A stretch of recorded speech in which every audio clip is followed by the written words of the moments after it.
So good morning, everyone. So we will be beginning our day, finishing public testimony on agenda item D2. We have 5 more testifiers left, beginning with Steve Miner, followed by Jake Jacobson. And I believe Steve is joining us online. Yes, I'm here. Can you hear me, Madam Chair? Yes, good morning. Good morning. Good morning, Madam Chair and council members. For the record, I am Steve Miner, managing member of Ocean to Table, Alaska, a crab PQS holder, speaking on D2 crab arbitration. We have invested well into 7 figures to acquire our quota. We manage both our quota and quota held by other entities, and we annually pay fishermen, custom processors, and state and federal agencies more than $3 million. The discussion paper is, in our opinion, a good start, but fundamentally it is a binary product. It looks at the council's concerns from the perspective of large processors and harvester co-ops. However, it does not look at the vital, independent, competitive role quota holders like us play in the current program, nor does it look at the impact of some of these proposals on our sector. We believe an expanded discussion paper that includes our sector is the next best step. Regarding the council action memo, we support a closer look at the timing issues for joining an arbitration organization, which is action item 1. The expanded discussion should include a look at the role of quota leasing as one of the tools to address this issue. Regarding action item 2, we support a closer look at the alternative that allows an arbitrator to select a compromise remedy to a price dispute, but we are not yet convinced it is actually needed. Regarding action item 3, we are ambivalent. Regarding action item 4, we are opposed to looking at alternatives to binding arbitration during low TAC years. This is a Pandora's box that should not be opened. The last thing the industry needs at this moment is a new layer of uncertainty. We believe that creative use of civil contracts and leasing, tools provided by the council, which are available to both sectors, are much better than a new layer of inflexible regulations. We are opposed to the advisory panel's alternative 5. We would all like business guarantees, but the financial mess created by Peter Pan's collapse, an admittedly large but single event in an 18 or 19-year period, is not a reasonable justification for what would be a financially onerous requirement. Finally, I am very familiar with the new PCTC trawl cod program. Converting the crab program to a similar model would be disastrous for us. We had invested millions of dollars, developed new markets, and built important long-term relationships based on the current program. As stated earlier, the last thing we need right now is a new layer of uncertainty that a multi-year, contentious restructuring debate will undoubtedly trigger.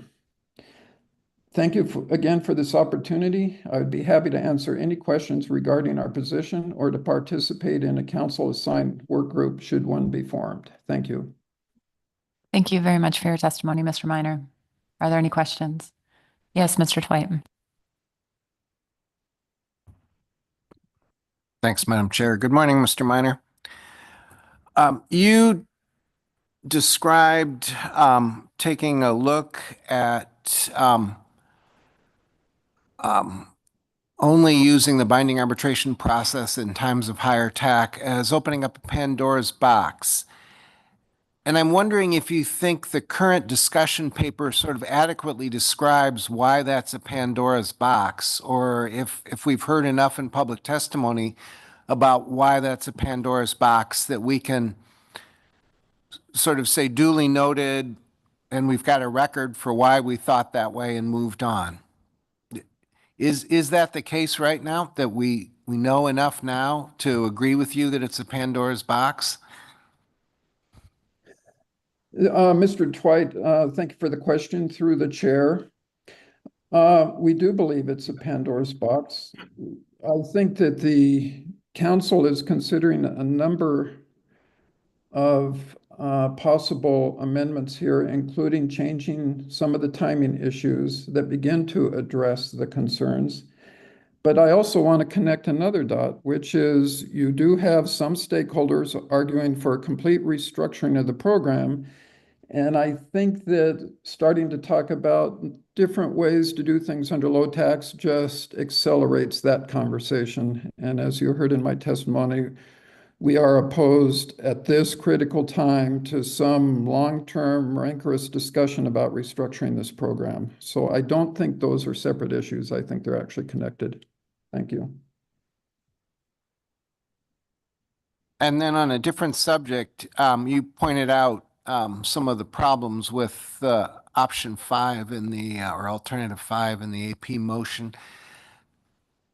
Could you describe what kind of a problem that would pose for a business like yours that plays, as you pointed out early on in your testimony, plays a very unique role and is one that we probably haven't adequately addressed yet in the discussion paper? Can you sort of describe whether, I can sort of imagine what that would be like for a company that actually does processing, but I can't imagine what it would be like for a company like yours. So I'm wondering if you can give us some insight into how that might affect, how that kind of a requirement might affect a business model like yours. Again, thank you, Mr. Twite, for the question through the chair. I've heard to us referred to by other stakeholders as non-active processors, but when my group is maintaining a $3 million a year line of credit to pay harvesters, custom processors, fisheries business taxes, ASME, insurance, freight, tax, surety bonds, et cetera, there needs to be a really, really good reason to lay yet another fee upon us. Margins are very tough, especially with rising custom processing rates right now. And there is a point that sort of breaks our model. But it's also a sort of a unilateral concept right now. Can I turn around as a processor and say, I need some sort of mechanism where if a vessel brings me crab that when I grade it is less than the average, or they miss a deadline, or they do this, or they do that, or the recovery rate isn't as high as the rest of the fleet, do I get some sort of financial rebate for that? Again, this is, maybe it feels good in response to the Peter Pan disaster. And I think ICE Co-op knows I've tried to help where I can with Peter Pan issues for a couple of years now. But it's unilateral, and it's yet another cost based on being proposed based on a single event in an 18-year program that I don't think is rational or reasonable. Thank you, Mr. Minor, and Ms. Baker. Thank you, Madam Chair. Thank you for your testimony, Mr. Minor. I wanted to ask about your support for an expanded discussion paper for this action. And I think I heard particularly that you felt the current paper didn't have enough information about your particular type of operation. And I guess I'm a little confused by that. It is a discussion paper, and typically the purpose of those is the council requests information to determine whether we move forward with an analysis that actually evaluates the impacts of the potential actions on the different types of businesses. And so what are you expecting to see in an expanded discussion paper that would help with that decision that we don't have in the current paper? Thank you, Ms. Baker, through the chair. I'm sort of responding to what I've heard the last couple of days about the need for a more focused discussion paper, and I agree that there does need to be one. I'm pointing out that Daryl has done a good job getting us this far, but if there is an expanded discussion paper, it needs to spend more time looking at us as a unique player in this. Every year, our business model adjusts to market conditions, lease rates, custom processing rates. We're sort of the arbiter of a lot of this stuff. We are not multi-species, vertically integrated entities. Crab is what we do, and we think we play a pretty important role that hasn't been fully considered yet. And if the council decides to continue with the discussion paper, we're more than willing to commit some time talking to Daryl and maybe getting our voice heard a little more clearly.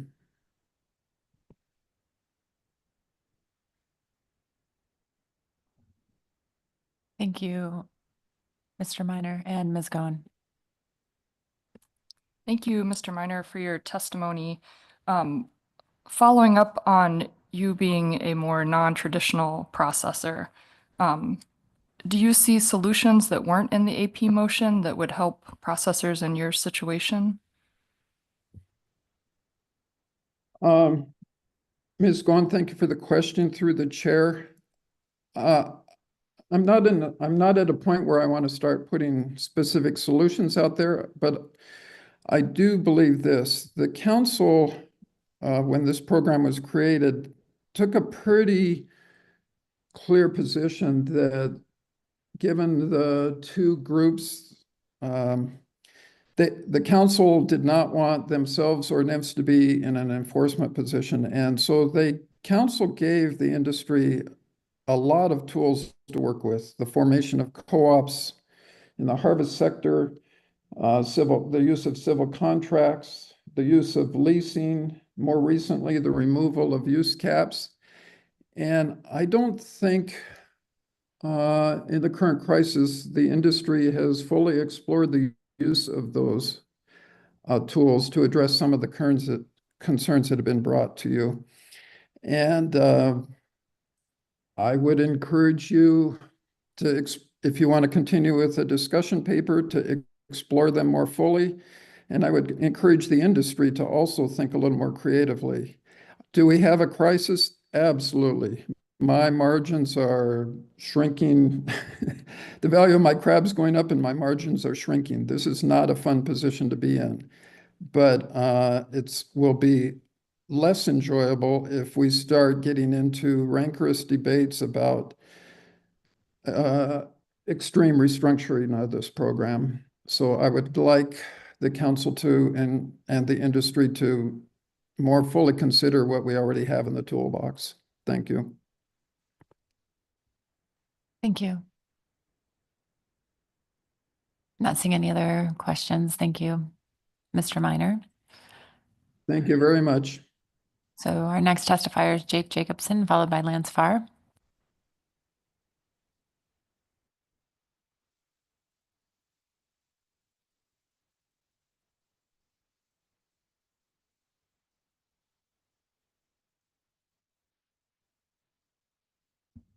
Mr. Jacobson, I'm sorry, can you please put your microphone on? And How's that? Yes, please introduce yourself. Thank you. Yeah, my name is Jake Jacobson. I was getting there. I'm Executive Director of Intercooperative Exchange of the 9 harvesting cooperatives. ICE is the only one eligible to use the arbitration system. There are 5 types of arbitrations in this program. First, there's a preseason contract arbitration, defining price and delivery terms at the start of the season. The contract arbitration has never been used. Second is the contract performance arbitration. It can enforce the terms of contracts. Performance arbitrations have never been used because the contract approach has never been used. If a situation arose that required a performance arbitration and that option were removed, harvesters could only resort to a civil suit. Is that seriously the preferred way to settle these hypothetical disputes? Civil court instead of arbitration? It's very unfair to harvesters. Next is the lengthy season approach. This is the only price and delivery term arbitration that has been used. The 4th arbitration resolves disputes over using the lengthy season approach. Now, using the lengthy season, after most of the crab is sold, negotiation starts, and IPQ holders submit offers. If everything looks good and the offer is in line with expectations, I recommend that my board accept that price. If I'm not allowed to examine receipts, or if there are problems with the receipts, or if the offer is significantly lower than that which was expected, and further negotiations fail, the ICE board considers arbitration. Finally, there's a quality dispute arbitration. It's never been used. Our fishery has problems caused by low quotas. IPQ holders and communities should be working with us on real solutions to the biggest issue currently facing the industry, which is processor consolidation and custom processing fees. In 2022, ICE tried to use the exemption from regional landings to consolidate Apelio deliveries in one region to help IPQ holders avoid debilitating custom processing fees.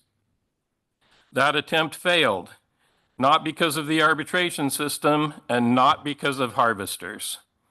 That failure resulted in over a 300% increase in custom processing fees in St. Paul and millions of dollars in unnecessary expense. And here we are talking about 2 arbitrations that have happened in the last 10 years, including low TAC years. And it's no secret why the IPQ holder lost those arbitrations. Because of baseball arbitration, we have to be very careful in our ask. We don't ask for the highest price paid. We typically ask the arbitrator to match the lowest prices we receive from other processors. And if the processor in question is even close to the next lowest price, we wouldn't attempt arbitration at all. We just don't have the money to risk if we are not almost guaranteed of prevailing in the arbitration. I think it's foolish to get rid of baseball-style arbitration. It would eliminate much of the risk and allow us to arbitrate for highest prices.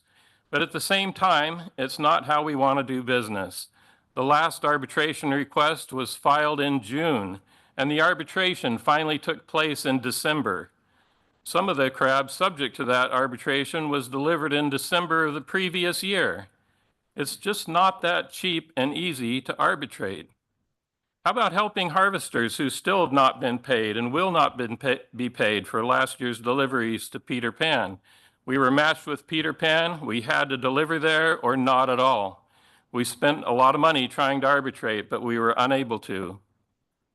Instead, IPQ holders want to initiate arbitration. If we choose not to deliver to a predatory processor like Peter Pan, they can arbitrate for damages. No, don't let them do it. Regulations allow only 1 arbitration per processor per season. Arbitration was intended as a surrogate for the free market, a protection from processors we are compelled to deliver to. IPQ holders want to use that 1 arbitration not to ensure price fairness, but to collect damages from fishermen if the crab don't show up as predicted. How does that even resemble fairness? Please do not mess with arbitration. Eliminating independent harvesters may sound like a solution, but we are the heart and soul of Alaskan fisheries. Please help us survive. Thank you. Thank you for your testimony. See if there are any questions for you. Yes, Ms. Gahn. Thank you for your testimony, Mr. Jacobson. I didn't hear you speak to all the elements in the AP motion. Can you speak to if there are those that you do or don't support that are in the AP motion? I think you already spoke to baseball style arbitration, but the other elements. Sorry, through the chair, Ms. Cohen, I think I spoke about the baseball arbitration and processors initiating arbitration. On a written report, well, arbitration issues are not that complicated. If a processor offers a price well below what anybody else will pay, they may end up in arbitration. Harvesters just show the arbitrator what other IPQ holders paid, and he makes a decision. So I guess they want to remove the market report. I think that's a positive change. Let's remove the market report. Let's get rid of the non-binding price formula arbitrator. Let's codify the formulas so we don't have to spend money on those reports every year that I don't know if anybody reads them or not. I don't find them useful, and I don't think that there'd be any harm to any sector if we eliminated the market report. There might be some concerns from other harvesting co-ops that want to see what the price might be, but they're ineligible to arbitrate anyway, and the market report was produced really for the benefit of the arbitration program. So yeah, that's we can get rid of those. I think, is there any others that I didn't speak to that you want to know about? Yeah, in particular, I'm wondering about the non-performance arbitration and the risk of removing that. Yeah, thank you through the chair, Ms. Cohen. Yeah, I think I addressed that somewhat. You know, it would just result in civil suits. We've never used it because we've never done a contract arbitration, but there is a hypothetical case where if an IPQ holder applied for IPQ and wasn't able to rescind that application after they decided that they didn't want to process, didn't want to lease their processing quota or have anything to do with it, then we wouldn't be able to arbitrate against them. But if they end up stranding a lot of crab that we would be unable to fish, then we would just have to resort to a civil suit if we were inclined to seek damages for that. I'm not saying we would be inclined to seek damages for that. I'm just saying that that would be our option if we did. So I don't think it's a good idea to get rid of that. Thank you, Mr. Jacobson and Mr. Twite.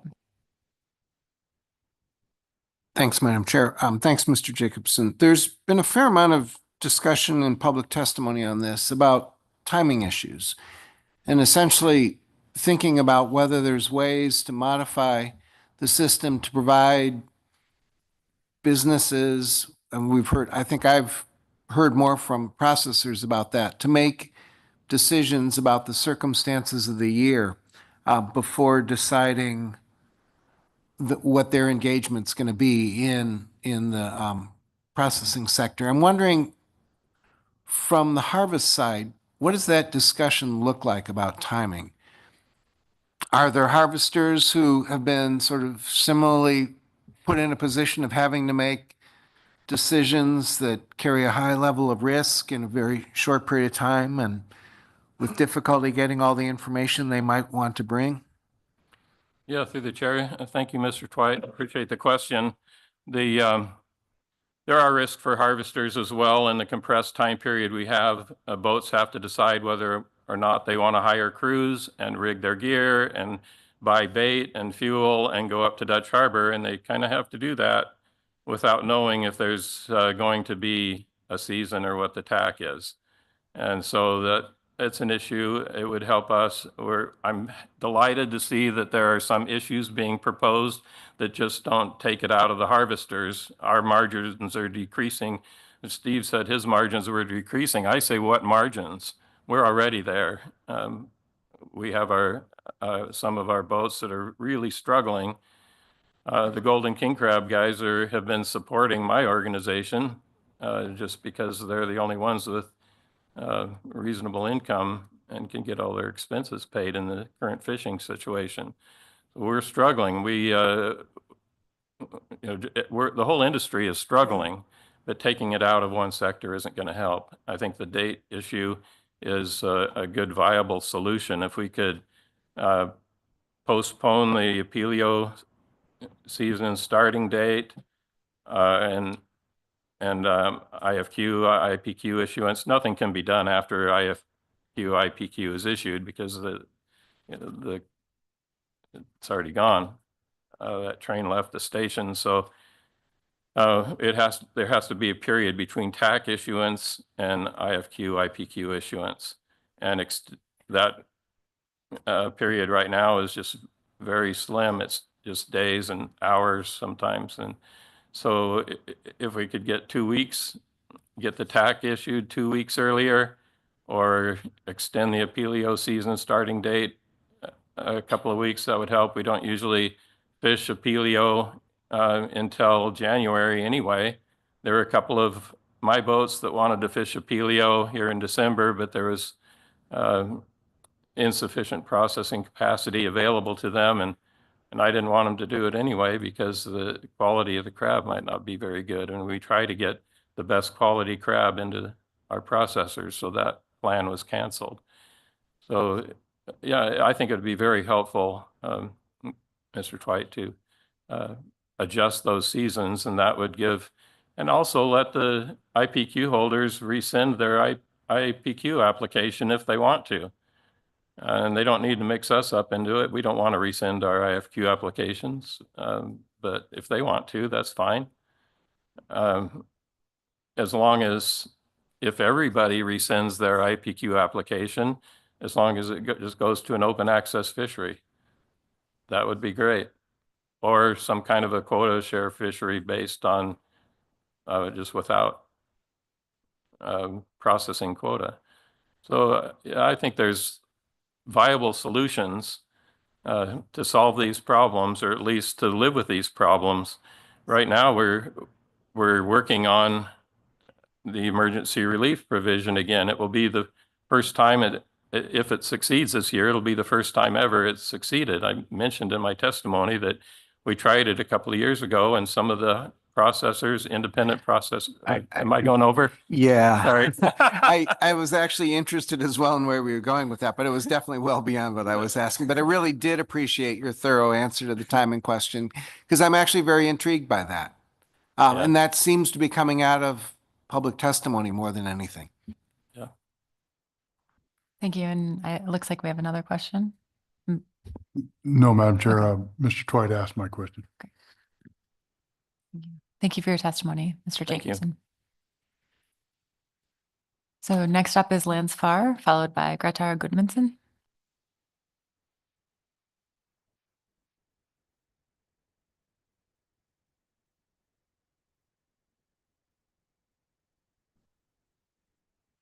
Good morning, Chairwoman and council members.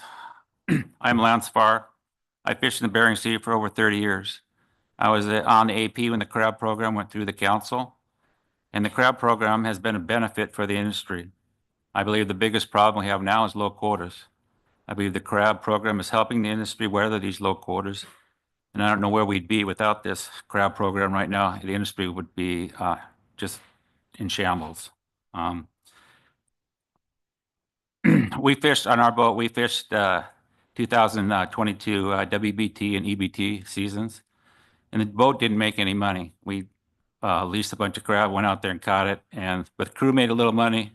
But with the increased operational costs, we didn't make a profit.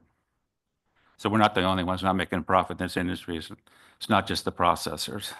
I looked up the benefits of baseball arbitration, and AI told me it was fair and impartial. It is an efficient, streamlined process. It encourages timely settlement and is cost effective.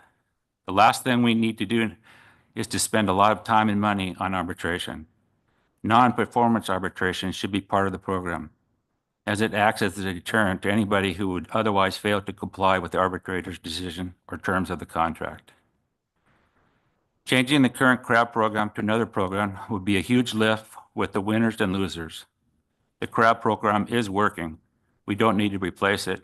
And the council does need to allocate time away from other programs that need council attention. The council could review the current crab program to see if there are ways to change the crab program and allow more flexibility.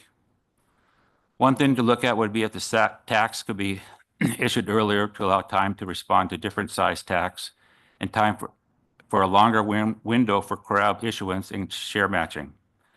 Now the tax are released days before the start of the season, and if BBR, EBT, and WBT tax could be released a couple of weeks earlier than they are now, then releasing BSS later would give IPQ holders time to decide if they wanted to apply for their quota. One idea would be to delay the opening of the BSS season.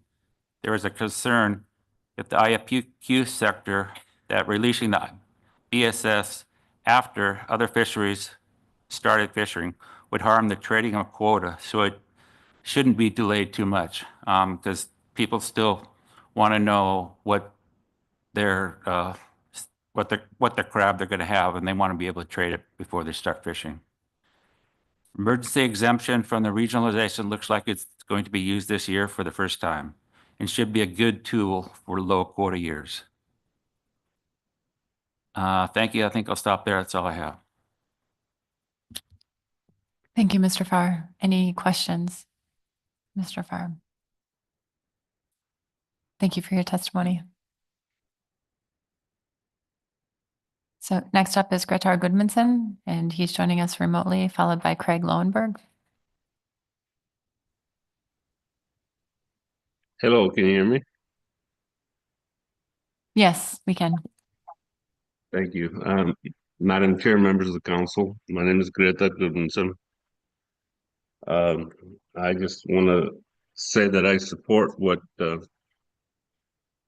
Dan was, what he said to you guys from the arbitration organization, ICE and Lance, and even most of the stuff that Steve Miner said there.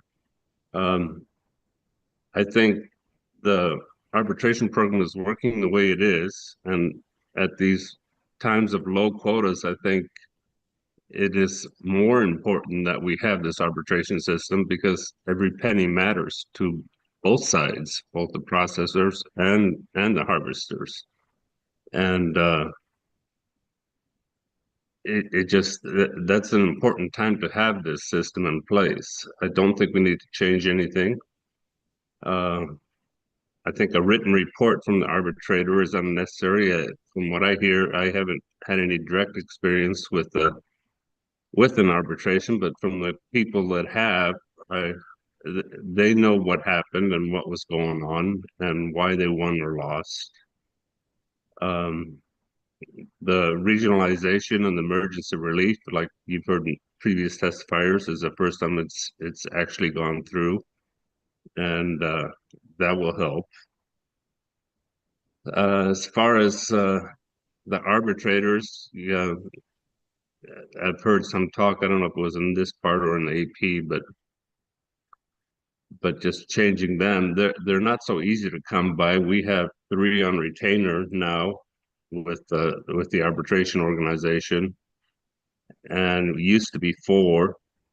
And as Jake testified, there's still, if you apply for one in June, you get it in December. I mean, and that's with having one on retainer. So that's to have a qualified arbitrator on retainer is not an easy task.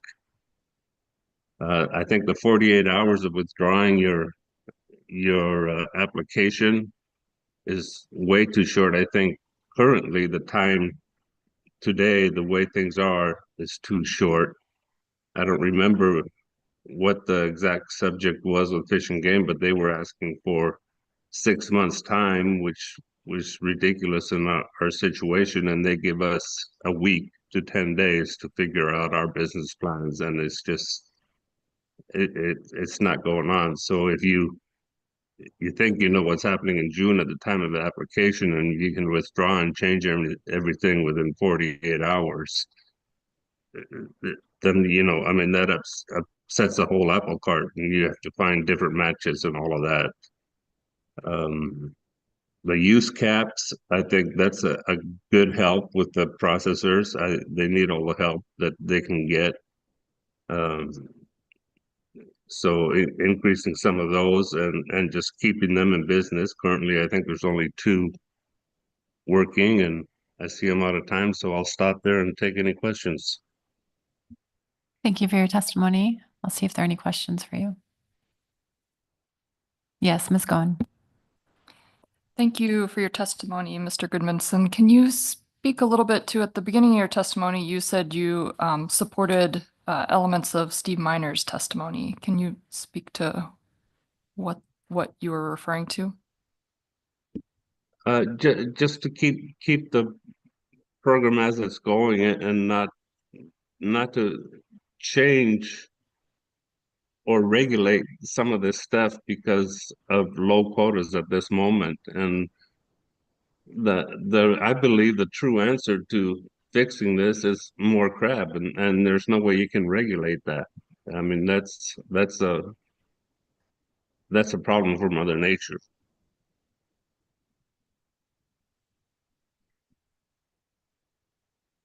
Thank you. I'm not seeing any other questions. Thank you.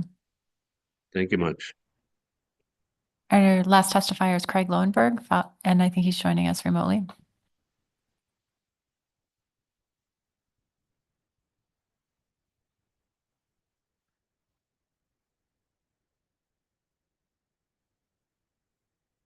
Is Craig online?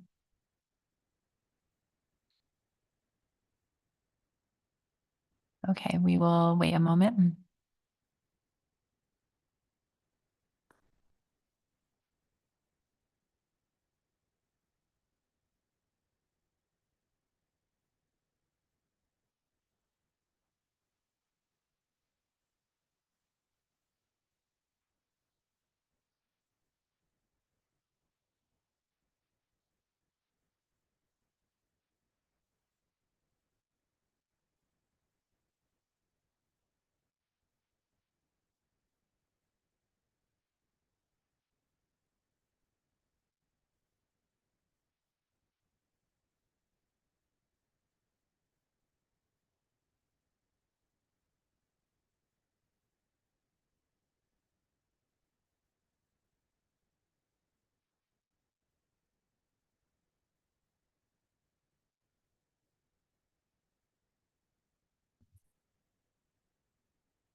Craig, can you press *6? Give that a try.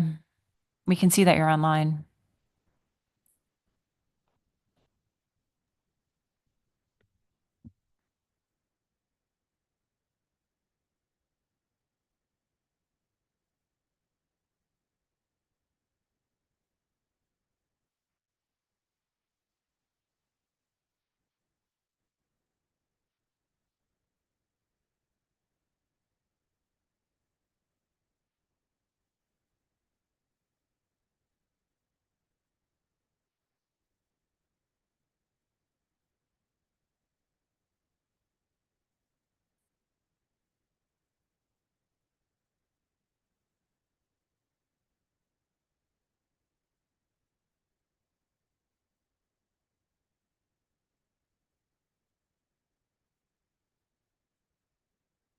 Okay, give that a try.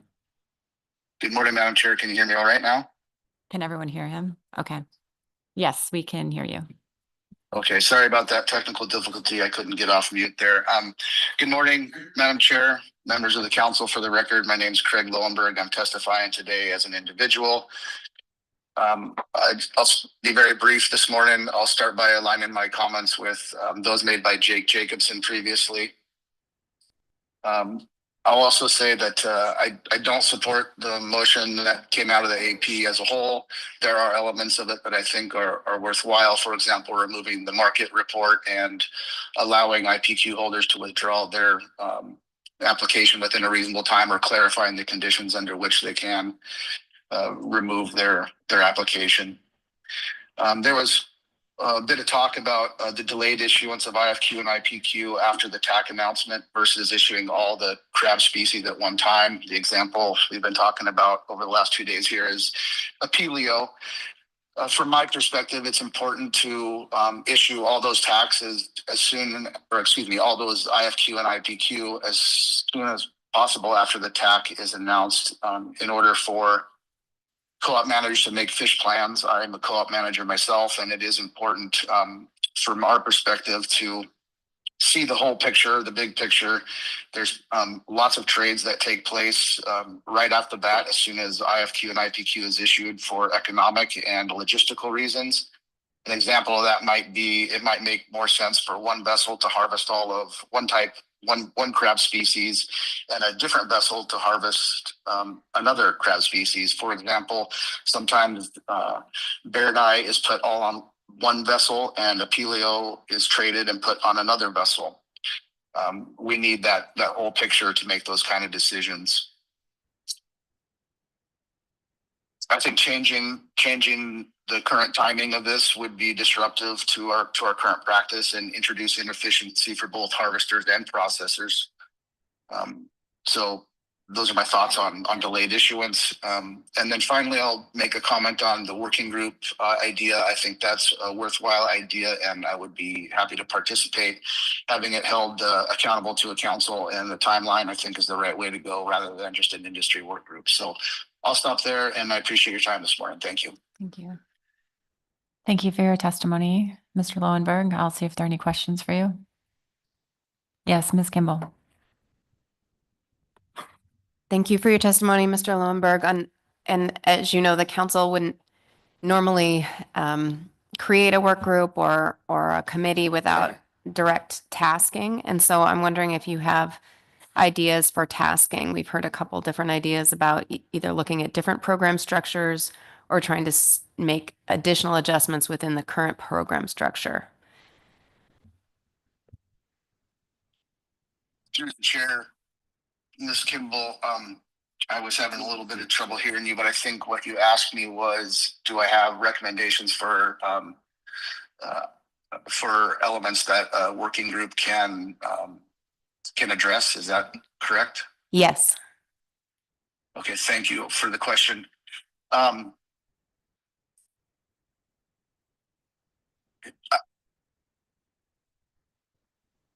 I would say that, to dive more into the necessity for the market report and the timing of withdrawal of applications or the timing of issuance of a PLEO quota, for example, would be relevant in that setting. And then also, there's been lots of talk about other program structures. I think that we could talk through those structures and see if any of them have merit. I think that, our existing program works pretty well as is, but there's definitely concerns out there that have been raised, and talking through those concerns, I think, would be a worthwhile exercise. So hopefully that answers your question. Yes, thank you. Any further questions? Yes, Ms. Goen. Thank you for your testimony, Mr. Lowenberg.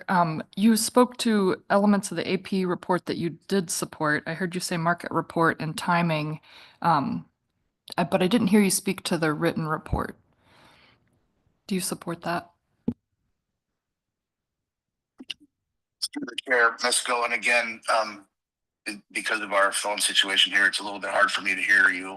I think what you're asking me is if I support removal of the requirement for a market report. Is that correct? No, whether or not you support a written rationale from the arbiter on the reasons for the decision as part of the AP Merkin. Thank you for that clarification. I think that's alternative to option 2, if I'm not mistaken. I don't think a written report is necessary. Again, we've only had a couple arbitrations in the last 10 years, and it appears that the reason that those decisions went the way they went was simply because of a low price offered by a processor. One of the concerns about the arbitration system is the cost of the arbitration system, and asking the arbitrator to provide a written report will definitely increase the cost of the arbitration system. They do work by the hour, if I'm not mistaken, and so it definitely would increase the cost. So I don't believe that a written report is necessary. Thank you, Mr. Lowenberg. Any other questions? Not seeing any. Thank you for joining us this morning. Thank you for your patience, and I appreciate your time.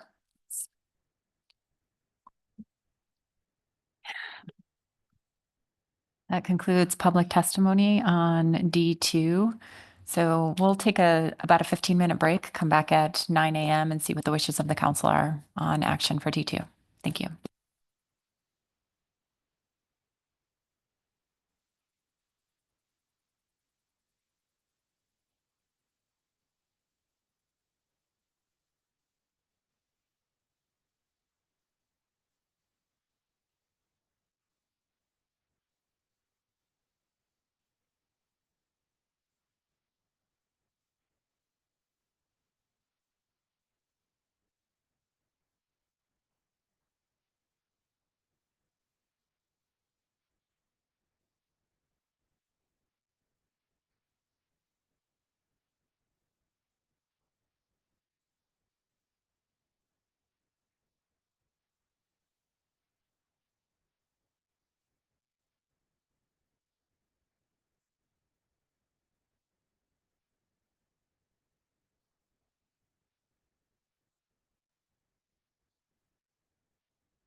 Council members, please come back to order.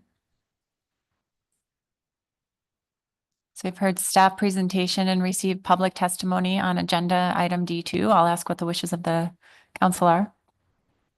Yes, Ms. Baker. Thank you, Madam Chair. I have a motion that's been sent to staff. Thank you. We'll wait for that motion to be posted.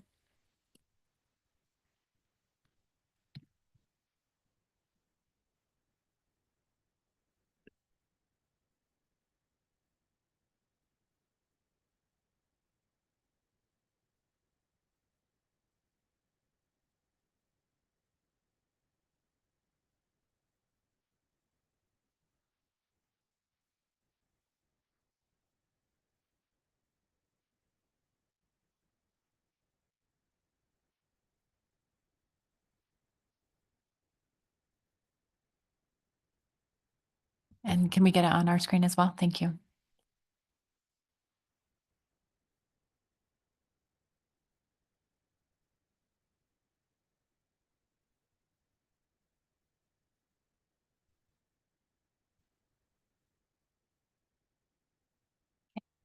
Ms. Baker. The motion reads, the council adopts the following purpose and need statement and alternatives for analysis. Purpose and need. The Bering Sea and Aleutian Islands Crab Rationalization Program was implemented in 2005. The viability of the BSAI crab fisheries for all participants is significantly affected by challenging global markets, poor marine ecosystem conditions for commercial crab species that have resulted in high annual uncertainty, fishery closures, and low tax, and the challenging cost structure associated with processing severely reduced volume in remote communities. The original program regulations did not anticipate the level of processor quota shares that would be acquired by entities who do not own processing facilities and thus need to have active processors custom process their crab, or the reduction in number of active crab processors that has occurred in recent years.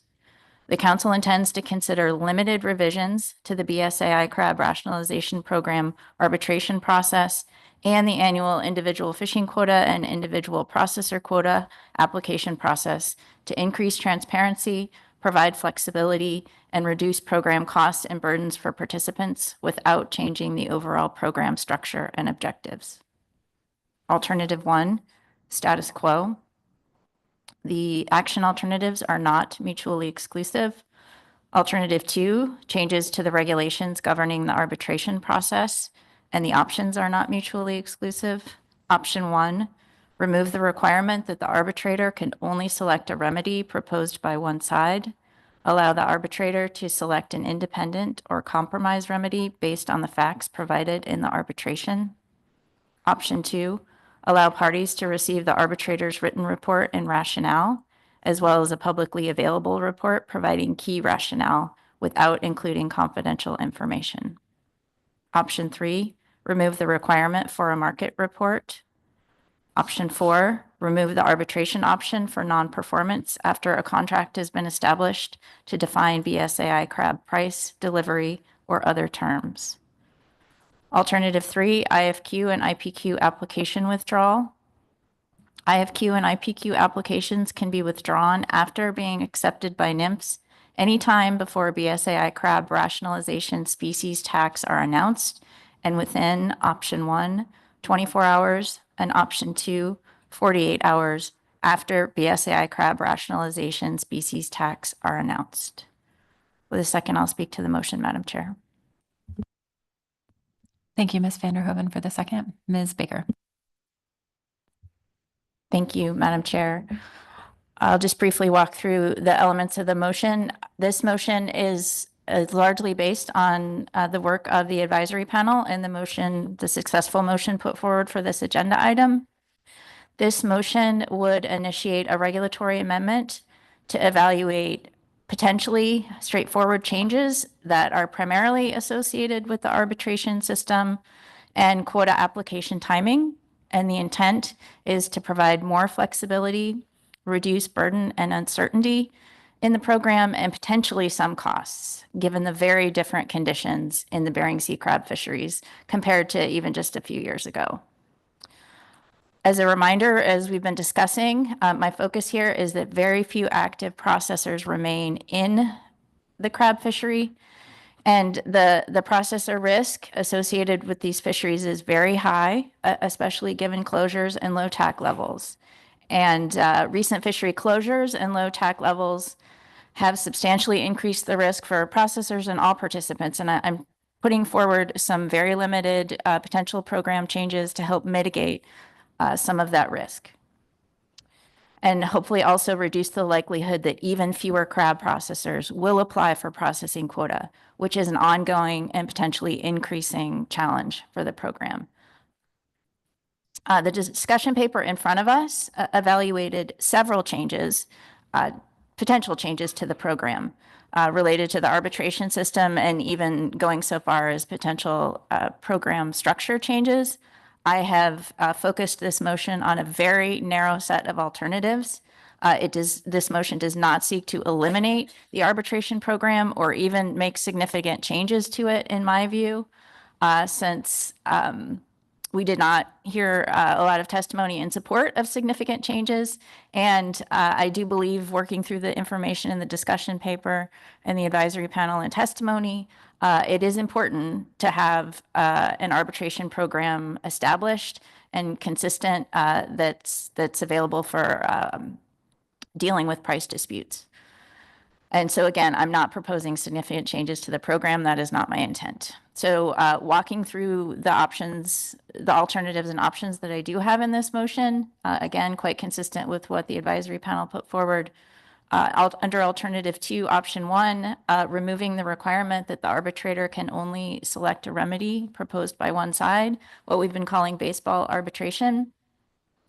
I think while the thought is that the current baseball arbitration style results in both sides bringing more moderate proposals to the table, it also serves to really limit the arbitrator's latitude to support a compromise solution. And while I appreciate that we've received a lot of really helpful insight into the way past arbitrations have worked, I think it's really important not just to rely on how things have operated in the past. We're really trying to look at adapting to current conditions and potential future scenarios that will flow out of the current challenging conditions. I think alternative 2, option 1, in terms of potentially looking at changing the arbitration style, in my mind, at least at this stage, ties into alternative 2, option 2, which is allowing parties to receive a written report from the arbitrator with whatever rationale can be provided. And I think it's important to note that, like we've been discussing, currently participants in an arbitration receive the outcome of the decision, but no rationale has been provided, is not able to be provided. And I think that just leaves us all to speculate whether the current thought about what baseball arbitration would accomplish is actually being achieved. And I think it will probably be difficult to flesh this out a little bit. But I think a written report could help at least shine some light on the way that the arbitrators are making decisions, should there be an arbitration. I did want to note, as we heard in our staff presentation, an important part of this option, if this motion moves forward, is we do have pretty clear guidance from the Department of Justice Antitrust Division about this particular topic, and that any information released relative to arbitrations cannot trigger antitrust concerns and should not include price and production information that has the effect of dampening competition. So that will be important, of course, as this option gets developed, that we'll need to comply with that. Alternative 2, option 3, is to remove the requirement for a market report. I have heard very broad support for this particular option. The market report is just one of 4 data report agreements that participants have to pay for and has to be done and submitted annually. I think we're getting a lot of insight that this particular report is not highly used, and there may be other sources of information that can take its place, and we could remove this report. Alternative 2, option 4, remove the mandatory arbitration option for performance disputes. Important to note, I am not proposing to remove it for establishing contract terms. This motion would retain arbitration for establishing contract terms. Federal regulations do currently allow binding arbitration for performance disputes after establishing a contract to define price, delivery, or other terms well prior to the season starts. And so again, given current circumstances in the fisheries, those holding processing quota do not know what tax are and whether the current economics and finances of the crab fishery will support crab processing operations. And so again, the intent with this option is to provide some flexibility such that someone cannot be forced into arbitration if they are unable to use their processing quota, or no processing is available to them if they don't have a processing facility. And again, just noting, since I am suggesting we move forward to analysis, the distinction in my mind is an analysis evaluates the impacts of potential management changes. And so all of the impacts on all affected participants of these potential management changes would be evaluated in an analysis if we move forward. Alternative 3 is to allow a specified time period after crab tax are announced in which IFQ or IPQ holders can withdraw their applications for quota. I think, again, we've heard a lot of support for potentially revising or clarifying the regulations, to provide some more certainty about the time related to quota application withdrawal. We've heard a lot more interest, of course, on the IPQ application side, but just noting that the original council request for a discussion paper did include IFQ and IPQ in this particular option or alternative. And while I think there's much more interest and focus on the IPQ application side, for analytical purposes, I've elected to keep IFQ in there. And again, we've had a fair bit of discussion about this, both in the staff presentation and in public testimony, but just alternative 3 as proposed would provide increased regulatory certainty, I think, for an option that is already being used by processors due to low tax and increases risk under the arbitration program, as I think was well described in the discussion paper, and one of the real key challenges that I hope we can address with this action if it moves forward. And with that, Madam Chair, I think I've already covered the analysis. Should this move forward, would detail the expected impacts of these management changes on harvesters, processors, and communities that participate in the crab rationalization program. And I think I'll leave it at that, Madam Chair, and take questions. Thank you, Ms. Baker. I'll see if there are any questions on the motion. Yes, Mr. Dwight. Thanks, Madam Chair. The question isn't actually directly on the motion. It's on some of the ideas that have come up, mostly through public testimony that have been brought to us that in some cases the discussion paper may have hinted at, and in other cases are sort of, I think, stakeholders' reactions as they consider what they saw in the discussion paper about other concepts. And so I'm wondering, you chose not to pick those up probably because they're not fleshed out well enough to really begin analysis on. But I'm just wondering what your thoughts are on some of the other ideas that seem to have bubbled to the surface. And here I'm thinking about changes to season timing. I'm thinking about, there was some thinking about what what the utility would be of relying on some more of the emergency management agreement type process that is currently underway for looking at the St. Paul issues, and whether some of that framework is more broadly applicable. What are your thoughts about continuing some of the discussion around those and providing the council with some more information about the potential for some of those to also get at some of these underlying problems that, to me, they seem outside of the scope of this purpose and need statement, which is a pretty surgically described purpose and need, and I appreciate that with analyses like this, but still seem central to possibly providing some more options for the industry to weather these challenges. Thank you, Mr. Twite. Ms. Baker? Thank you, Madam Chair, and Mr. Twite for the question. Yes, I have been very happy to hear about the ongoing discussions, potential different sectors working together to come up with solutions to the many challenges facing the Bering Sea crab fisheries. And I, for one, hope that those discussions continue. I think the council and the regulatory process in general has fairly blunt tools that we can work with.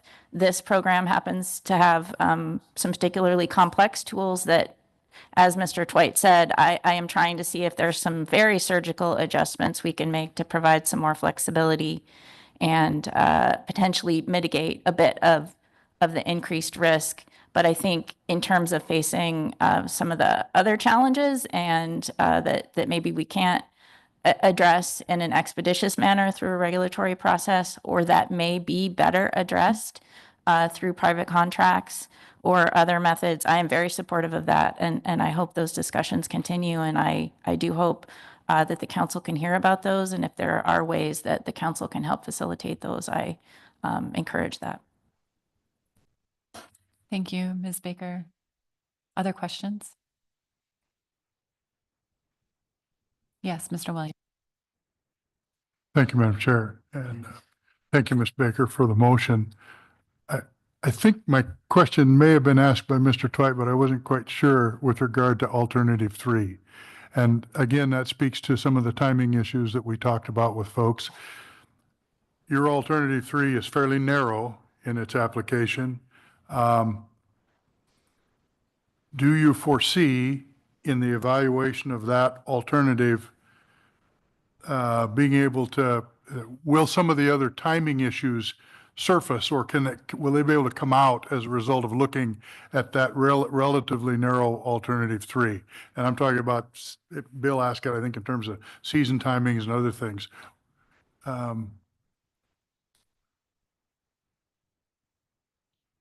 Well, I'm just trying to, what I'm trying to get at is there were more than just this timing issue that was addressed here that were discussed. Is there going to be room to look at some of the other issues, or are they pretty well narrowed down in this particular situation? I'm sorry if I didn't ask it quite correctly.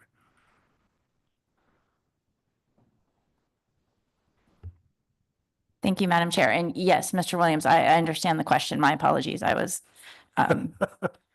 making, yes.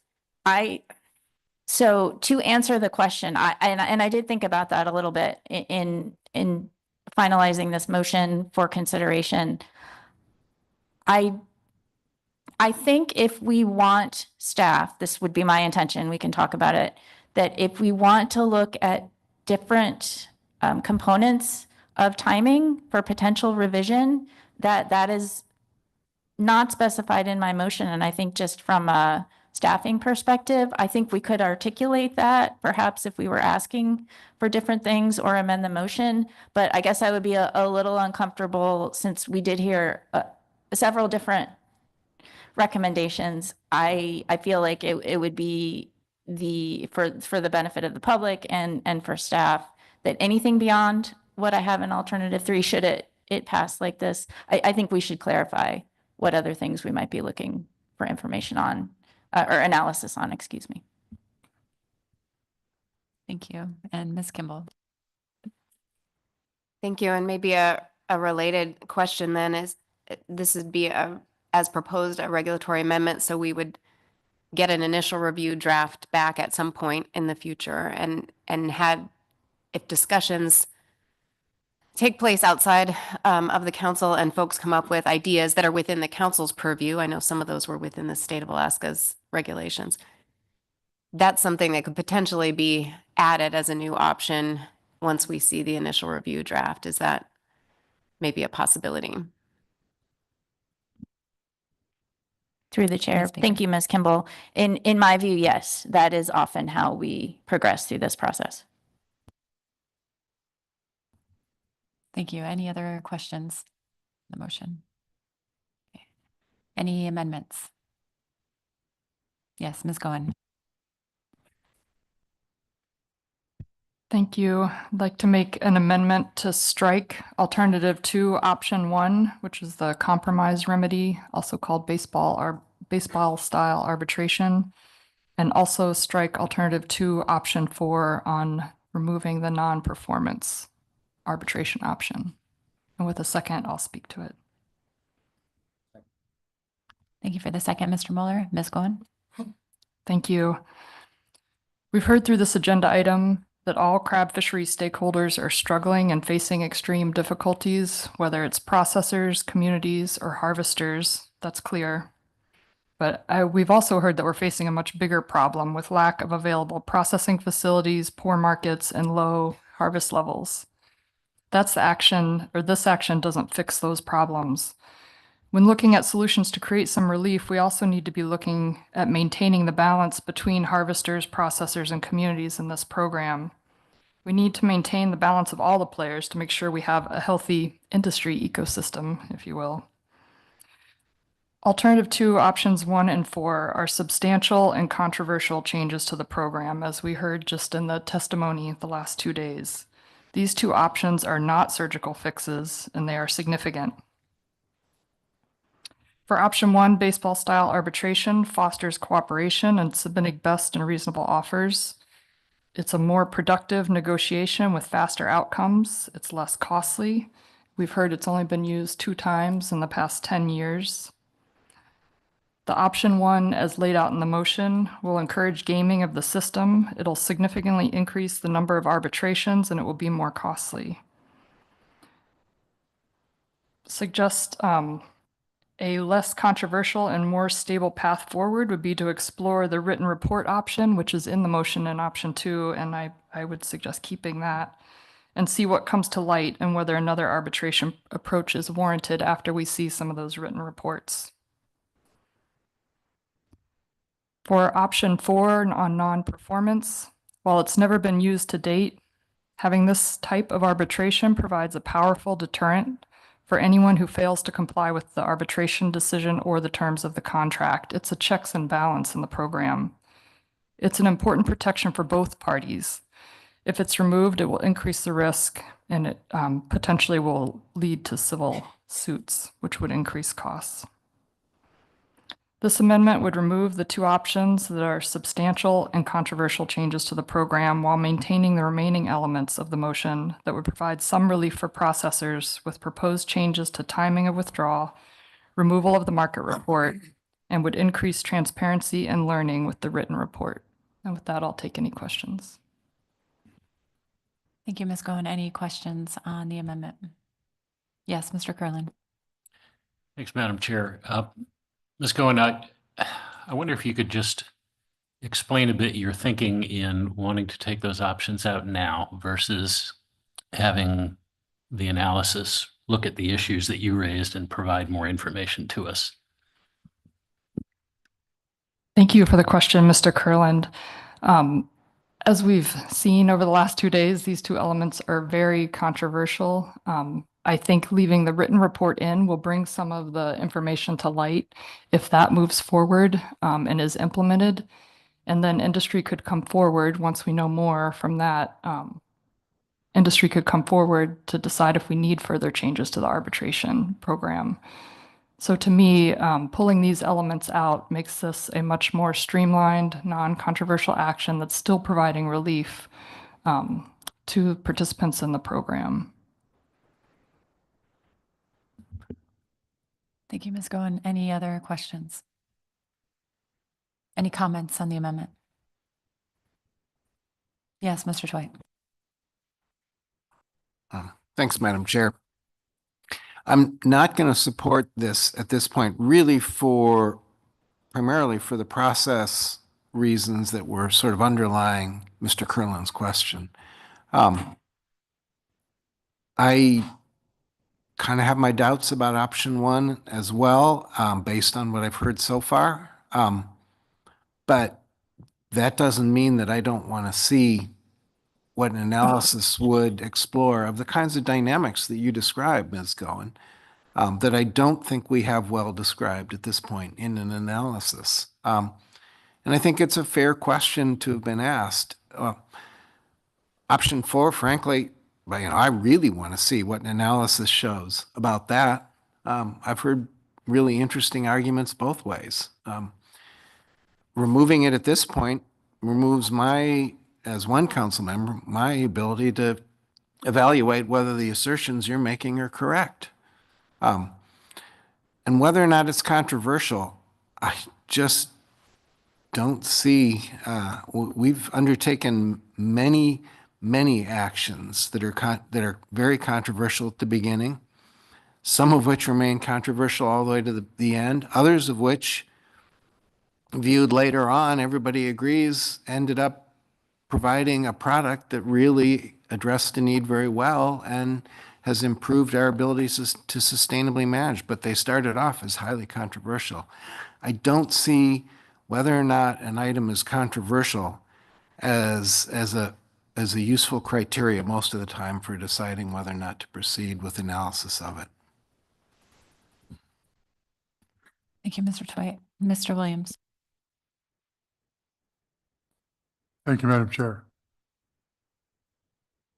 I've spent a bunch of time, just like we all have, listening to the different pros and cons here of a number of these issues.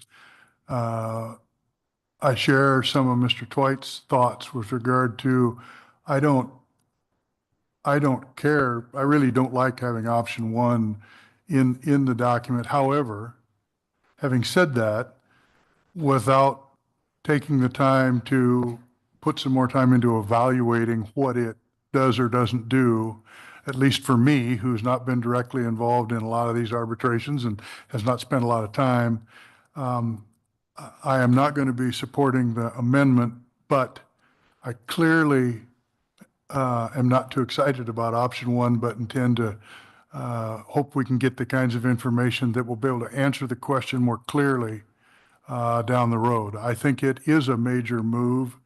I share some concerns that at least in option 1, costs will go up. I worry about time. I may be wrong, but I think that changing the type of arbitration may extend the time, and we heard a lot about how time is a critical factor here.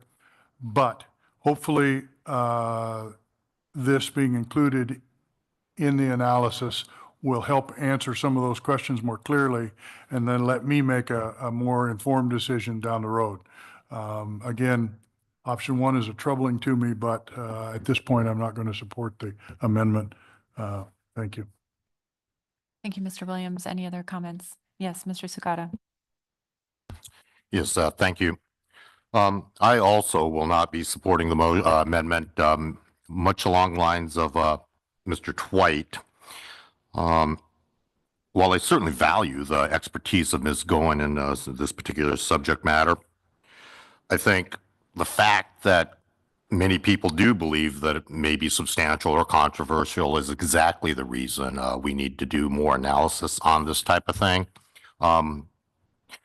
Option 5, my understanding is there are some legal issues, and I think it would set a bad precedent. So I don't see that as falling within my same category of just needing to see more. So I think evaluating all the options, getting further analysis before we take action is prudent. So I will not be supporting the amendment.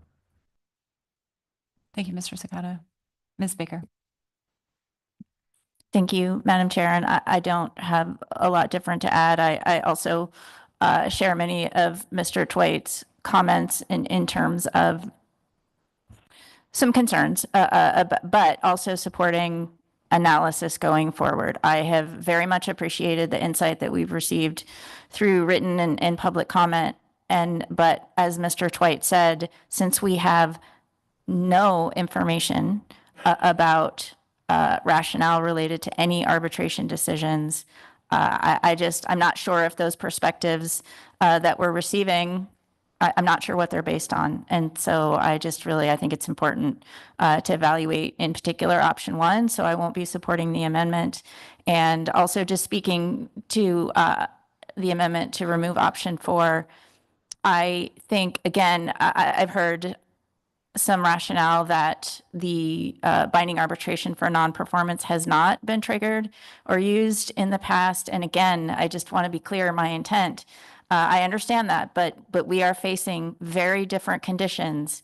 And I think the discussion paper we're looking at does a very good job of providing potential scenarios under which non-performance after a contract has been established is a very real possibility, particularly when processors are determining whether or not to submit their IPQ application. And so I won't be supporting the amendment, but really appreciate the different perspectives and helping us think about this motion and move forward. Thank you, Madam Chair. Thank you, Ms. Baker. Yes, Mr. Ritchie. Thank you, Madam Chair. Thank you, Ms. Goen, for the motion to amend. I don't think I'll be supporting it. I'm going to align my comments with Mr. Twights. I hear the rationale for striking these options, and I do see those as very valid concerns. And I would like to note that those concerns were also spoken to really well in public testimony. But I personally want to learn more on these options through analysis so that if I oppose them in the future, I can provide those same stakeholders and others with the rationale that I feel like they deserve. But saying that, I would like to thank you for the motion to amend and the opportunity to talk about these things. Thank you. Thank you, Mr. Ritchie. Any other comments? Okay. Seeing none, I'll move to Mr. Witherell for a roll call vote, please. Calling the roll on the amendment to the motion. Mr. Moeller. No. Mr. Ritchie. No. Mr. Sukata. No. Mr. Twight. No. Ms. Vanderhoven. No. Mr. Williams. No. Ms. Baker. No. Ms. Goen. Yes. Ms. Kimball. No. Mr. Kurland. No. And Ms. Drobnica. No. Motion fails 1 to 10. So we have, thank you. Thank you, Ms. Goen. We have the original motion on the floor. Any further amendments? Okay. Any comments on the motion? Yes, Mr. Twight. I think as reflected in my questions to Ms. Baker earlier on this, my biggest reservation about this motion is just that it doesn't include some of the additional items that have been brought to us for consideration. And but completely understand Ms. Baker's rationale for not doing that. And I'm not criticizing it. I'm just kind of, if in a perfect world. But we do need to keep this particular set of possible actions moving forward fairly quickly. I just hope that we won't focus on that so much, that stakeholders and others, including potentially some expertise from agency and council staff, can't continue to work on some of those others. And so I hold out some hope for those discussions and want to think a little bit more about what the council can contribute, whether it's some structured leadership to that or what. I'm just not quite ready to offer any thoughts on that. So I may want to come back to that at staff tasking. But in the meantime, I think this is well targeted. I think the purpose and need is also well targeted. It's just ultimately some of the issues described in the purpose and need may require some additional measures to really more comprehensively address. Thank you, Mr. Twight.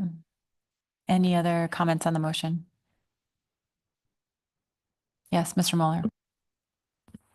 Thank you, Madam Chairman. Although I appreciate my colleague, Mr. Twight's comments and understand that there were more issues brought up in public testimony, I think we have a sense of urgency here relative to the crab industry. We've heard from processors that are teetering. We hear from harvesters that are on the brink.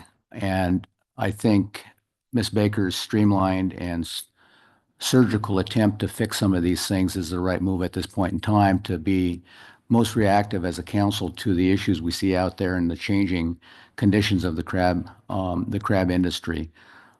So I will be supporting the main motion. And I think it's the right direction at this point in time. And to Mr. Twite's comments about, a broader scope of issues that we need to address relative to the crab program, I think we've also heard from members of the public here that we don't want a wholesale change in the program that has potentially some detrimental impacts to the industry as well. And we've also heard from public that we need to have as much stability as the council can offer up at this point. So with those comments in mind, Madam Chair, I will be supporting the main motion. Thank you. Thank you, Mr. Mueller. Mr. Fortenberry. Thanks. Through the chair, I just wanted to mention that, as Ms. Baker already mentioned, we did have some recommendations from DOJ when we first implemented the arbitration program. NOAA also sought legal advice from an outside firm on the antitrust implications of several other aspects of the arbitration program, specifically whether or not results should be publicly available. And so I just want to, I guess, set a marker that GC will work with council staff as we analyze option 2. There might be some boundaries we need to place on the degree to which we can release results publicly or the amount of information we could include beyond just prices being excluded. Thanks. Thank you very much. And I read option 2 is recognizing that there's, there could be a grouping of confidential information in the plain language of how that's written. So thank you for that. Yes, Ms. Kimball. Thank you, Madam Chair. I am supportive of the motion. And I think I'll be brief. Other council members have provided great discussion on the record about the need for looking at several of these issues. I do think the volatility and the resulting cost structure in the crab fisheries uncertainty is not going away. This is not like a blip that we're trying to respond to too quickly. I think this has been building. So I appreciate Ms. Baker's pretty narrow motion. I am thinking alternative 3 is really necessary for folks to know how they can work within the process and what their risk is if they do decide that they need to withdraw quota. But I think the things, pretty smaller changes under alternative 2 are really necessary. They don't solve the whole problem, but they do help mitigate some of that underlying risk with arbitration that causes people to need to use alternative 3 and withdraw their quota. So I think this potentially increases some transparency and is at least worth looking at. And like Mr. Twite has mentioned and others have mentioned, if there are additional ideas that come forward after the first review, we could always add those in, or we could decide that some of these aren't worth pursuing. But I don't know how else to get at the impacts to all sectors without going forward with this piece. And I absolutely think it's necessary with the way the crab fisheries are moving. So I appreciate the motion. I'll be in support. Thank you, Ms. Kimball. Yes, Ms. Cohen. Thank you. I want to note that I appreciate the comments around the table under the attempted amendment section on noting the process and that we'll get to see another round of analysis come forward with more information. So I appreciate those comments.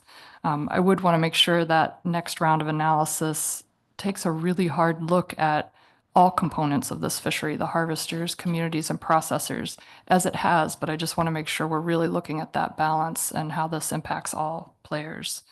I will not be supporting the motion for the reasons I stated under the amendment, so I won't go over those again. I do want to comment to the working group concept. I was pleased to hear all the various stakeholders, several of them came forward supporting a work group concept, and we talked about whether informal or formal.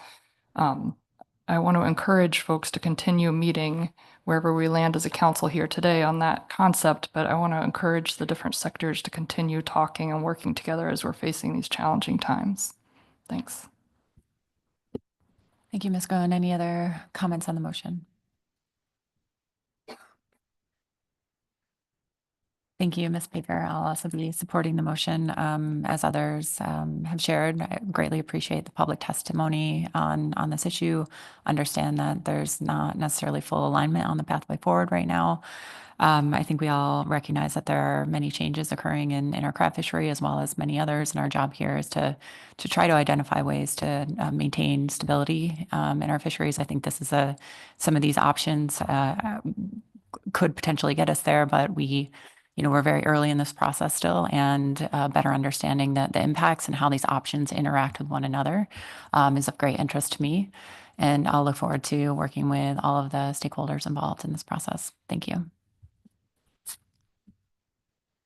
Okay, so with that, Mr. Witherall, roll call vote on the main motion.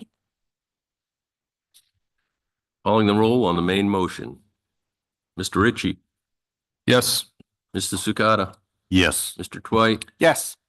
Ms. Vanderhoven, Yes. Mr. Williams, Yes. Ms. Baker, Yes. Ms. Goen, No. Ms. Kimball, Yes. Mr. Kurland, Yes. Mr. Moeller, Yes. Ms. Drobnica. Yes. Motion passes 10-1. Any further action on this agenda item? Seeing none, I think we're ready to move on to D3, staff presentation. We'll see how far we can get in the staff presentation before taking our mid-morning break. So we'll do maybe just a quick 2-minute transition here, allow council members to stand up for a moment and come back with staff presentation. Thank you.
It's a little better in here than it was in.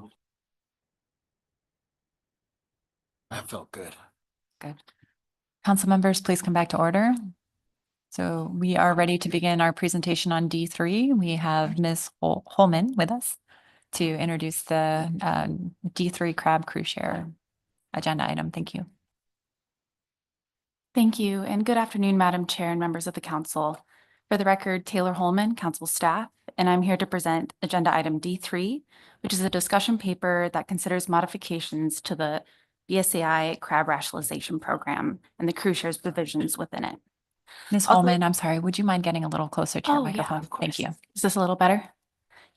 Also with me today and available for questions in the audience are Brian Brown from RAM and Alicia Miller from NIMS FSF. We also have Andrew Olson available online, also from NIMS SF.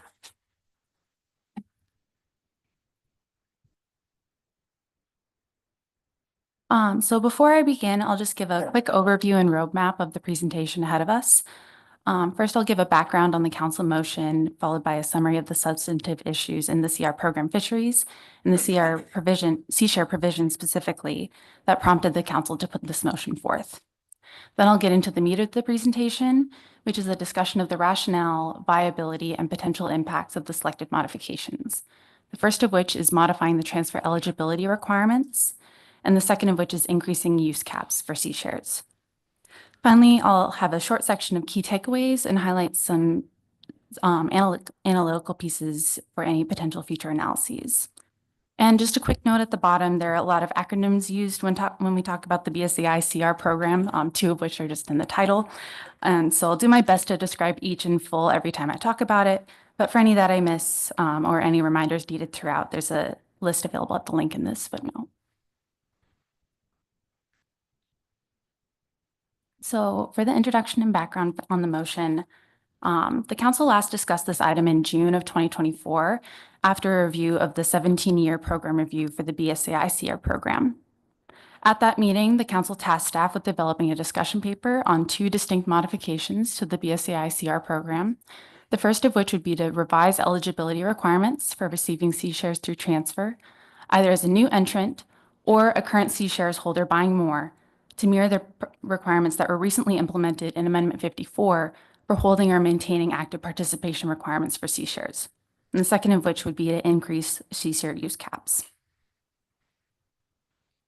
So these mechanisms were selected as ways to increase flexibility within the C-share program in response to several challenging fishery conditions seen in recent years and highlighted within the 17-year program review. I'm sure everyone in this room is aware that the BSAI CR fisheries are currently in a state of flux and are facing significant headwinds. Historical and recent closures have continued for a number of fisheries and are current that have been declared overfished or in the process of rebuilding plans and are experiencing variable stock health. The health of CR fishery stocks impact the entire crab industry and stakeholders that rely on it.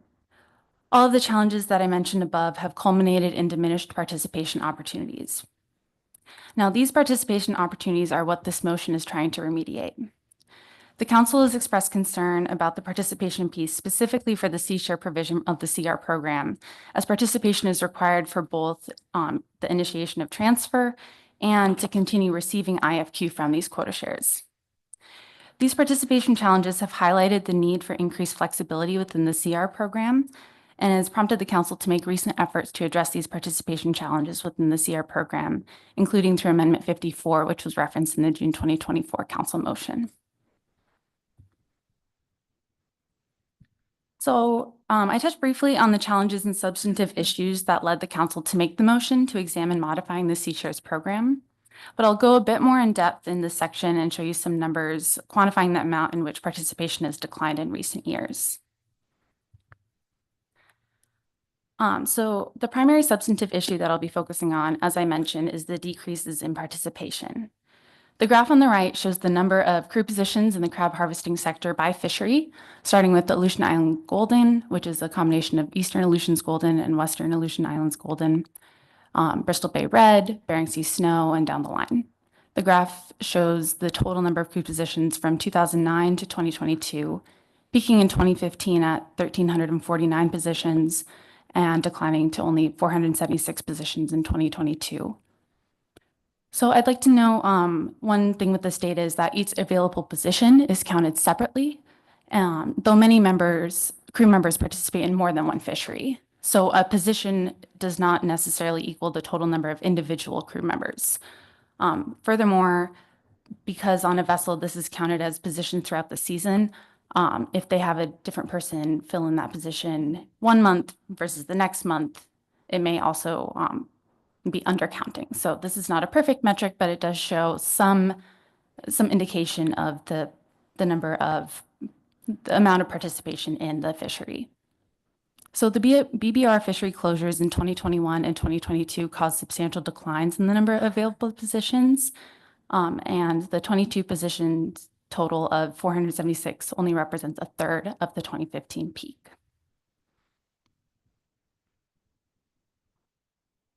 So a second way to look at the declines in participation is examining the decreases in crew sea shareholders that have occurred since the program was implemented. So the graph on the left shows the difference between the number of CPC and CVC QS holders in 2005 and 2023. CVC is catcher vessel crew and CPC is catcher processor crew. Both of those combined are the total C shareholders. So in other words, this graph shows the number of all crew quota shareholders. And one thing to note about the graph is that 2005 totals are unavailable for EBT and WBT. Those were combined in that year. So 2006 totals are shown for those two fisheries instead. Now, the most important part about this graph is that the largest CR program fisheries have shown the greatest declines in participation. Have BBR declining by 66 individuals or 39%, BSS declining by 51 individuals or 35% decline in CPC and CVC holders, and EBT and WT both declining by 46 individuals. Now, both the decreases in C shareholders by fishery and the decreases in the number of crew are both evidence of declines in participation that have stemmed from these low stock abundance and fishery closures that we've seen in recent years. Ms. Holman, before you move on, I think we have a couple questions. Mr. Twite and then Ms. Kimball. Thanks, Madam Chair. Thanks, Ms. Holman. My question actually is kind of about both this slide and the previous slide. I think what I understood from you that the previous slide is really best a measure of amount of employment opportunity, and just a dramatic decline in the amount of employment opportunity. But that to kind of understand what's happening in each fishery, which will give you a better sense of the actual amount of employment positions, it's better to look as you did in depth at the next slide. Am I sort of tracking you correctly that one is best opportunity and the other is best actual participation? Is that right? Through the chair, Mr. Twite, yes, I would characterize it that way as well. I would characterize the number of positions as the opportunity available, because as I mentioned, it doesn't really show a great representation of the number of individuals that are employed. I would characterize that the CVC and CPC holders are perhaps a better sense of the active participation. The crab econ safe does include some information on the number of distinct individuals as identified by crew license and CFCC operator gear permits, which was 353 individuals in 2022. But I would like to note that total, the CFCC license or gear operator permits are required of any individual that are directly or indirectly involved in taking raw fishery products on a commercial vessel, which would include support staff. So that isn't a true total of the number of harvesting crew on a vessel. So hence using the crew positions rather than that, the distinct individual number. Thank you. And Ms. Kimball. Thank you. My question is similar, but I didn't hear the answer necessarily. So do we not have the number of unique active crew, like similar to your slide 7, but not just crew positions? You said 353 in 2022.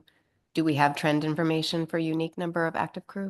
Through the chair, Ms. Kimball, yes, I can get that trend information if there's an additional iteration of this discussion paper or further analysis, and that is also available in table 5.14 in the most recent CRAB economic safe.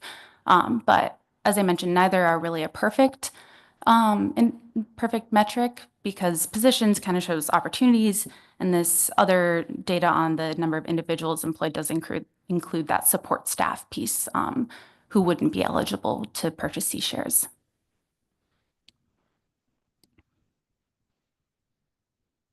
Thank you. I think we're ready to move on. Thank you.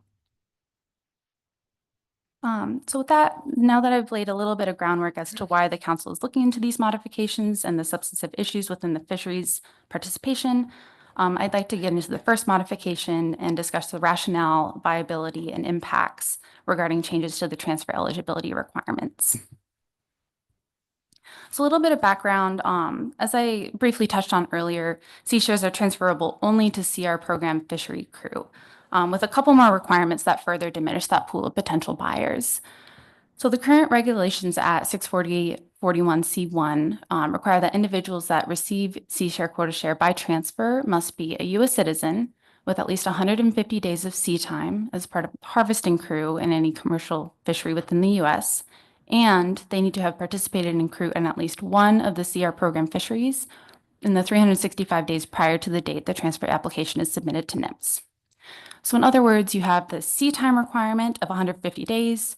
That sea time has to be part of a harvesting crew. You also have a CR program fishery participation requirement and a time frame as to which that participation has to have occurred. And crab crew share quota shares also require that QS holders meet annual participation requirements so that they can continue receiving IFQ from those quota shares. These participation requirements were modified earlier this year, as I mentioned, through Amendment 54 to the BSAI CRAB FMP. And these are a little bit different than the requirements that exist to receive quota share by transfer. In the council's motion, the transfer requirements would mirror these requirements, which are far more flexible. So the current regulations, as I mentioned, which were modified in 2024, require that or state that sea share QS will only yield IFQ if the individual holding that sea share quota share has participated in crew on at least one fishing trip where delivery of crab in a CR program fishery occurred during the 3 preceding crab fishing years. Or this is the more important point for the discussion that will follow, participated in crew in at least 30 days of fishing, tendering, or both in combination in any commercial fisheries in state or federal waters off of Alaska during the 3 preceding crab fishing years. So I'll quickly note that in the regulations, there are 2 different timeframes that are stated. The first that I've listed here relates to issuing IFQ. So if a sea shareholder does not demonstrate active participation in the 3 preceding crab years, they don't get their IFQ from their quota shares. But then in that 4th year that they don't meet active participation requirements, their quota shares will be revoked.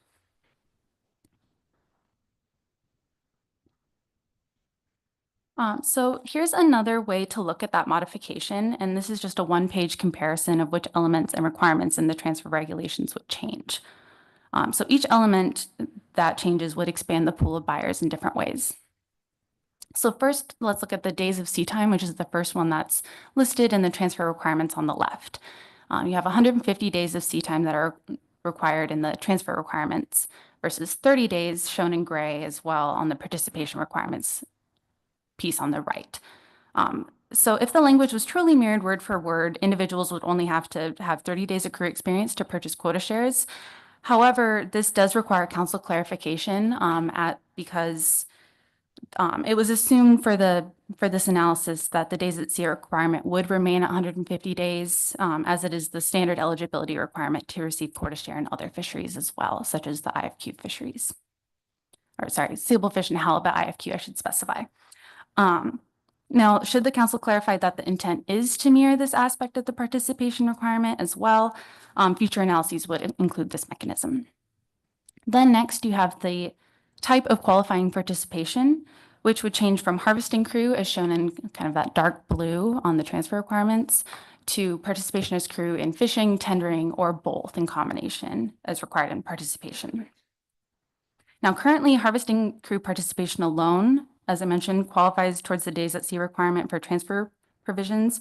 And this excludes any participation that an individual gets on a tender vessel, which stakeholders have noted is commonly how fishermen begin participating in the fishery. Now, next down, you'll see that it changes the qualifying fishery, which is the most impactful change in terms of the buyer pool expansion. Instead of participating only in one of the CR program fisheries, you would have had to participate in any commercial fishery in state or federal waters off of Alaska. Finally, the recency of participation would expand from 365 days prior to the date the transfer application is submitted to the 3 preceding crab years.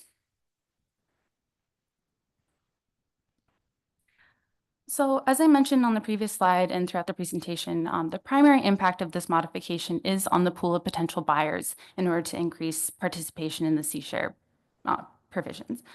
Now, if this modification were implemented, the pool of potential buyers would expand considerably. Right now, there is a very low quantity of potential buyers, as I kind of established within the substantive issues section showing positions and discussed briefly within the answers to questions on the approximate number of individuals that would qualify. So in 2022, there were 476 crab crew positions, some of which are already represented in the current C-share quota shareholders number. Now, not all of these crew members would meet other transfer requirements, such as the days at sea at harvesting crew. They may not have that 150 days. They might be participating as tendering crew instead of harvesting crew. So they may be, and others, if they already are C-share quota shareholders, if they've met the cap, they may be ineligible for additional investment if they're at the cap in their respective fishery. So there is some amount fewer than 476 crew members that would be eligible to purchase. But it's important to note that eligible does not mean interested or able to purchase.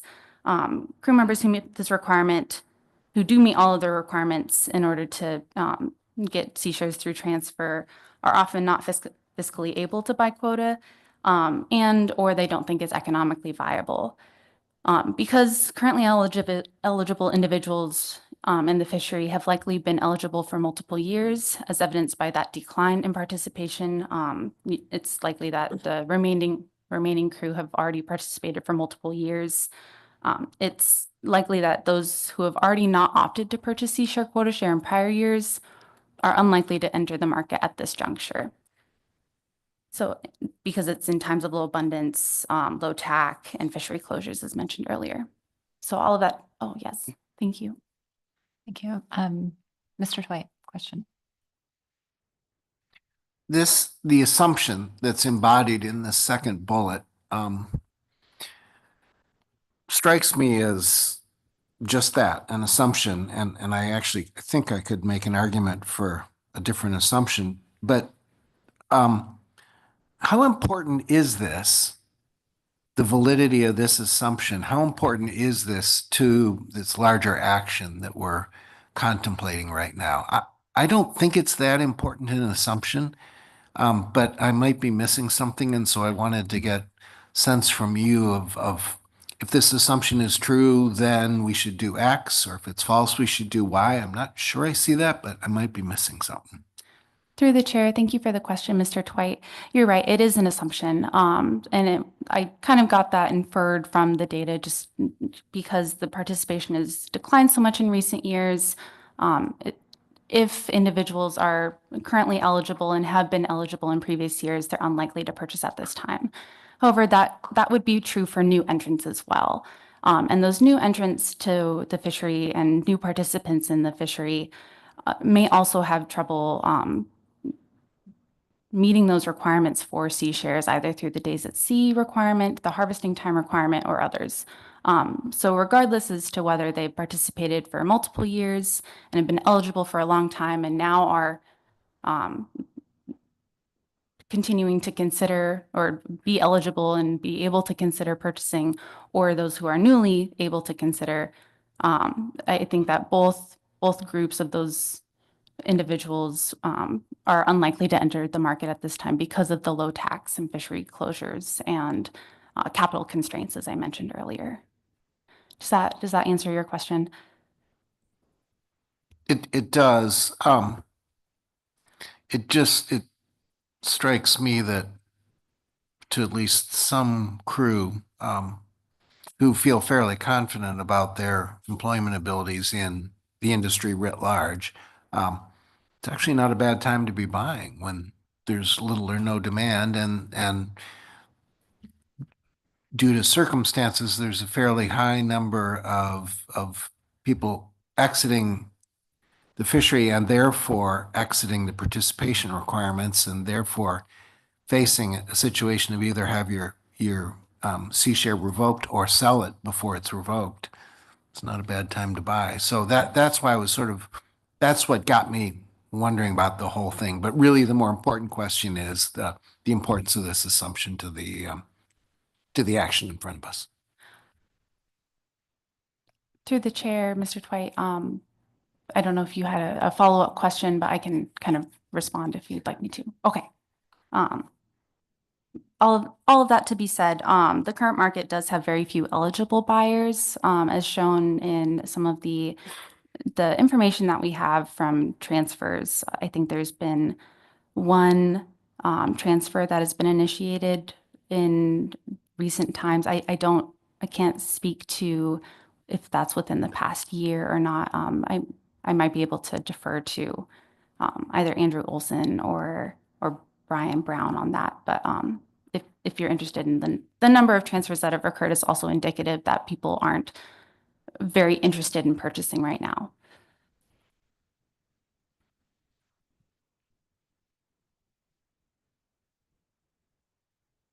So the pool of buyers would increase under this modification considerably.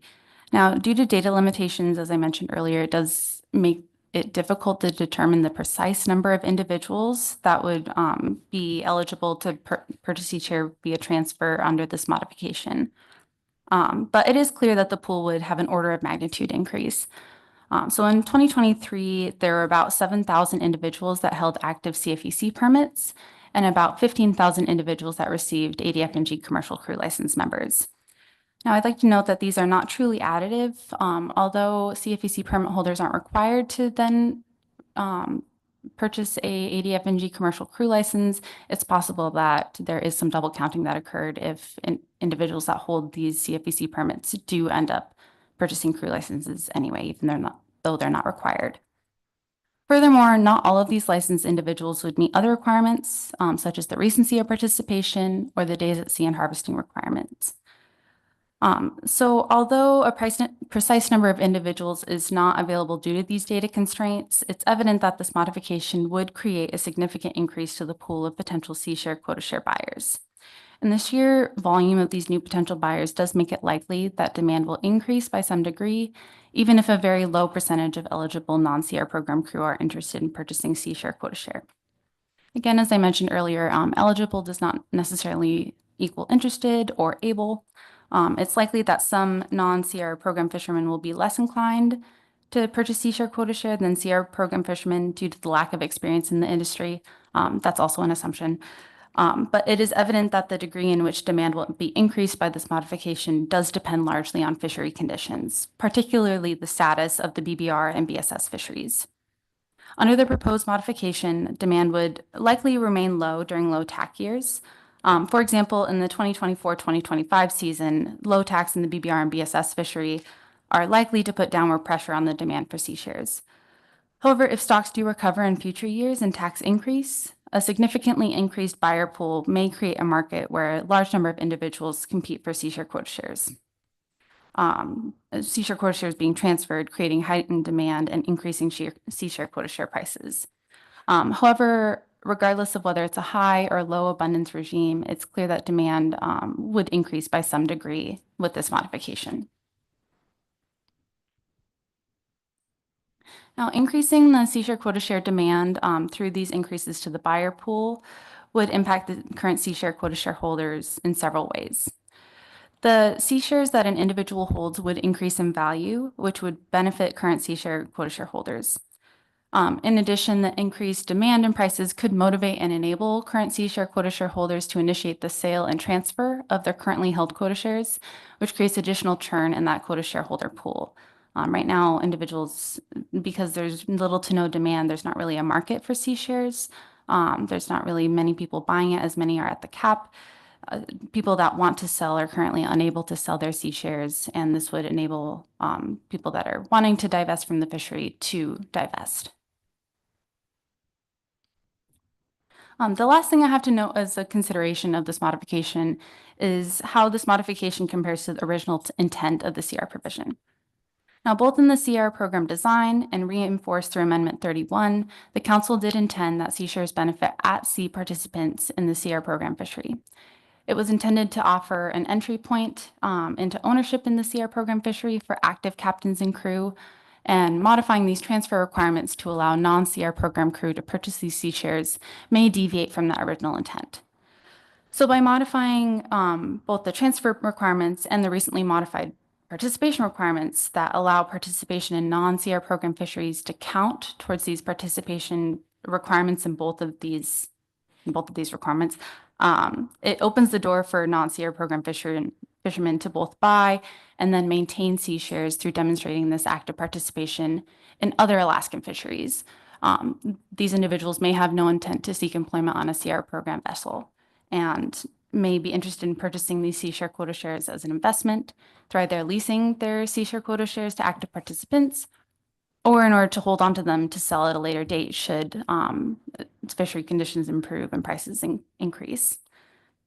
So although this mechanism certainly increases flexibility and would benefit current C shareholders by adding demand to a market that currently has virtually no interested buyers, it may also require a policy determination in terms of what the intent of the program is. So there's no other questions on the modification to transfer provisions. Yes. Ms. Kimball, thank you. Thank you. I guess maybe it's a broader question, and normally we do a discussion paper to kind of scope out an issue and determine if is there a problem. And I think kind of subjectively we could get that from this paper. And then there are some ideas to solve it. And then we would initiate an analysis to say what are the impacts of those ideas. But I'm kind of wondering on this first section of what's being contemplated, would you anticipate the council and staff have the data to do kind of more on the potential impact than you have already in the discussion paper? I'm keyed in on the data limitations that you mentioned. I mean, is this kind of qualitative and some bounds around what we're seeing? Even if we went forward with an analysis, that's probably the limit on what we might see there, or is there more to do? That's my question. Through the chair, Ms. Kimball, thank you for the question. There certainly are data limitations, especially in non-CR program fisheries. We're kind of spoiled in the CR program fisheries even by having this crew member data, whereas the statewide data is kind of limited to just that CFEC permit holder and crew member license or crew member and gear operator information. As for the impacts that could be determined in additional analyses, we could certainly go further as to discussing the current market that's available, including the number of transfers that are initiated each year currently, as well as perhaps speak with some fishermen as to whether they'd be interested. The impacts would be fairly limited because of that data limitation. But yes, I hope that answers your question. Yes, thank you. Okay, thanks. Okay, and now I will pivot to the second modification, which is increasing the C share use caps. So first, I'll just provide a brief overview as to the individual use caps. So C share use caps are imposed on the use and holdings of harvest shares by any person in order to prevent excessive consolidation within a fishery. These C share use caps are calculated as a percent of the initial C share pool, which represents only 3% of the total IFQ that's allocated within the CR program. These use caps are then applied to the total QS units within that initial QS pool for CVC and CPC. Now, these QS units are then applied to the annual TAC, which fluctuates each year. So as with all use caps on holdings, these percentage are linked to the original units, which is a fixed number. And that's because as the TAC fluctuates, fishermen then don't have to divest in order to stay under that cap. Individual use caps do vary across the CR program fisheries due to differences in fleet characteristics and differences in historical dependency of participants on the different fisheries. So the permanent CVC and CPC use caps are described in this table. You'll see that each fishery that has a different percentage cap is described in a different color. The top chunk, BBR, BSS, EBT, and WBT all have a 2% cap. That middle chunk, PIK and SMB both have 4% caps, and EAG, WAG, and WAI all have these 20% caps. And on the far right, the table shows the maximum pounds that would be allocated to an individual C shareholder in the 2024-2025 crab year from their C share quota share if they held up to the cap. You'll see that several of these are undetermined due to the fishery closures. So to examine the rationale and impact of this modification, it's necessary to look at the number of C shareholders that are at or near the cap in each fishery. This data is intended to provide some additional information and context as to which fisheries have individual use caps they may be constraining current C shareholders and these participants that may be interested in further investment. Now, this table shows fisheries in the leftmost column, the percent cap that I just described in the second column, the total number of CVC and CPC holders in the 2023-2024 crab year in that middle column. Then on the far right, we have the count and percent of CVC and CPC QS holders that are at or above the individual use cap. Individuals may be above the use cap if they are grandfathered in at the initial onset of this program. So of the fisheries that have been open within the last 5 years, the BBR, BSS, EBT, and WBT fisheries have had the greatest number of individuals that are at or above their respective individual use caps, while EAG, WAG, and BSS have the greatest proportion of QS holders at or above the cap. This is another way to look at that data within the prior slide. Now, this graph shows the proportion of C shareholders that are at or near the cap by fishery. On the y-axis, you have the proportion of the QS holders in each fishery going from 0 to 100%, and the columns showed each fishery.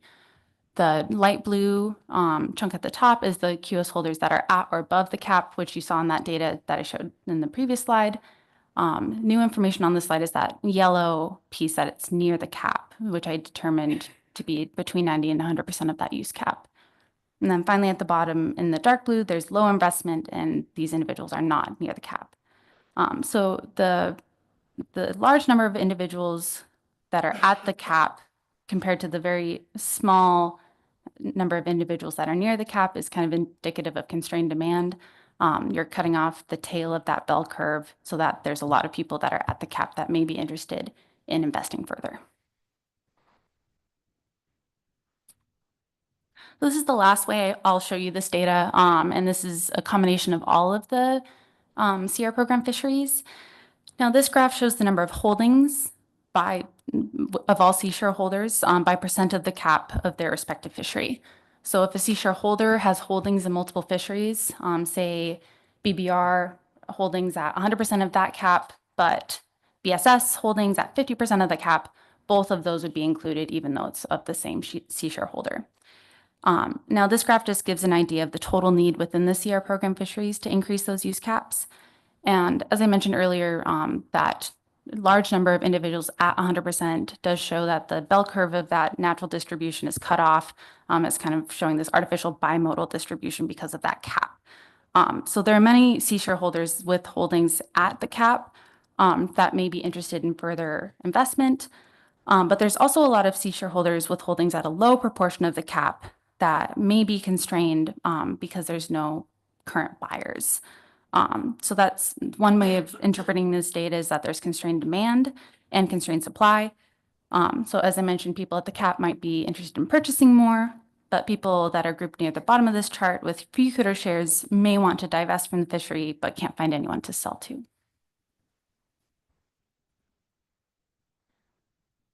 So to wrap this section up, I'll just provide a few considerations about this modification.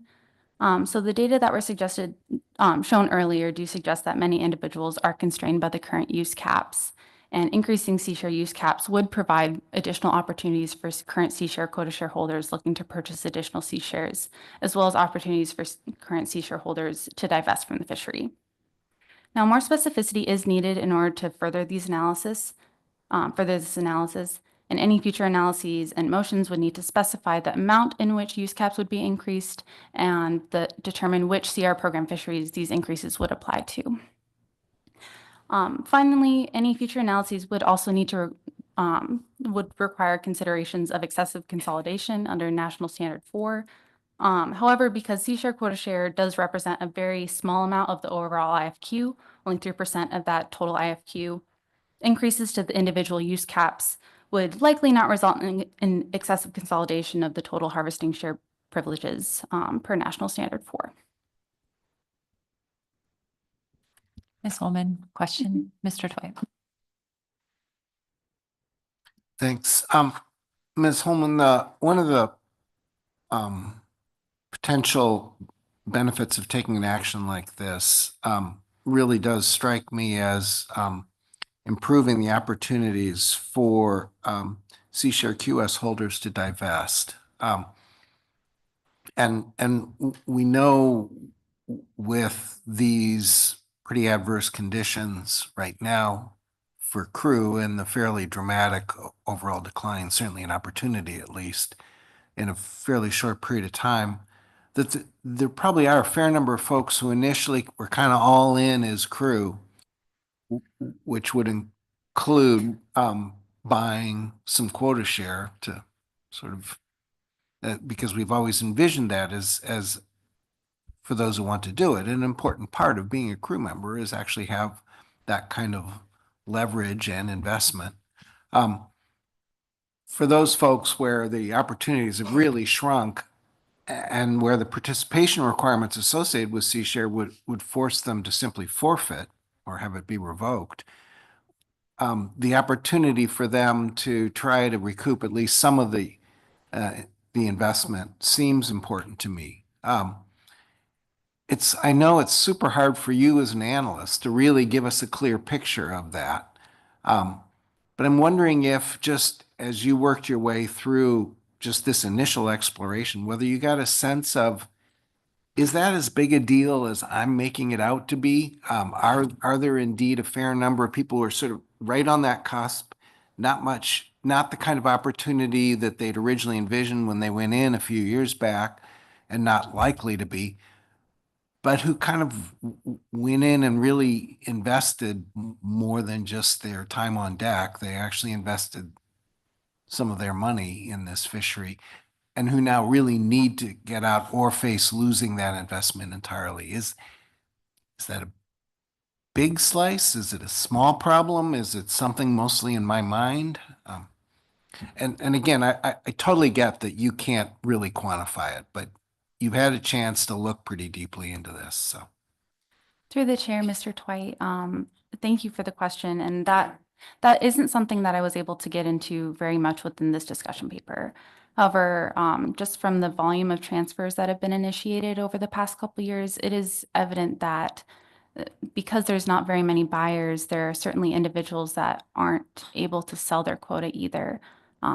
Future iterations of this analysis, should the council request any future iterations, would certainly dive into that further. The amount of individuals who would like to sell but are currently unable to is certainly a very important part of that analyses, and we could get at that information in several different ways in future reports.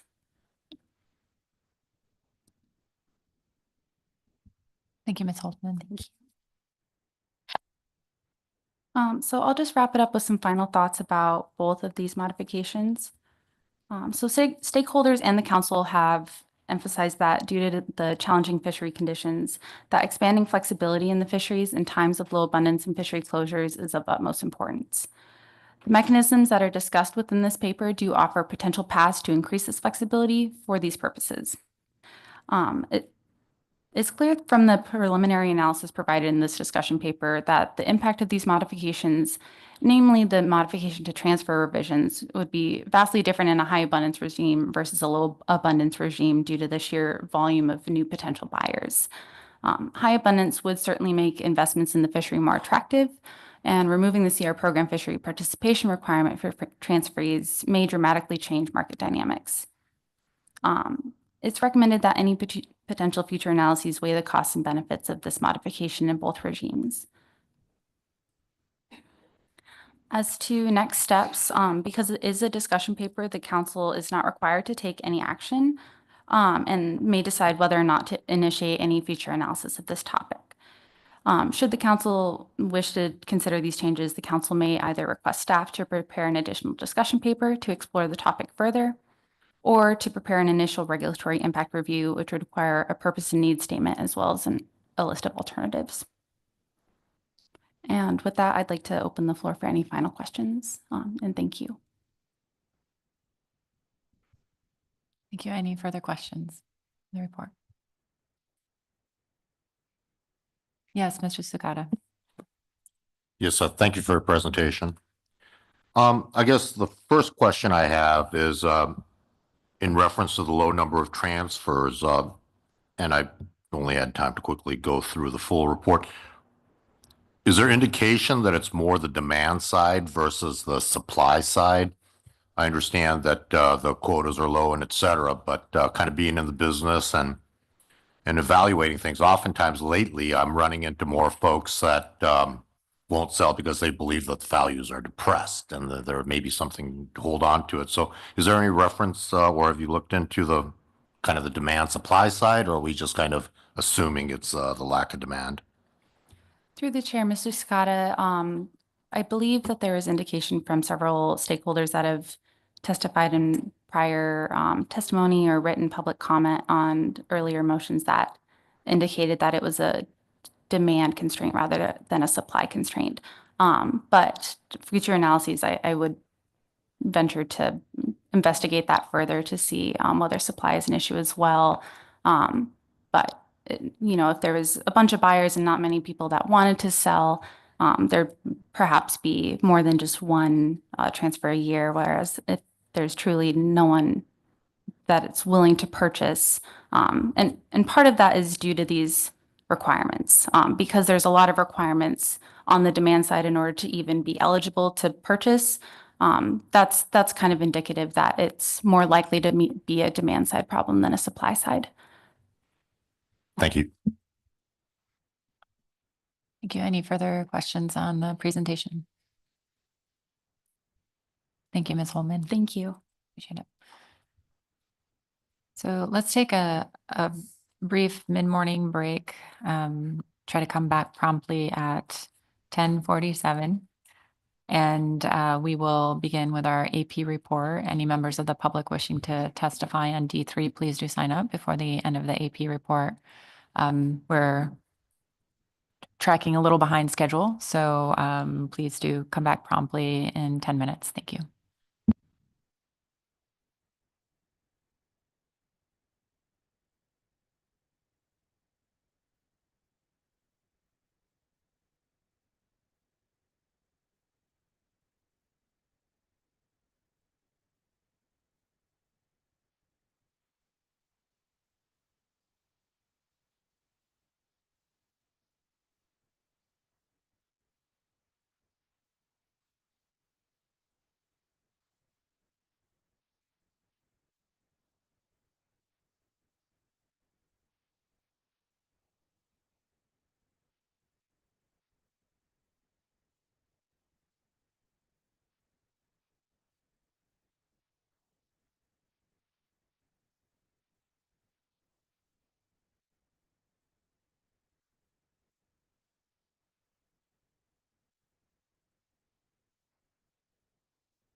Council members, please come back to order.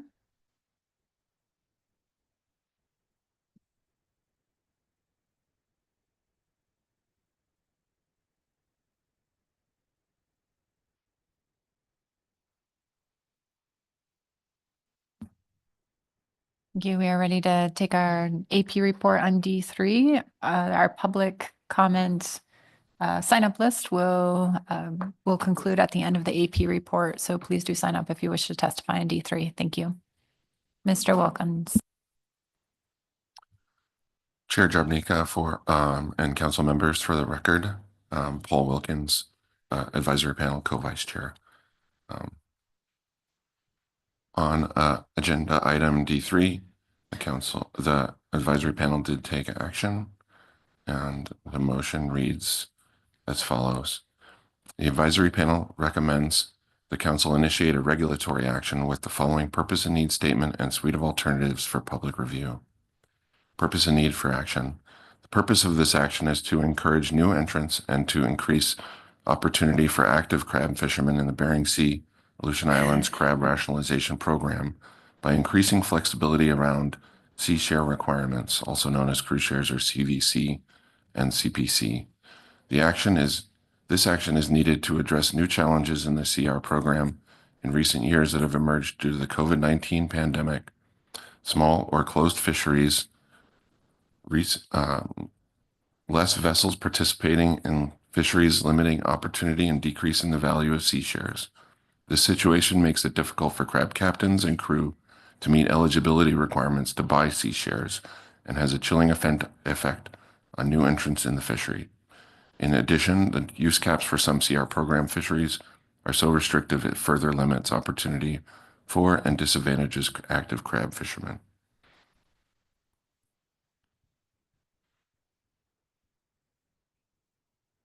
Alternatives. Alternative 1, no action, status quo eligibility requirements for buying sea shares and sea share use caps. Alternative 2, revise eligibility requirements to purchase/receive sea shares. Allow time tendering to count towards the 150 days and increase time to 3 years to participate in a crab CR fishery trip. For transfers of CVC and CPCQS, require that an individual must be a U.S. citizen with, number 1, at least 150 days of sea time as part of a harvesting crew in any U.S. commercial fishery, or on a tender vessel operating in support of a commercial fishery managed by the state of Alaska, or in a federal commercial fishery in the EEZ of Alaska. Individuals may combine their participation as crew on a tender vessel in state and federal commercial fisheries to meet this requirement.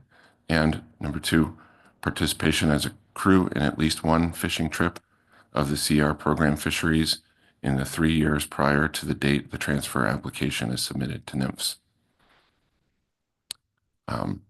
Alternative 3, increase sea share use caps only for Bering Sea crab stocks.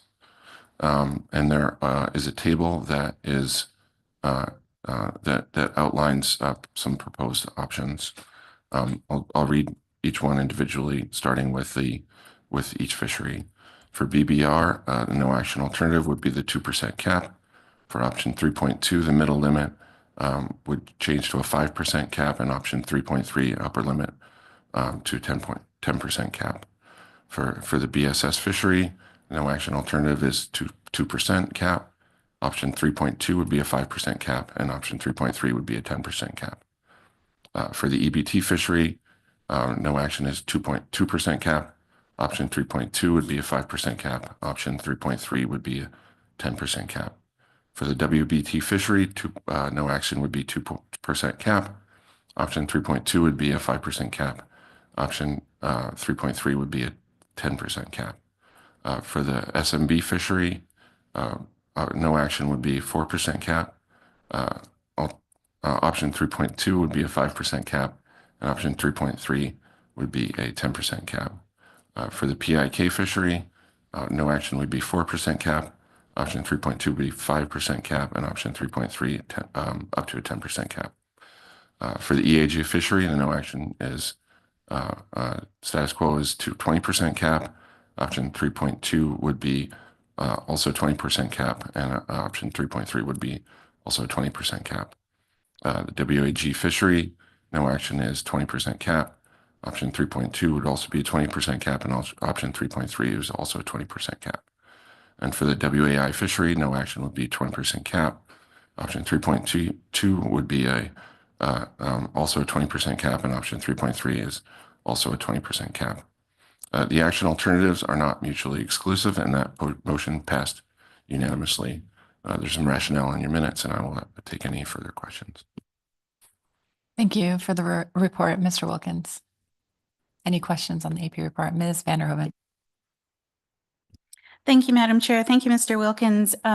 Looking at the table for alternative 3, I was just trying to decipher the color coding, and I think if it's in blue, it's not a change, but if it's in black, it is a proposed change. And I guess I just wanted to make sure that that's the correct understanding with that color coding. Through the chair, Ms. Vanderhoven, yes, that is correct. Thank you, Mr. Wilkins. Any other questions? Mr. Williams. Thank you, Madam Chair. Thank you, Mr. Wilkins, for your report. Did the AP, Ms. Holman did a great job of describing kind of the current situation and where we sit with C shares, did a nice job of that. But this expansion or this liberalization, if you will, of the options that are here, did the AP have a discussion about what that could mean if we return to more normal tax and opportunity? Was that something that was discussed around the table of what these changes might mean to that more optimistic, shall we say, or more normal situation?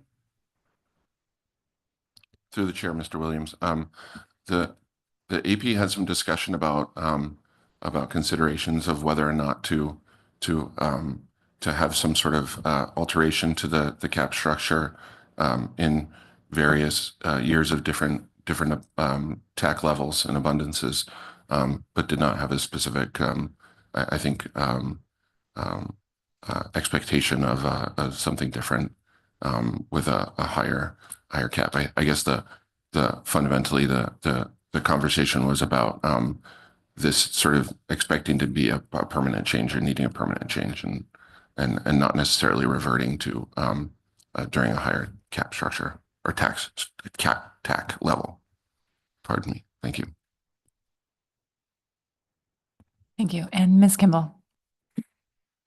Thank you, Madam Chair. Thank you for the AP report. I was wondering if there was, because I didn't see anything in the rationale about the range of use caps proposed under alternative 3, was there any discussion of an additional range, or was this the only range discussed? And I'm speaking in particular to the upper bound of 10%. Through the chair, Ms. Kimball, I don't recall a specific conversation about whether or not 10% should be the upper bound. That was the level proposed in the motion. There was some discussion about whether the different caps listed in the options were necessarily tied together, and that was primarily for consistency, but I don't recall a consideration of higher cap levels. Thank you. Thank you. And Mr. Carlin. Thanks, Madam Chair. Mr. Wilkins, I'm wondering if the AP had any discussion of the scenario where someone who can, with these proposed or contemplated modifications, who would qualify, have the benefits of more flexible opportunities to acquire and accumulate C shares, but with no intent to participate in the crab fisheries in the future. Did the AP discuss that? Through the chair, Mr. Kurland, I believe that there was some consideration of trying to maintain the intent of the CR program, to try and maximize participation by crew that are expected to be actively included in the and participate in the fishery. And that was sort of some of the purpose of the language regarding tendering. There's multiple tendering businesses that are also involved in the CRAB program. And so that I think would say that was the extent of that part of the discussion. So if I may just follow up, I understand with regard to providing increased flexibility to qualify for obtaining C shares. I guess what I'm focused on is more sort of forward-looking, whether they intend to continue participating in the fishery. Through the chair, I don't recall that as being something that was discussed. Thank you.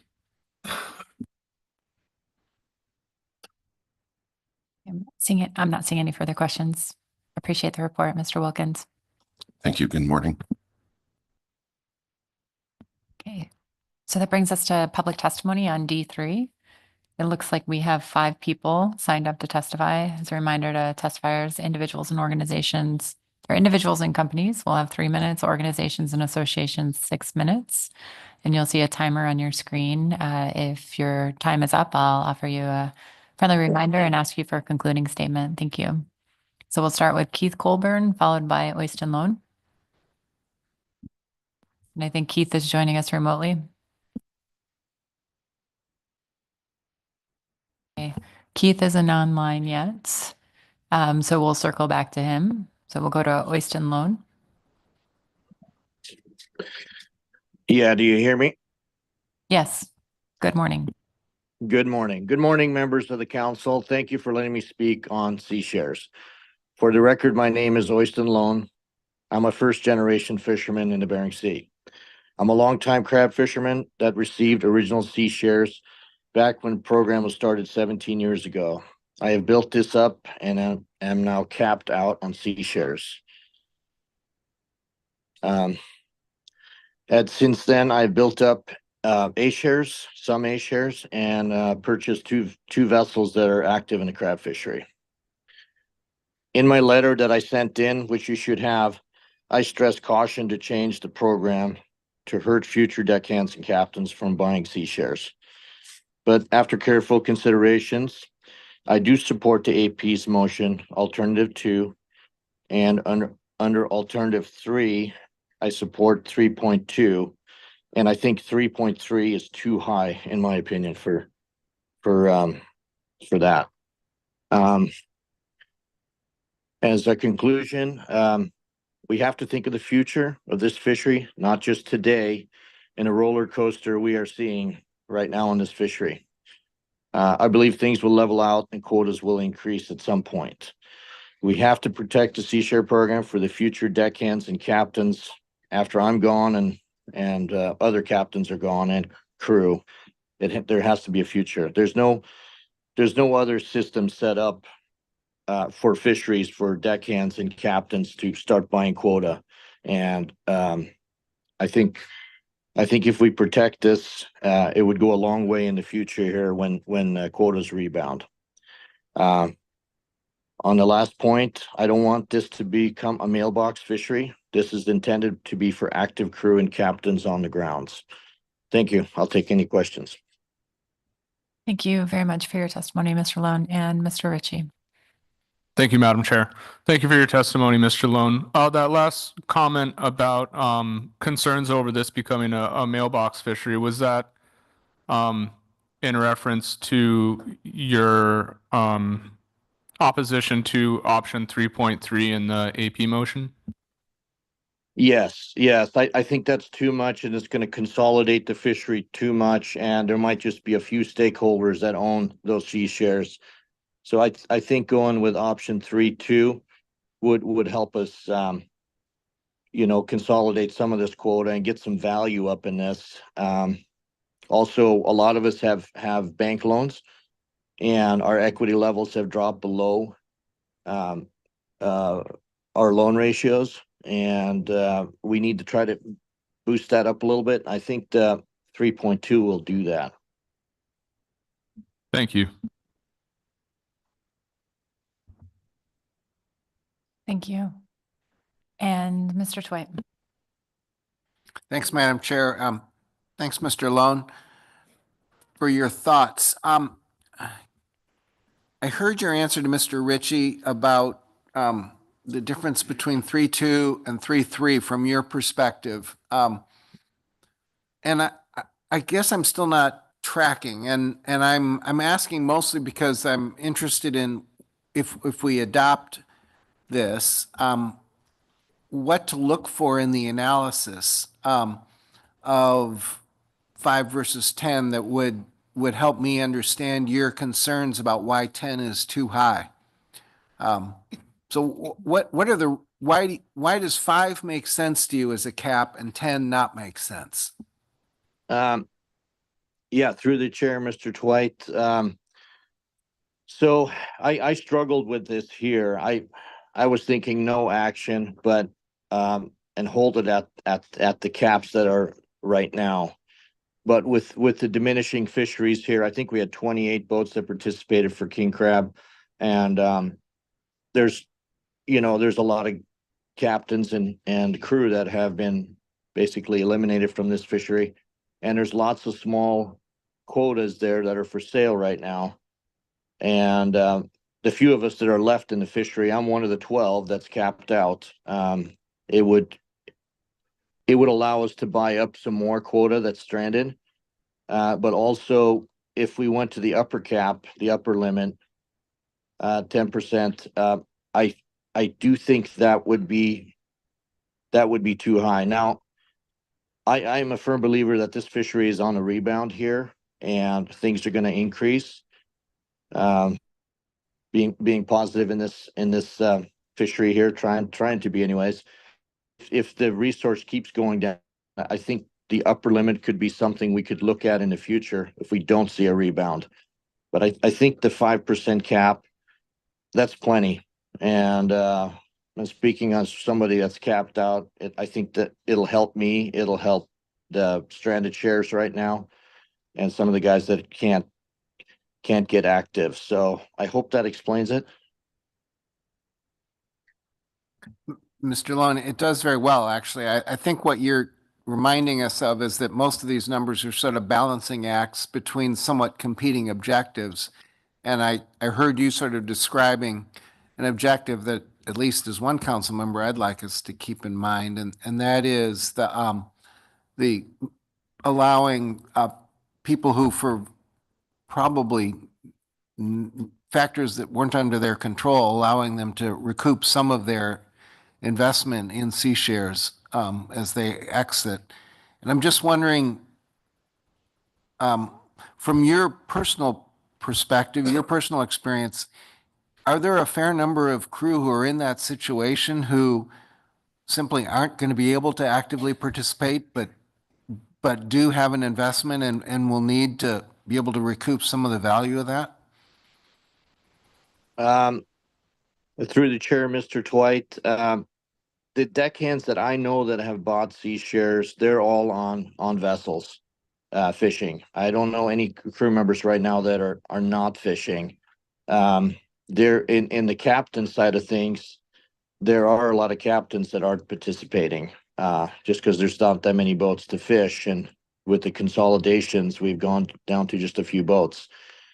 So I think there's more stranded captains than crew at this point. If you've got a crew member that's got C share, owning 2 boats, I'll make a spot for you on my deck because I'll be able to fish your quota, and that guy's going to take real good care of the crab on deck and be more professional than somebody that doesn't bring crab to the table. Thank you. And Mr. Mueller? Thank you, Madam Chair. Mr. Lowen, part of the purpose here related to the AP motion here, of which you at least supported in part, and the purpose and need statement here is to, the action was intended to encourage new entrants into the fishery. So do you think that the liberalization, if you will, of the eligibility to participate will achieve that?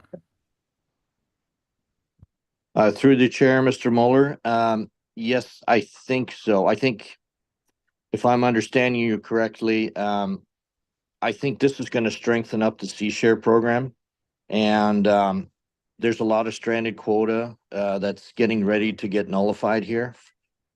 And it'll strengthen this up. It'll strengthen the whole C share program up. And as we move forward, if quotas go up, which I'm expecting from what we're seeing on some surveys and things here, this will be a viable thing, and we'll see younger guys getting into this fishery, and hopefully start buying some more sea shares. And I'm 56 years old right now, and I'll probably fish another 4 or 5 years out here. And I'm looking to turn these over to hopefully a young guy that's on deck and get the next generation going on this.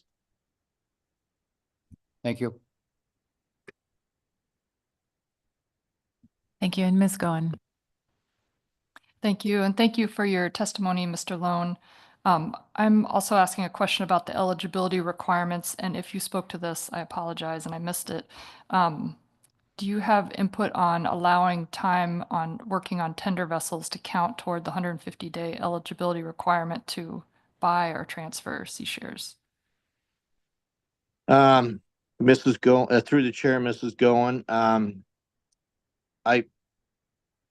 I was initially kind of against this, but after talking to some captains that are struggling with keeping their stuff active, I think tender vessel operation is a great way to go here at this point. I would maybe the council should making this a temporary solution for alternative 2 till if the fishery were to rebound here, and we look at a lot higher quotas here in the future, it might be something that we need to rein in. But I'm not sure about this. I struggled hard with this, Jamie. So, but I think this is for the best of the people that are involved in the fishery right now. And I'm trying to look down to the future, but my decision making here is for right now. Thank you. Yes, and Ms. Vanderhoven. Thank you, Madam Chair. Thank you, Mr. Lone. I think your response to Ms. Goen started to get to my attempts to clarify. I was looking at your letter and getting a little bit lost, but I think where you are on the qualification to purchase and to maintain, you are still thinking possibly temporary measures, but you may be second guessing that at this point. But the increase to the cap you're looking at as a permanent measure, not a temporary measure. Am I interpreting your answer correctly? Through the chair, the council could also look, well, it would be hard to make alternative 3 a temporary motion. If the fishery picks up, but I see it as a huge help right now with guys that have borrowed money and trying to increase the value of these sea shares and get some of it moving on the market. That's why I kind of went with 3 too. I hope that helps. Thank you. Thank you, Mr. Lone. I'm not seeing any further questions. Appreciate your time this morning. Thank you so much. Next up is Corey Lesher, followed by Greta Goodmanson.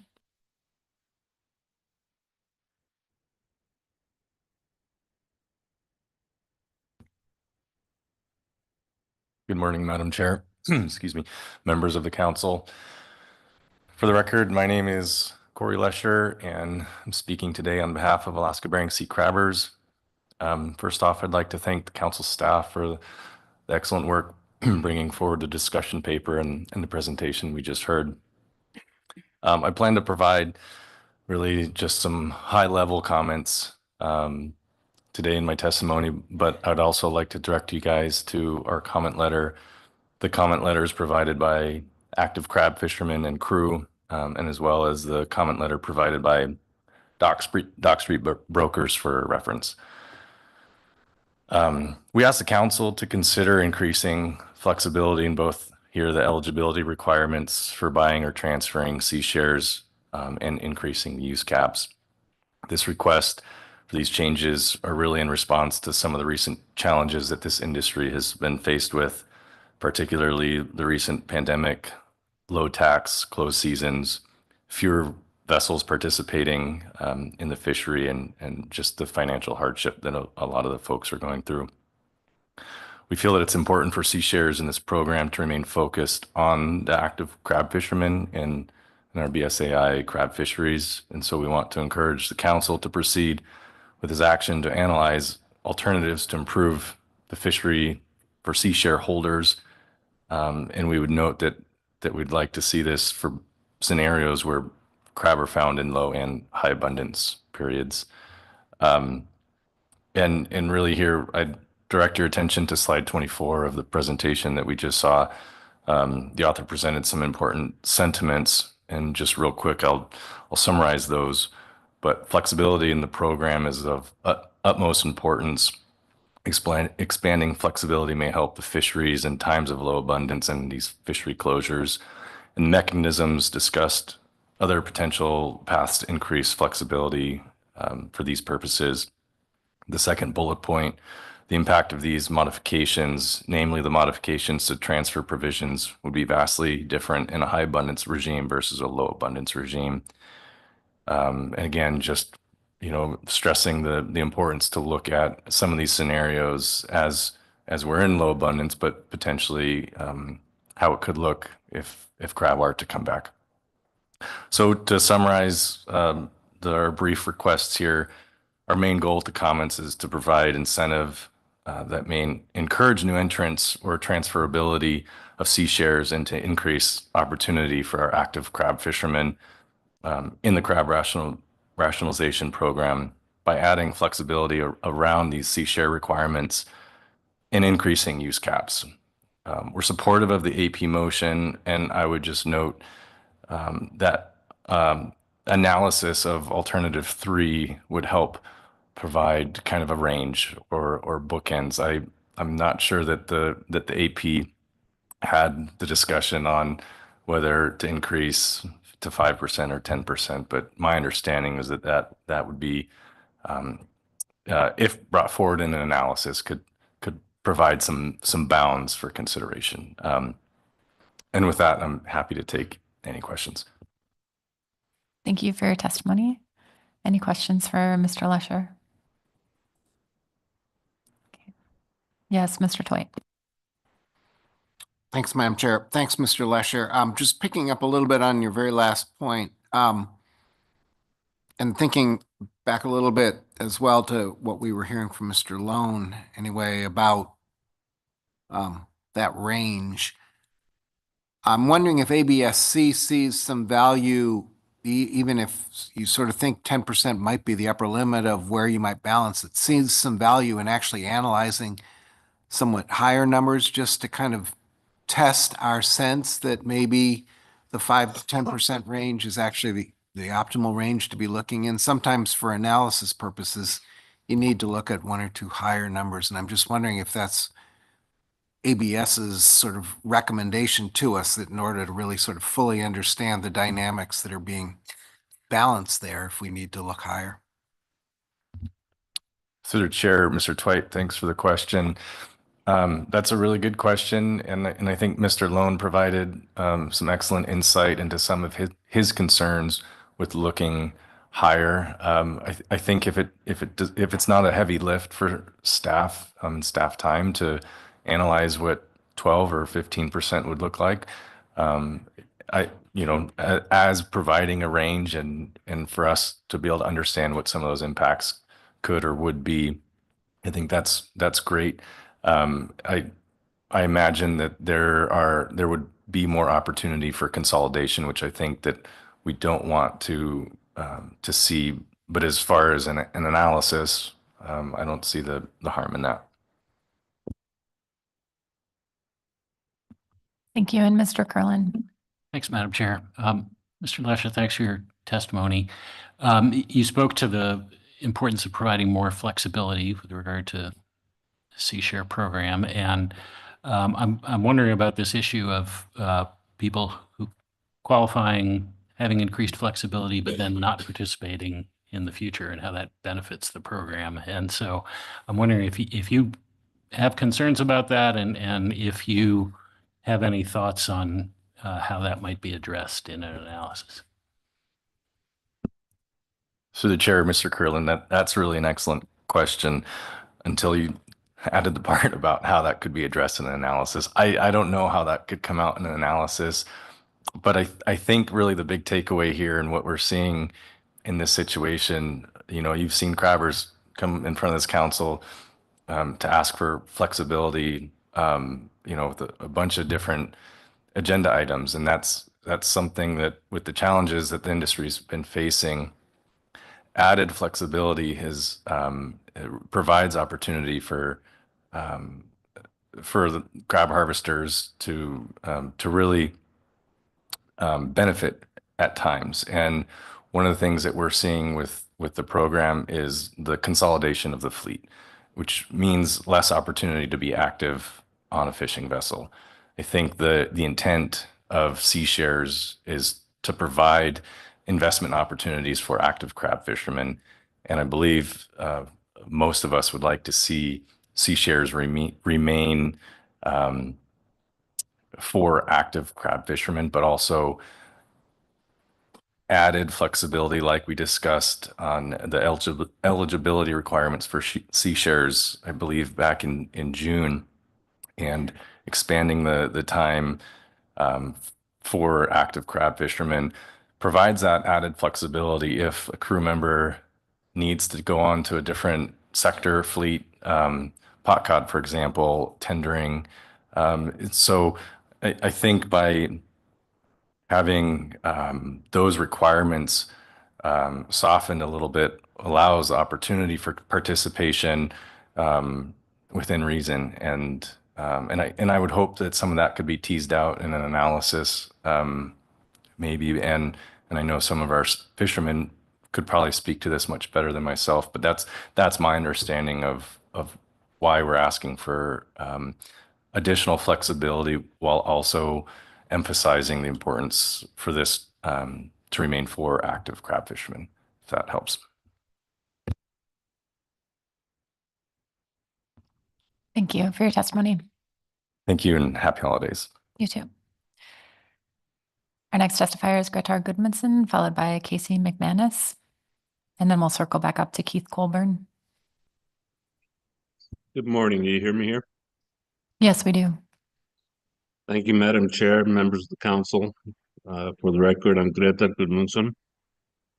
I guess I don't have a whole lot to say on this, except that I would like to see the caps increased, whether it's 5% or 10% on the sheet there. It's, I think it just opens the market a little bit for the Sea Shares. The guys that are most interested in the Sea Shares are mostly capped out. So that was the purpose of that, of the increase in the Sea Shares, was to just get a few more people that are truly interested in buying these. And I think we all need to keep in mind that even if we're talking 5% or 10%, it's 5% of 3% and 10% of 3%. It's not a huge number. So either one works for me. Like I said, my original intent in that was just to open the market a little bit. And the qualification periods was to make it an even playing field for the initial issuees and the new entrants. So we're all playing under the same rules. And the same with the qualifications. I've heard a few comments or part of the discussion here that, some of these guys are going to be mailbox fishermen again.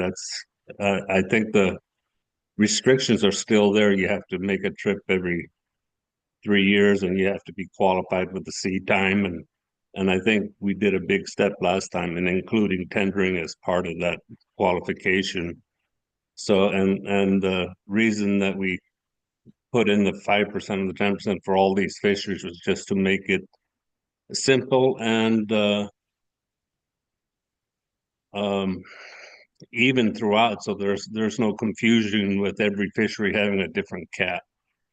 And I guess that'll complete my testimony. I'll take any questions. Are there any questions? Okay. I'm not seeing any. Thank you much. So our next testifier is Casey McManus, followed by Keith Colburn. Thank you, Madam Chair and members of the council. Unlike every other person who spoke so far, minus Corey, because wasn't really an active fisherman, but out of the fishermen and what I know of their background, I was the only one that wasn't issued quota. I had to buy all the sea shares that I have, and it was just a generational difference that required that. And I bought it all up to caps, and then with the crab closures, I lost my job. The boat stayed tied up for a year, and then the fellow who ran it for 10 now just red for this last Bristol Bay red crab season. And I feel like, you know, guys like me who did crab fish our whole lives and pot cod, all different species of crab, and really gave everything we had to it. I feel like we're kind of being thrown away if we bought our sea shares. Like Oyston said, you know, he'd make a spot for you if you had sea shares that you could bring to his boat. And that was the attitude back in the earlier years, which is why I bought to the caps. Kept me secure in a wheelhouse position. However, now I feel like that's not really plausible. And when it comes to the alternative 3.3, I believe 10% cap's too high. Even though Gredar mentioned, you know, it is only 10% of 3%, but what we bake it down to another 10 years is going to be the same thing that has happened with the native corporations and always getting 10%. It's going to bake it down to 10 captains that own all the crab. And I don't think that was the intention of the program. And I don't know if the AP had certain requirements to stay in a box in this one, but I feel like the box, you know, nobody could go off and think of different options, alternative options that were more broad form than this, such as, you know, making 25% of any A or B share transfer ROFO required, where a crew member would have the chance to buy that. And that's how you could keep the fishermen into it and keep the active fishermen getting their first chance to buy everything, but you're not taking it away from the guys by default who are unable to compete right now because there's not enough boats to run. And the thing is these boats that are out there now, they'll stay out there until they've decreased and they're out of shape, too out of shape to fish. A lot of these other boats are not going to be returning. They're long in the tooth. They're built to be 30-year boats. They're on their 45th year, and there's nothing worse than letting a crab boat sit. So as much as I hate to have to choose an alternative, I believe alternative 2 would be the one I would have to support. And out of alternative 3 would be 3.2, 5% cap raise.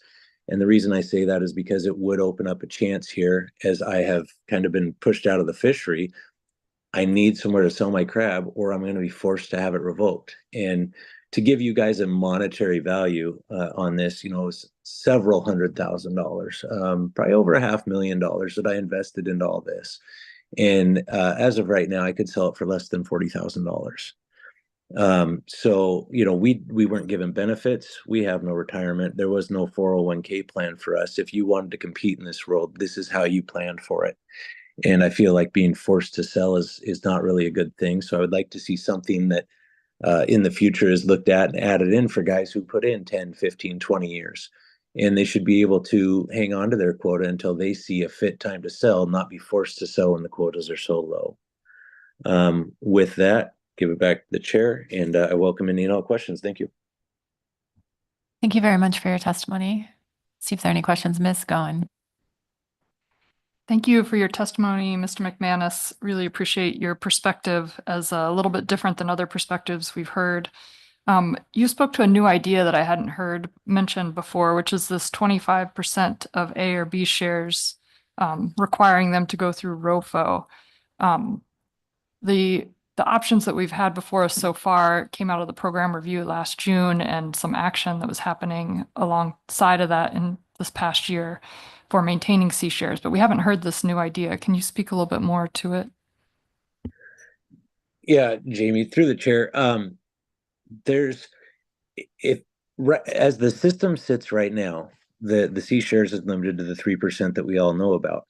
But the problem is we're all thinking about staying in this 3% box. If we really want to see a fishery that is owned by the actual fishermen and avoid the mailbox fishermen, as Oyston brought up, the best way to do that is any and all shares that are sold, period. The crew members or the captains should have the first right to buy them. The problem is, and this is a market problem, is as of right now in these down years, the crew members and the captains, but especially the crew members, don't have enough money. To give you an idea, I spoke to one of my friends who was on my own boat, and he went home with $3,200 after catching 40,000 pounds of red crab this year. Unfortunately, most of the crab is leased these days, and you lose 65 and sometimes 70, and in some cases this year I've heard as high as 80% comes off the top. So you get your gross check for, say it looks big at $1 million, 10% goes right out to taxes. Well, then up to 80% goes to the guy who is at home who doesn't fish anymore with A shares, and then that's gone. Now you're working 20%. Then you take the food, the bait out of it, and then that gets passed down. Now you get your crew share. Now you take your airfare out of the crew share, your fishing license, or your captain's card, which is $3,000. Even a captain this year on that boat, even though they got double percentage, they had to buy the $3,000 permit card. So yeah, they would have made $6,400, but after you spend the $3,400 on the or $3,000 on the permit card, you're down to $3,400 for 40,000 pounds of crab. None of these guys have enough money right now to buy the C shares. The only guys that even come close to it are guys who invested in other boats, or owning boats and A shares in different ways where they might be able to swing it. But then you got to find a bank that's going to loan them the money to buy it, and that is damn near impossible right now. I would love for somebody to show me a bank who is hot to jump and loan money on quota. I don't believe it exists. Any other questions? I'm not seeing any. Thank you again for your testimony. Thank you. We'll circle back to Keith Colburn. Is he online? Okay. I don't think we've successfully connected with him. So that'll conclude your public testimony on. Oh, is he there? Okay. That'll conclude our public testimony on D3. Let's take a 10-minute stand down and come back to see what the wishes of the council are. Thank you. See you at 11:42.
Council members, please come back to order.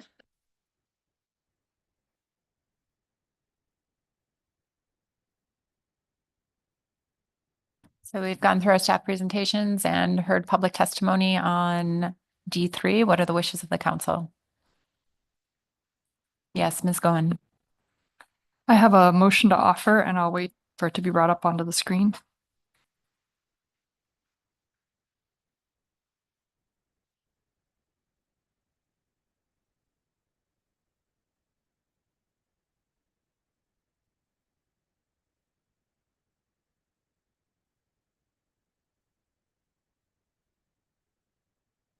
This motion adopts the following purpose and need statement and alternatives for analysis.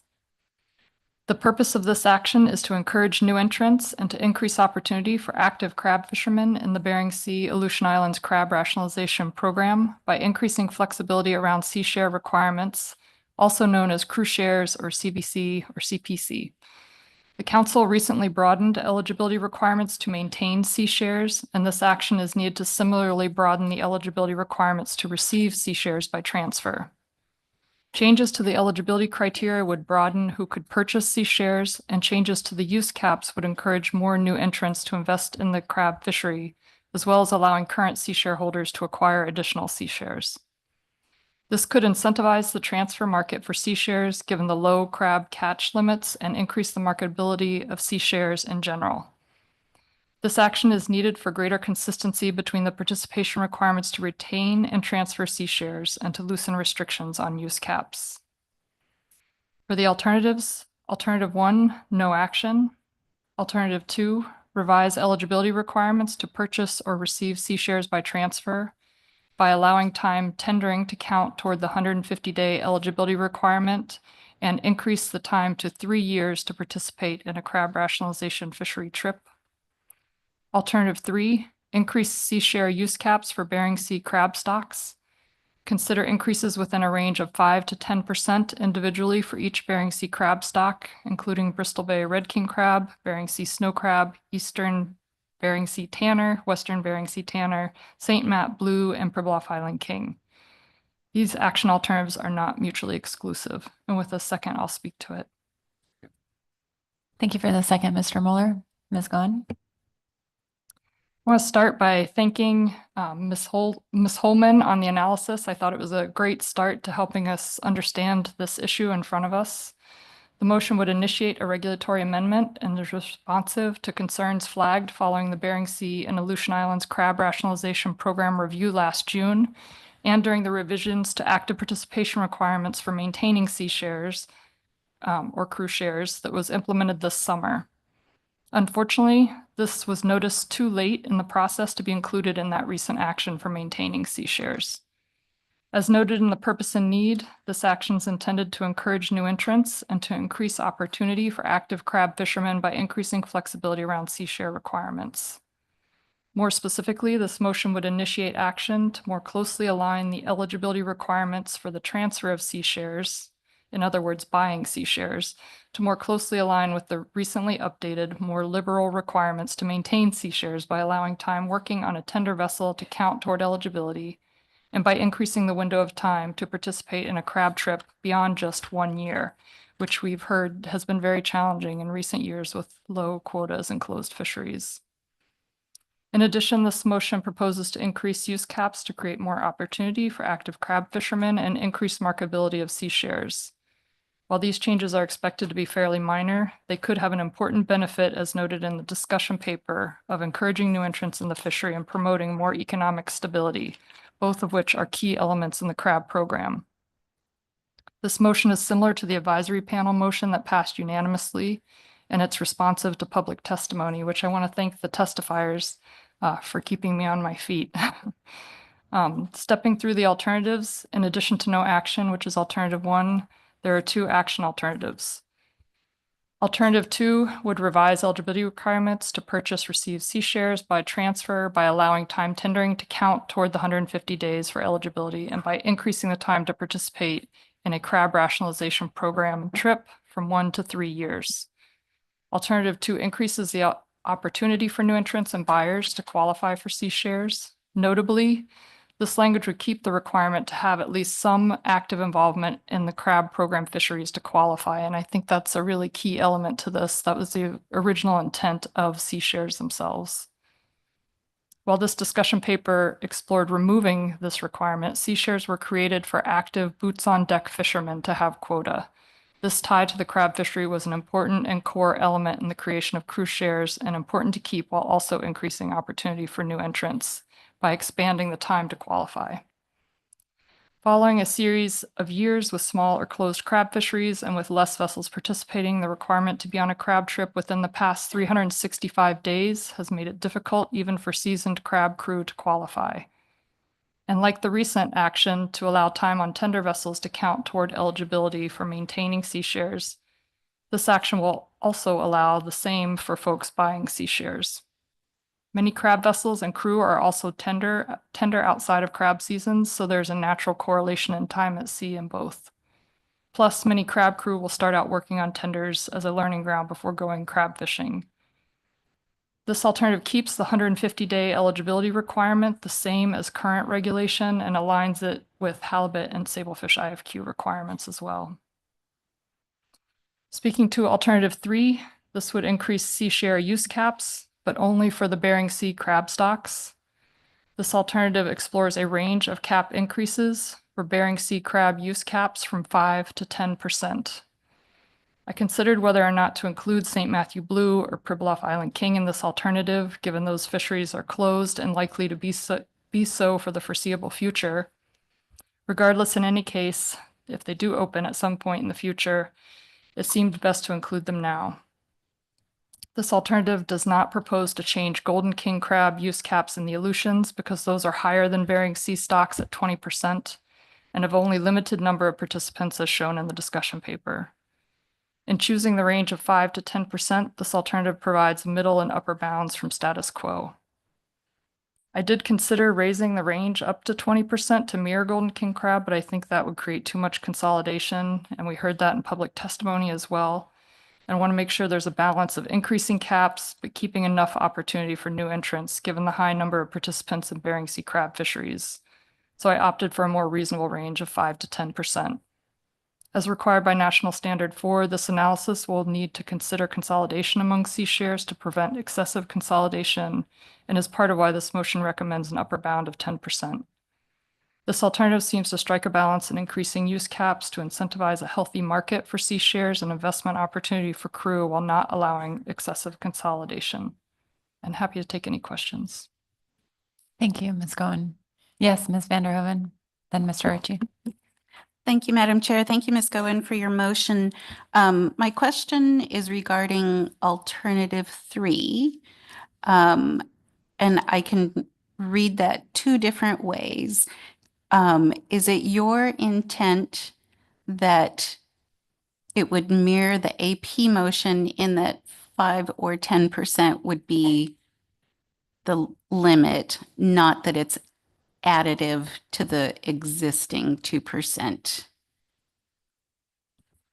So it's an increase to, not an increase of. Is that correct? Thank you for the question, Ms. Vanderhoven. I was leaving this somewhat up to the analysts, but in my mind, they would look at status quo, which is generally 2% for the major 4 Bering Sea crab stocks, 4% for St. Matt Blue and Pribilof Island King, and then they could look at action alternatives of somewhere between 5 and 10% for all of each of those crab stocks individually. So, for example, if they wanted to look at 5% plus 2% for snow crab, they could. That's within the 5 to 10% range, but I wouldn't see looking at a 12% cap. Just to close the loop on that, though, I do think just an amendment to 2 would reflect that and capture, that scenario where you're adding 5 and 2, because as it reads right now, I think it could bring you up to a 12%. So thank you for bringing that up, Ms. Vanderhoven. I think that's small enough to be a friendly, if Ms. Vanderhoven would like to, yeah. Yep. Sure. And Mr. Ritchie. Thank you, Madam Chair. Thank you, Ms. Goen, for the motion. I'm looking at alternative 2. In the AP motion, I could be interpreting it wrong, but in the AP motion, I think that the intent was that those two things, there be different elements, that element one would be allow time tendering to count toward the 150-day eligibility. And then element two was kind of increase time to 3 years to participate in a CR fishery trip. And I'm wondering if you could provide a little information why you've grouped them together here without separate elements. Thank you for the question, Mr. Ritchie. I was leaving it more simple here. I do agree the AP motion actually spelled out reg text, which made it a little more clear that those were two separate elements. My intent here is just to update those two paragraphs in the regs and let staff come up with the language that would be appropriate to update them. But they would be those two separate paragraphs in that regulatory citation. Thank you. Thank you. And Mr. Sukata, then Ms. Gimbel. Yes, thank you, and thank you for the motion. Two questions. In alternative two, you just simply, and I certainly appreciate simplifying legalese, but hopefully not at the expense of some important details, allowing time to tendering to count toward the 150-day eligibility, whereas the AP motion was very specific that they be U.S. commercial fisheries on a tender vessel operating in support of a commercial fishery managed by the state or the federal side. I was wondering, is that something you're trying to capture, or is tendering anywhere in the world going to be okay for the 150 days? Thank you for the question. I think there's two ways this could go. If you align it more with how the regulations were implemented for maintaining sea shares, it's time within Alaska fisheries. If you looked at it more aligned with the halibut sablefish IFQ program, it's time in any U.S. fishery. I would leave it to the analyst to bring that forward, what might make more sense here in this requirement, but I really wanted to stick to that allowing tendering to count and keeping the 150-day eligibility requirement. Does that answer your question? It does. Thank you. My second question. In alternative three, you, with the amendment, friendly amendment, consider increases within a range to 5 to 10% individually for each Bering Sea crab stock. So is your intent to deviate away from the two different options supplied by the AP, options 3.2 and 3.3, and consider each stock separately? For example, BBR would be, since it's a range, not just 5 to 10, there's kind of an infinite number of combinations versus two different options. Is that your expectation? Just not 5, 10, but everything in between 5 and 10 for the stocks you listed? And they could be different, for example? Yeah, thank you for the question. I was leaving it up to the analyst for their flexibility. They could just look at two options, 5 and 10. If they thought in looking at the data that maybe it's more reasonable to have 8 in there too, they could bring that forward. But I wanted to leave the analysts some flexibility as they work through this data. And I do think there could be differences by stock. For instance, right now under status quo, there is a natural break where the big 4 Bering Sea crab stocks are a little bit higher at, or a little bit lower, sorry, at 2%. And St. Matt Blue and Pribilof Island King are a little bit higher at 4%. So there could be variations in there, but I was leaving it to the analysts.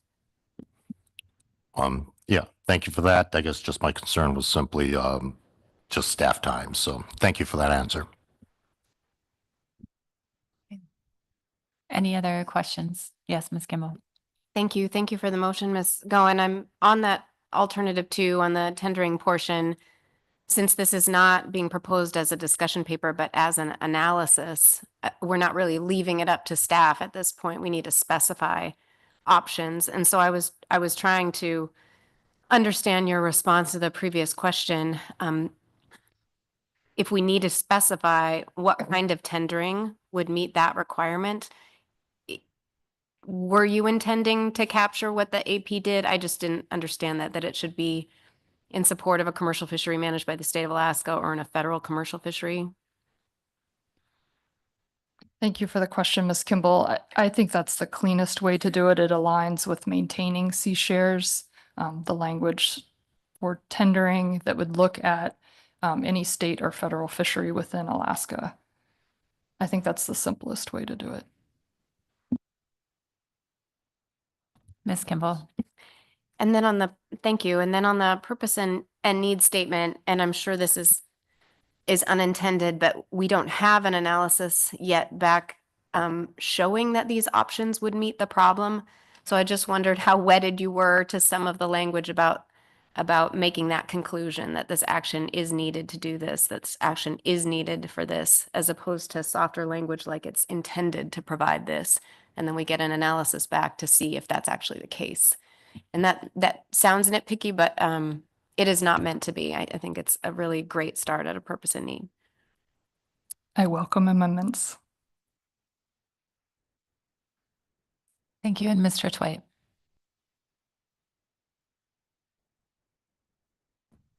Thanks, Madam Chair. And thank you for Ms. Goen for bringing this into a purpose and need statement and alternatives format. I think that is appropriate at this time, but I'm struggling with part of your purpose and need. The very first line of your purpose and need talks about the purpose of this action is to encourage new entrants. And yet everything in the discussion paper, the circumstances we're talking about and everything else, new entrants is kind of the furthest thing from where we are. So in fact, with opportunities having declined by about 2/3 just over the last 5 years, new entrants is hopefully a problem for us at some point in the future, but it sure doesn't seem to be right now to any great degree. So I'm wondering if you could explain why you thought it was important to really emphasize several times in the purpose and need the new entrants aspect of this. Mr. Twite, thank you for the question. I think it's a really important element of this purpose and need to look at alternatives that can encourage new entrants to come into this fishery. And I do recognize that right now we're at low quotas and transfers have stagnated. But I think with these changes, we may see new entrants coming into this fishery, especially as crab stocks, knock on wood, recover here and come to higher TAC levels. I note another part of that same sentence is increasing opportunity overall for active crab fishermen. So they wouldn't necessarily be considered new entrants, but they would be buying sea shares through transfer nonetheless. So I think it's both categories here of active crab fishermen and people wanting to come into this fishery that we should be thinking about with these alternatives. I'm tracking you with what I think is the second category you were talking about that you address with to increase opportunity for active crab fishermen. But I'm still having trouble connecting the dots in terms of how it is that increasing flexibility in the Sea Share program really encourages new entrants. I can see how it encourages new entrants after they've gained some experience in the fishery with thinking about what a career would look like. But I'm just really missing how this particular action, and I didn't really see it in any roots for that in the discussion paper either. It appeared in there a couple points, but there was nothing in there that led me to go, oh, aha, that's if somebody was thinking about a life as a crew member or as a skipper, as a new entrant went, oh, and I'll do that because there's sea shares. I'm just not seeing that. So. Mr. Twite, thanks for the question. And I do think the discussion paper captured this, but maybe it'll help if I give you an example. I have a crewman that was new into crab fisheries right as we collapsed. He lost his opportunity to go out on crab vessels then in the subsequent years here recently. He has been on tendering vessels. He's interested in being a participant in this fishery and buying cruise shares, and he has not had the opportunity to do so. So I do think there are new entrants out there. I doubt the floodgates are going to open if these regulations are changed, but I do think it opens the opportunity for new entrants, which is an important part of catch share programs. And we struggle with them around the country of making sure that we're creating opportunity for new entrants into these fisheries. Thank you. Thank you, Mr. Twite. Any further questions? Okay. Seeing none, any amendments? Ms. Vanderhoven. Thank you, Madam Chair. I believe this is a friendly amendment based on our discussion. Under alternative 3, after consider increases within a range of, add the words up to, and then the motion would continue on with the 5 to 10% that's there. Second. Do you concur that it's a friendly amendment? Ms. I Goen? concur. Okay, Thank you. great. Thank you. Any further amendments? Yes, Ms. Kimball. Thank you. As I alluded to, maybe just to ensure that we're in keeping with our analytical process, my amendment would be to, in the purpose and need statement, and the first time you see the word needed, I don't know how else to describe it, as on the 5th line. I would substitute needed with proposed. And in the last sentence where it says is needed for, I would substitute is intended to provide.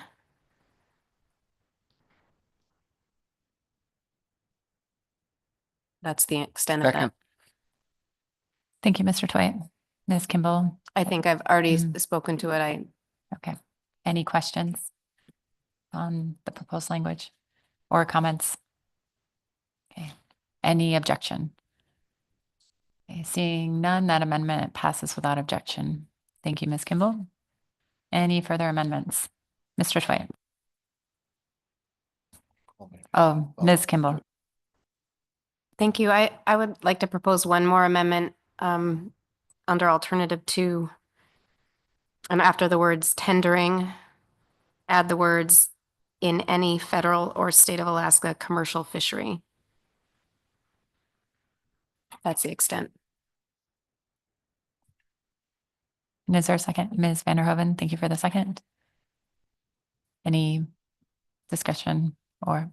Thank you, Madam Chair. I just think at this point, if we're asking staff to analyze options, we should specify what kind of tendering we're looking to provide as eligibility criteria in this motion. And if that doesn't end up being correct, or the council and the public think something different should be included, I think when we get it back, we could make those changes. But as opposed to a very broad, open-ended look, I would like to allow staff to start with something more constrained to what the AP suggested. Thank you, Ms. Kimball. Any questions or comments, Ms. Goen? I was just going to say I support and appreciate that amendment. Thank you. And Mr. Curlin. Thanks, Madam Chair. I note that the AP motion specified in the EEZ off Alaska, and I'm just wondering if that was Ms. Kimball's intent for federal fisheries, so it wouldn't be any federal fishery anywhere. Thank you, Ms. Kimball. Yes, maybe I put the word Alaska in the wrong place. Yes, that's the intent.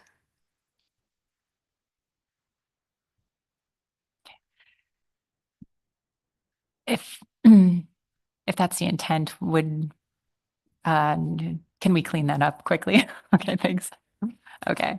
Mr. Curlin, would you like to clean that up quickly? Thank you. You put me on the spot, Madam Chair. How about allow time tendering in any federal or state commercial fishery off Alaska?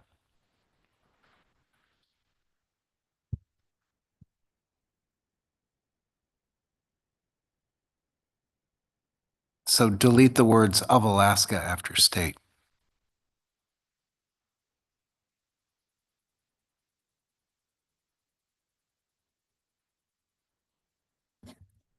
Okay, great. Thank you for your flexibility here with Robert's rules in managing through some of these amendments.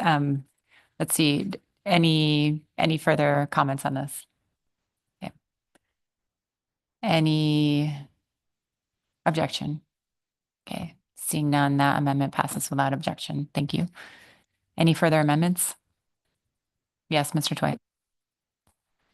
I have a cut and paste amendment for the purpose and need statement. First sentence. My amendment is to cut the words to encourage new entrants and move those to the end of the sentence, beginning with as well as, comma, as well as, and then correct. Period. Yes. Very nicely done. Thank you. Great. And is there a second? Thank you, Ms. Vanderhoven, for the second. Mr. Twite.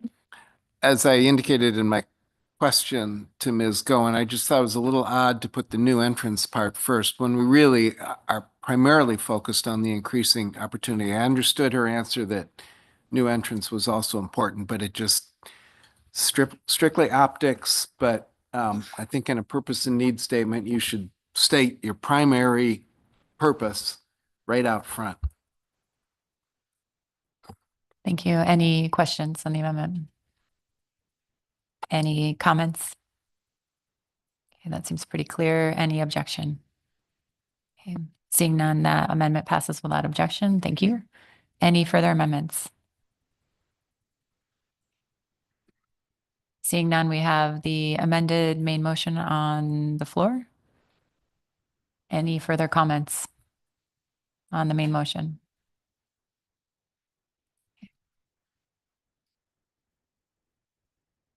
Seeing none, I'll ask for any objection on the main motion.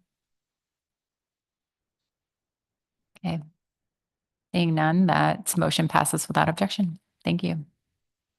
Any further action on this agenda item? Okay.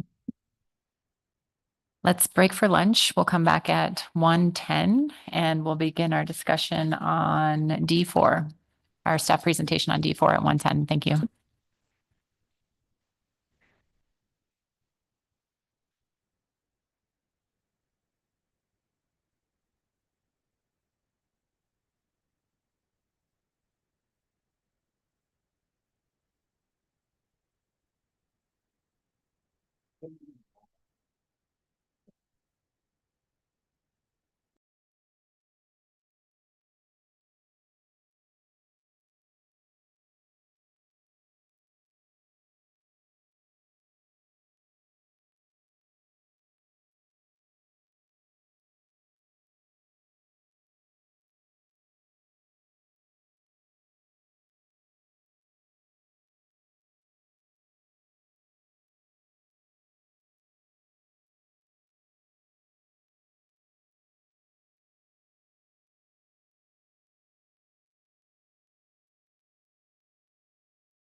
So, good afternoon. We're ready to begin our staff presentation on D4. We have Ms. Holman here to introduce this agenda item. Thank you. Thank you, Ms. Trebnika, and good afternoon, members of the council. Taylor Holman, for the record, council staff, and I'm here today to introduce agenda item D4, which is the Amendment 80 program review. John McCracken is the primary author, and he will be presenting today. The council last saw this item in October of 2022, where a work plan for the program review was approved and reviewed and approved. The Amendment 80 program is a limited access privilege program that requires a formal review every 7 years. The document serves as a program review under this requirement, as well as the allocation review. This program review will assess whether the program is continuing to meet the council's original goals, and if not, highlight those program areas that appear to diverge from those goals. I'd like to quickly note that the document currently available on the e-agenda is a revised edition. If you already downloaded a copy between November 15th and 20th, there's a revised edition available as of the 20th. And with that, I'll hand it off to John McCracken. Thank you. Good afternoon. Good afternoon. I almost forgot how to do this. Okay, so before we launch into this, it's a fairly short presentation. I think it's like 19 slides, including the title. There were other authors involved in this. I received this, started working on this last summer, but Sam Cunningham, who was formerly a staff member, provided a number of the different sections, as well as Brian Garber-Yance. Dr. Garber-Yance provided the EDR stuff, which is embedded in basically chapter 2 or section 2 of the analysis or the program review. Okay, so an overview of the presentation. So we'll look at, first we'll look at the scope of the program review, and then we'll launch into a quick overview, a 50,000-foot altitude view of Amendment 80 allocations, harvest, revenue, participation, and the economic performance that was provided by the Science Center.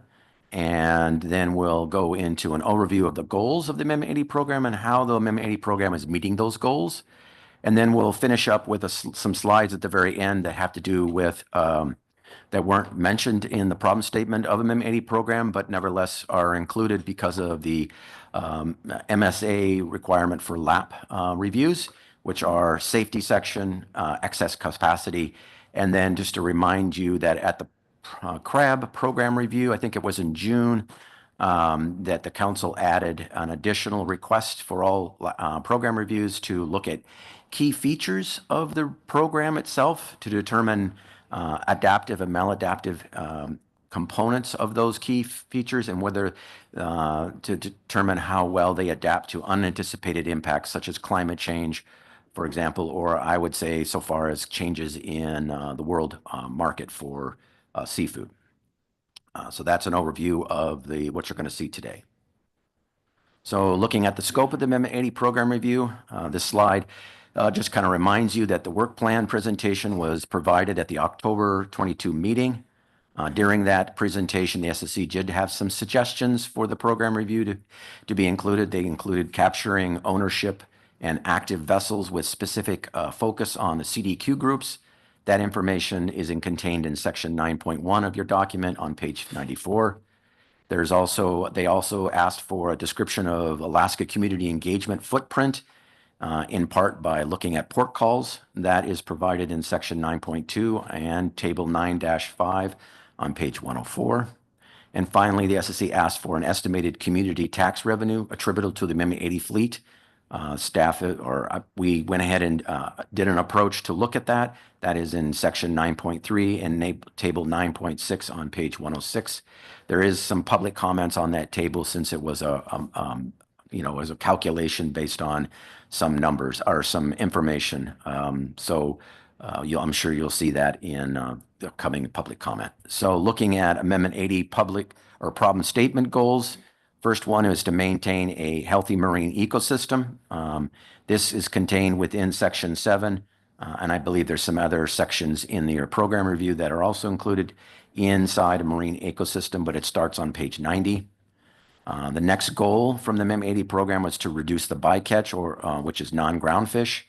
This is in section 5 of your program review, starting on page 69. The next goal was minimize waste and improve utilization. That came out of the groundfish retention standard. This is in section 8, starting on page 92. The next goal was to provide maximum benefits to present generations of fishermen, communities, CDQ groups, as well as the nation as a whole. This information is scattered throughout your program review. It's in section 2, it's in section 11, and it's in section 9. Finally, the last goal was to minimize negative impacts to other fisheries. This is sideboard fisheries in the Gulf. This is in section 4, starting on page 53. And again, we have some additional information. We look at capacity reduction, which is in section 3, starting on page 52. And then finally, fishing safety information, section 11 on page 108. So looking now at sort of an overview of the Amendment 80 program and how it's doing over the 2008 to 2023 period. So most of the information is contained in this allocation, harvest, revenue, participation in table 2-1 and 2-2, which is on pages 24 and 25 of your review.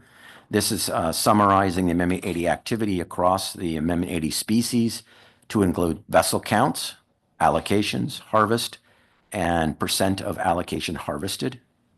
And so what we'll do is we'll look briefly at vessel counts, and then we'll look at harvest, and then we'll look at revenue.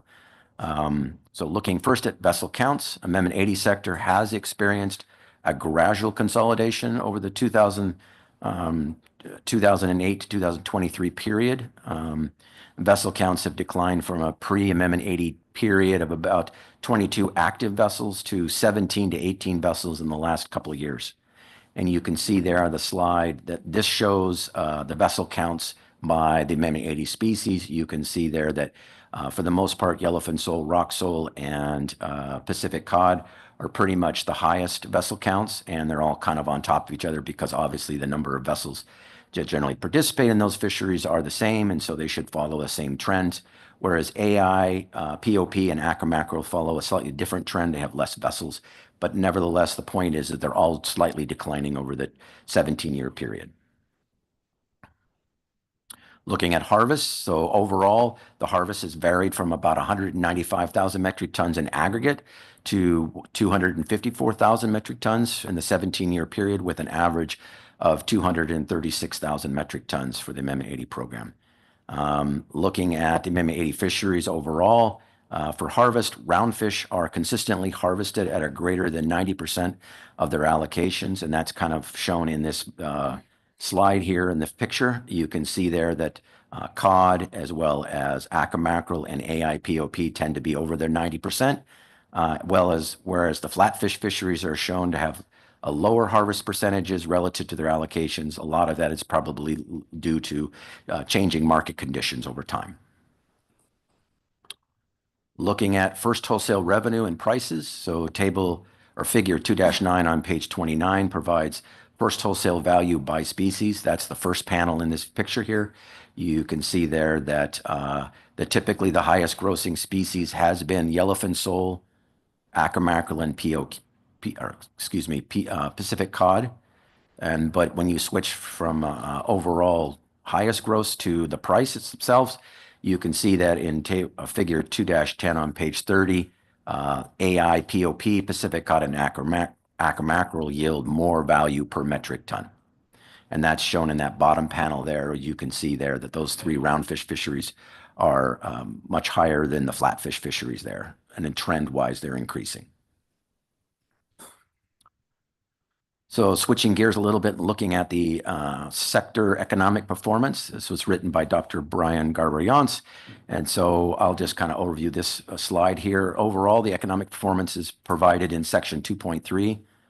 The economic performance is shown in a figure or panels of figures as Executive Summary 9 table figure, as well as figure 2-17 on page 39. The overall trend for this review period, there has been increasing economic performance between 2015 and 2018. However, the declining economic performance in 19 through 2021, with 21 representing the lowest economic return since the management program began. The decline in economic performance in 2020 and 2021 are likely due to the unprecedented and destabilizing economic conditions that Alaska seafood market are facing. However, there is room for hopefully improvement here. We're seeing that operating margins have increased for 2022 and 2023. So switching now to the goals. First goal, maintain a healthy marine ecosystem. The Amendment 80 program has led to a near elimination of the race for fish for Amendment 80 fisheries. This has shifted the fishery dynamics, and so now participants are no longer forced to maximize their revenue, their catch and revenue by time. Instead, the sector is more willing to undergo some changes to lower their footprint to the ecosystem by modifying their gear or changing their behavior to reduce their impacts. Some examples of this include modifying their trawl doors and their sweeps to reduce unobserved crab mortality, ongoing crab modification experiments in both as well in trawl doors or how their gear is working. In addition, using excluders and deck sorting to reduce their halibut bycatch. And finally, development of underwater web fences to prevent killer whale entanglement. All this information is, like I said before, is discussed throughout the document, and it's provided in the slide below. Goal number 2, to reduce bycatch. The overall trends. So generally, the decline in the PSC and PSE rates have declined over the years since implementation in 2008. Halibut and crab limits were not exceeded during the review period 2015 to 2023. Looking at halibut first, and you can see that's the top panel in the picture there. So their trend has been declining from an average of 2,057 metric tons between the 2008 to 2014 period to an average of 1,314 metric tons during the most recent 7-year program review. This is contained in table 5-2 on page 72. The PSE rates have also declined from 6.9 kilograms per metric ton of Amendment 80 species groundfish catch to 4.3 kilograms per metric ton, and information is contained in table 5-4 on page 74. Looking at red king crab zone 1, there has also been a decline in the PSE and the PSE rates for this crab species. The PSE rates have declined from 0.15 crabs per metric ton to 0.05 crabs per metric ton.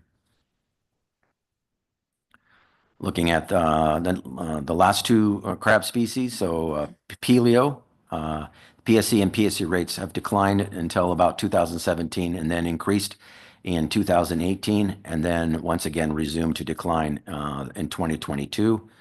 As a result of the peak in 2018, their PSE rates have increased from 1.34 metric tons of crab per metric ton to 1.597 crabs per metric ton. The increase in 2018 is likely due in part to the historical high observed snow crab abundance during that year. Looking at Bairdi crab on zone 1 and zone 2 for the review, we combine these together for ease of presenting the information. So the variable trends for Bairdi crab, overall PSE rates have declined from 1.66 metric tons of crab 1.66 crabs per metric ton to 1.17 crabs per metric ton. And those are demonstrated in the two panels here to the right. Looking at Chinook and non-Chinook salmon PSE, generally the low PSE and PSE rates with short increases in Chinook and non-Chinook. Chinook happened in 2015 and 16 and non-Chinook in 2018 to 2019. Looking at the average PSE rates for these two species, it has increased slightly because of these short peaks. So we went from Chinook salmon went from 0.003 salmon per metric ton to 0.1011 salmon, and obviously non-Chinook pretty much the same, 0.004 salmon per metric ton to 0.016 salmon per metric ton. Looking at goal number 3, this minimize waste and improve utilization. So this is the groundfish retention standard. So the groundfish retention standard was Amendment 79. Mr. McCracken, before we move on, I think, yeah, we had a question on the previous slide. Thank you. Ms. Goen. Thank you. And thank you for the presentation, Mr. McCracken. It's actually, yeah, you guessed it, on the Opilio crab. I appreciate the bullet point you have there, but then I noticed in 2023 for Opelio, there's a jump up. Do you have any information on that from the review? Madam Chair, Ms. Goen, I do not at this point. I mean, I don't, I mean, I could look more into it to see what I can find. I could talk to the industry a little bit about that and see if there's a reason for that increase. But I don't have much beyond that. Thank you. So again, we're talking about minimize waste and improve utilization this comes from originally from the Groundfish Retention Standard, Amendment 79, which was developed prior to Amendment 80. The Amendment 79 was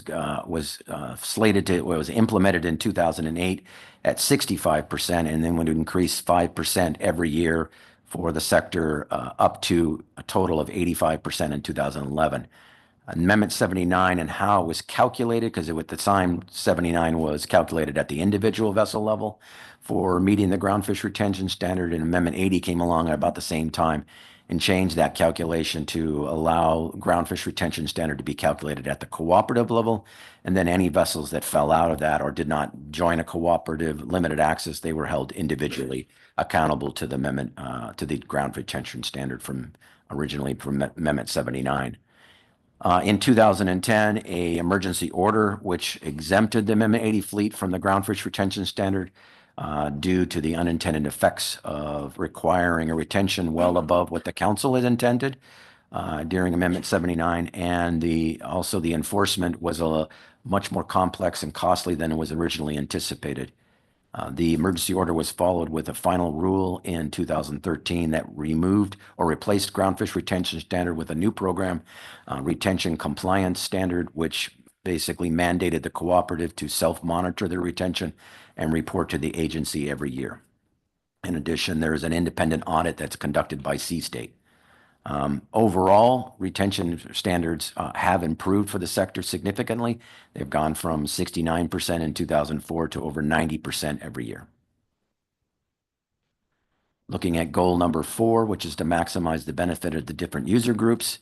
Looking first at vessel owners. So overall, the increases in operating income since Amendment 80 was implemented. However, the recent downturn has been severe. And so we expect once that is done, obviously the revenue would likely continue, or the income would likely continue to improve for the vessel owners. The same for crew members and society overall. The aggregate wages for crew has increased since implementation of the program, but the recent decline has been severe for crew as well. This information is contained in Figure 2-18 on page 41. Looking at it from the safety perspective, so safety for the crew has improved since implementation of the program. And this is likely because of the rationalized fishery from Amendment 80 program itself, the alternative compliance and safety agreement that was implemented, and the fleet modernization out of a result of Amendment 79 or Amendment 97. This information on safety is included in section 11, starting on page 108. Looking at it from the perspective of maximizing benefits for CDQ groups, the Amendment 80 program increased the CDQ allocations from 7.5% for all the groundfish except pollock to 10.7% of the TAC. In addition, revenue from these CDQ harvests on Amendment 80 vessels has ranged from $13 million to $28 million during the 08 to 23 period. This is obviously provided in Figure 9-5 on page 98. And then finally, we want to note that one CDQ group does own in part 4 Amendment 80 vessels.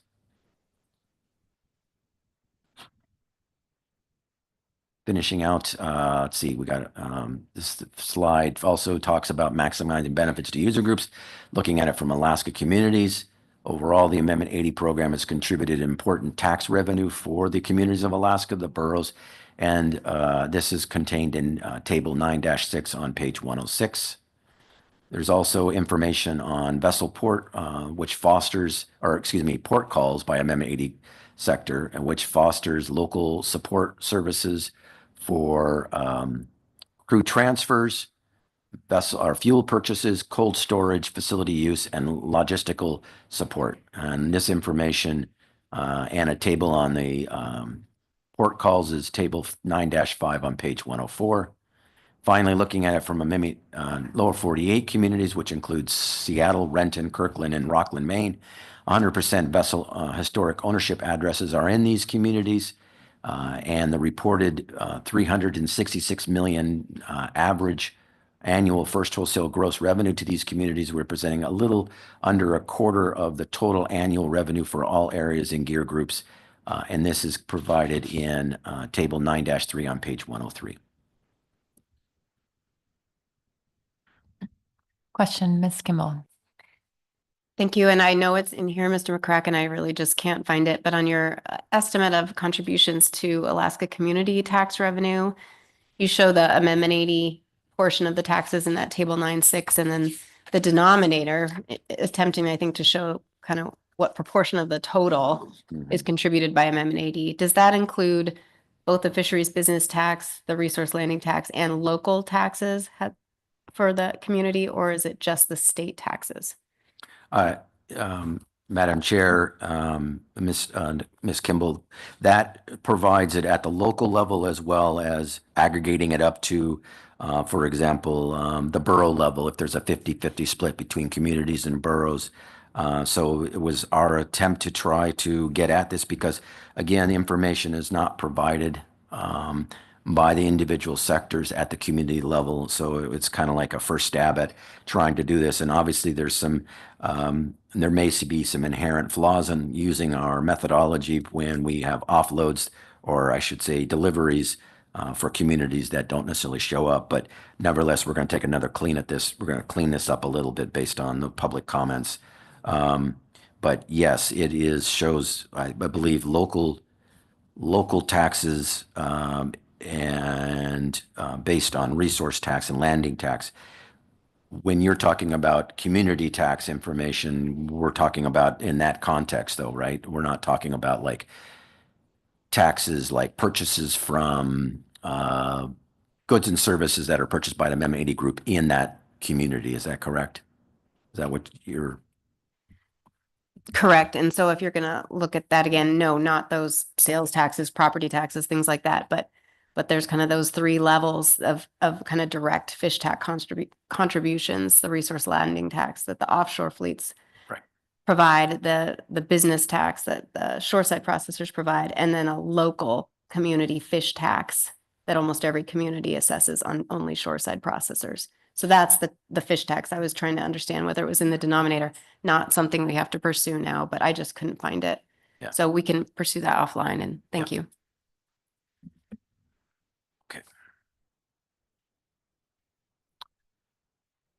Okay, so we'll switch to goal number 5, which is minimize the negative impacts on other fisheries. This is in section 4. So this is obviously regards to sideboards, Amendment 80 sideboards in the Gulf of Alaska. Sideboards were originally created to mitigate adverse impacts in the Gulf fisheries for Amendment 80 because of their operational and economic efficiency of the LAP programs.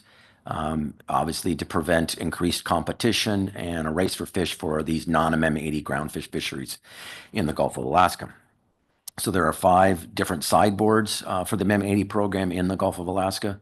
The first one is the groundfish sideboard limits, which restricts pollock, cod, and rockfish harvests to an average levels between 1998 and 2004. So we look at what their history was during that period, and that's how the sideboards are created.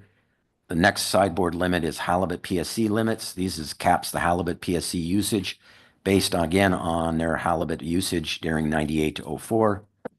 There's also a flatfish fishery prohibition, which restricts the number of Amendment 80 vessels that can conduct on directed flatfish fisheries. And then finally, there's a sideboard limit that's unique to the golden fleece, which cannot direct on pollock, cod, and rockfish in the Gulf of Alaska, but is not subject to the Gulf sideboard for halibut. And obviously, this is because it's mostly a flatfish vessel. And then 2 other notes here I want to make before we flip to the next slide. So sideboard limits are managed as soft caps. So in other words, if a fishery is closed for directed fishing like pollock for the Amendment 80 group in the Gulf of Alaska, that anything they're targeting another fisheries, if they catch some pollock, that's an incidental or an MRA species that is debited against their account. That's and that would be that would be considered soft caps. And then Amendment 80 vessels working with the agency operate as a volunteer cooperative system in the Gulf sideboard fisheries. So looking at their sideboard activity in the Gulf, Amendment 80 vessels generally have stayed within their sideboard limits for cod and for rockfish.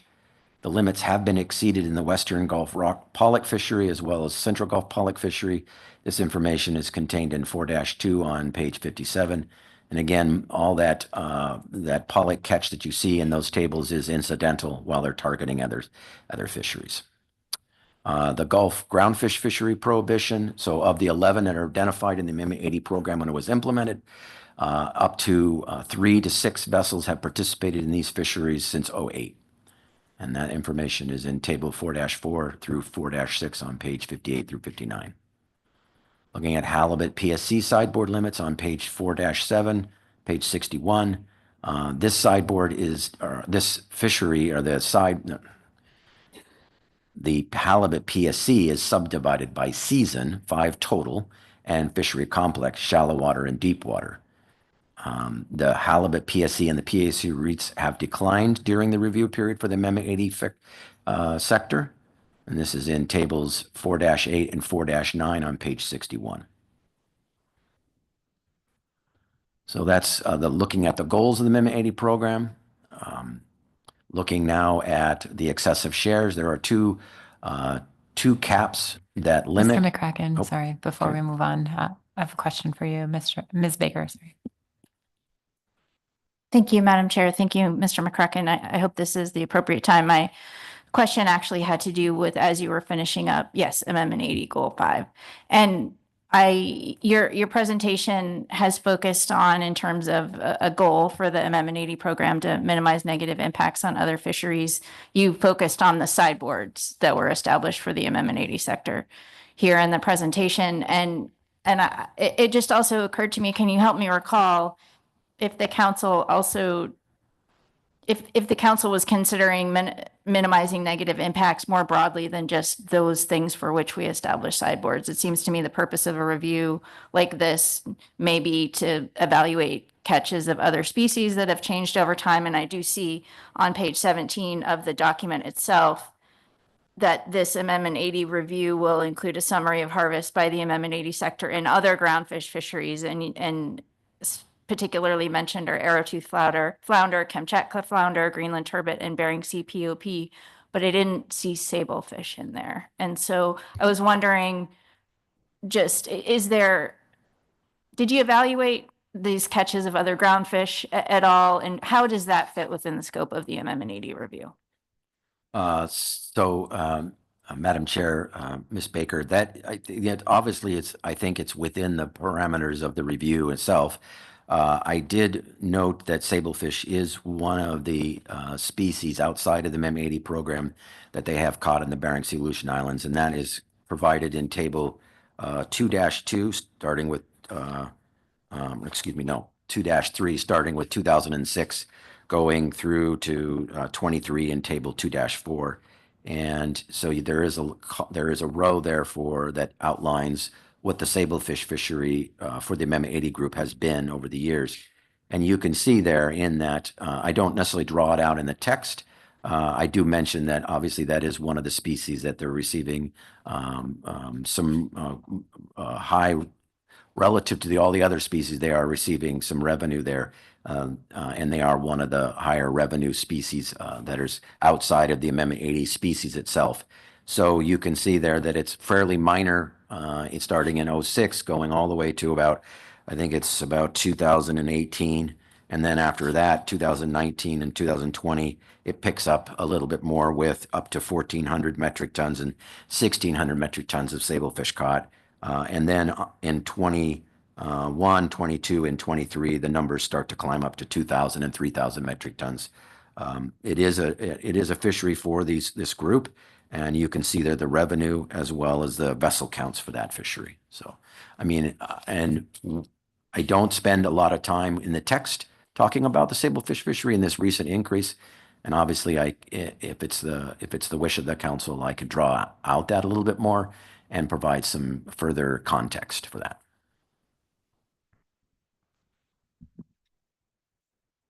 Thank you, Mr. McCracken. I think we're ready to move on.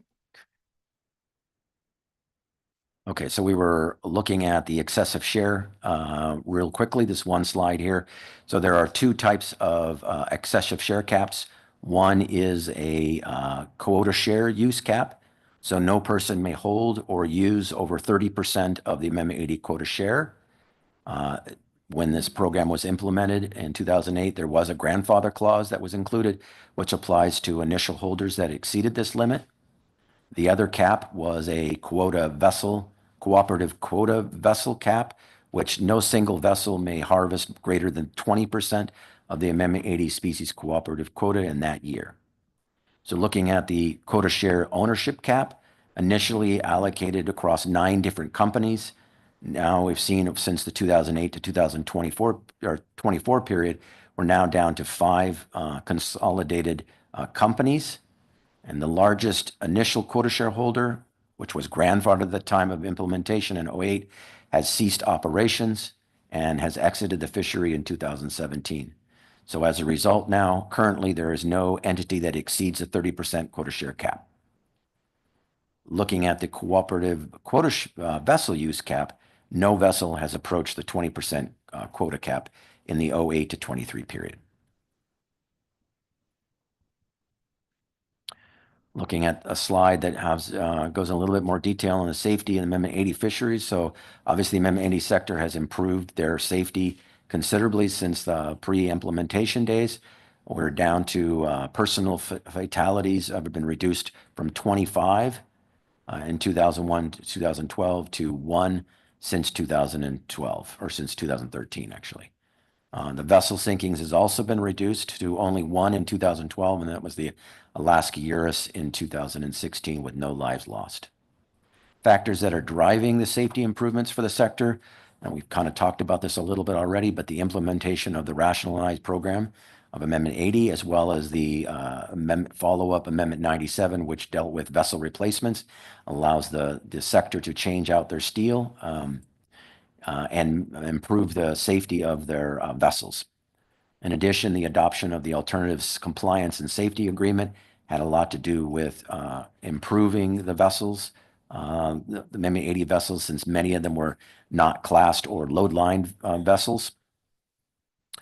The fleet modernization and replacement, obviously from Amendment 97, has improved the safety of the fleet, and we've seen an exit of high-risk company-level entities as well. Looking at safety recommendations that were included in this section, there's emphasis to prevent loss of propulsion events, which is generally the most common cause of a moderate vessel casualties with potential for escalation. Maintaining the AXA enrollment for non-classed and non-load-lined vessels as well. And finally, continued investment in fleet modernization and safety protocol. So the last slide speaks to the adaptive and maladaptive features of the Amendment 80 program that was requested by the council. The council, let's see, so this, we provided a table 10-1 on page 107, looks at these key features of the Amendment 80 program and to try to identify adaptive and maladaptive features of them. The Amendment 80 program obviously provides member tools to decrease their vulnerability to negative impacts outside the Amendment 80 program. For example, changes in the environment, changes in the global market, as well as increased warming of the global oceans. So these features are designed to facilitate efficiency of the program. Some of these, like for example, cooperative formations, as well as Flaxfish Flexibility Exchange Program, reduces the impacts from the world market and, for example, global COVID-19 pandemic that we just recently experienced. Madam Chair, that's the presentation. I'm open for some questions if you have. Thank you for the presentation. Ms. Vanderhoven. Thank you, Madam Chair. Thank you, Mr. McCracken. I probably should have asked right when you were starting. But I noticed in the action memo that there was a revised paper that was posted to the e-agenda. But we also have a written public comment that's dated after that. So I don't think the data concerns or context language that they referenced in the written comment was incorporated, just if I'm matching up the dates. Have you had an opportunity to look at that letter and evaluate if any of those questions or concerns could be incorporated into the final draft? Madam Chair, Mrs. Vanderhoel. Yes, I have looked at those comments, and I think most of them are germane to making the document a better document and fix those edits. And so I don't anticipate any problems with that. Thank you. Any further questions on the presentation? Seeing none, thank you so much. Okay, we'll take our AP report, and any members of the public wishing to testify on D4, please sign up before the end of the AP report. Thank you.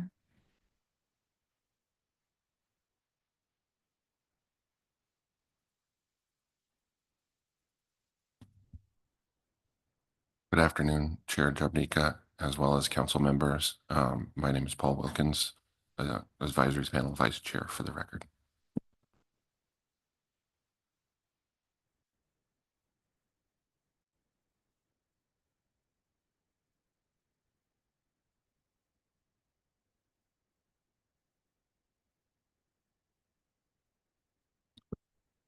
On agenda item D4, Amendment 80 Program Review, the advisory panel did take action. The motion reads as follows. The AP recommends the council accept the Amendment 80 Program Review after incorporating the corrections in written public comment. And the motion passed unanimously. And I will take any questions. Thank you. Any questions on the AP report? Seeing none, thank you. Thank you. So we have 5 people signed up to testify.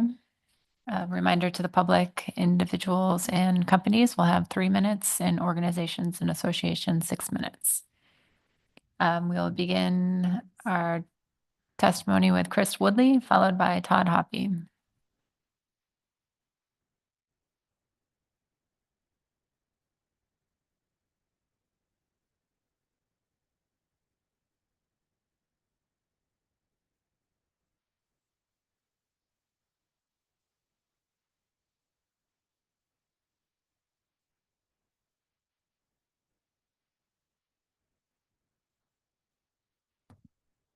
Good afternoon, Madam Chair, members of the council. My name is Chris Woodley. I am the Executive Director of Groundfish Forum.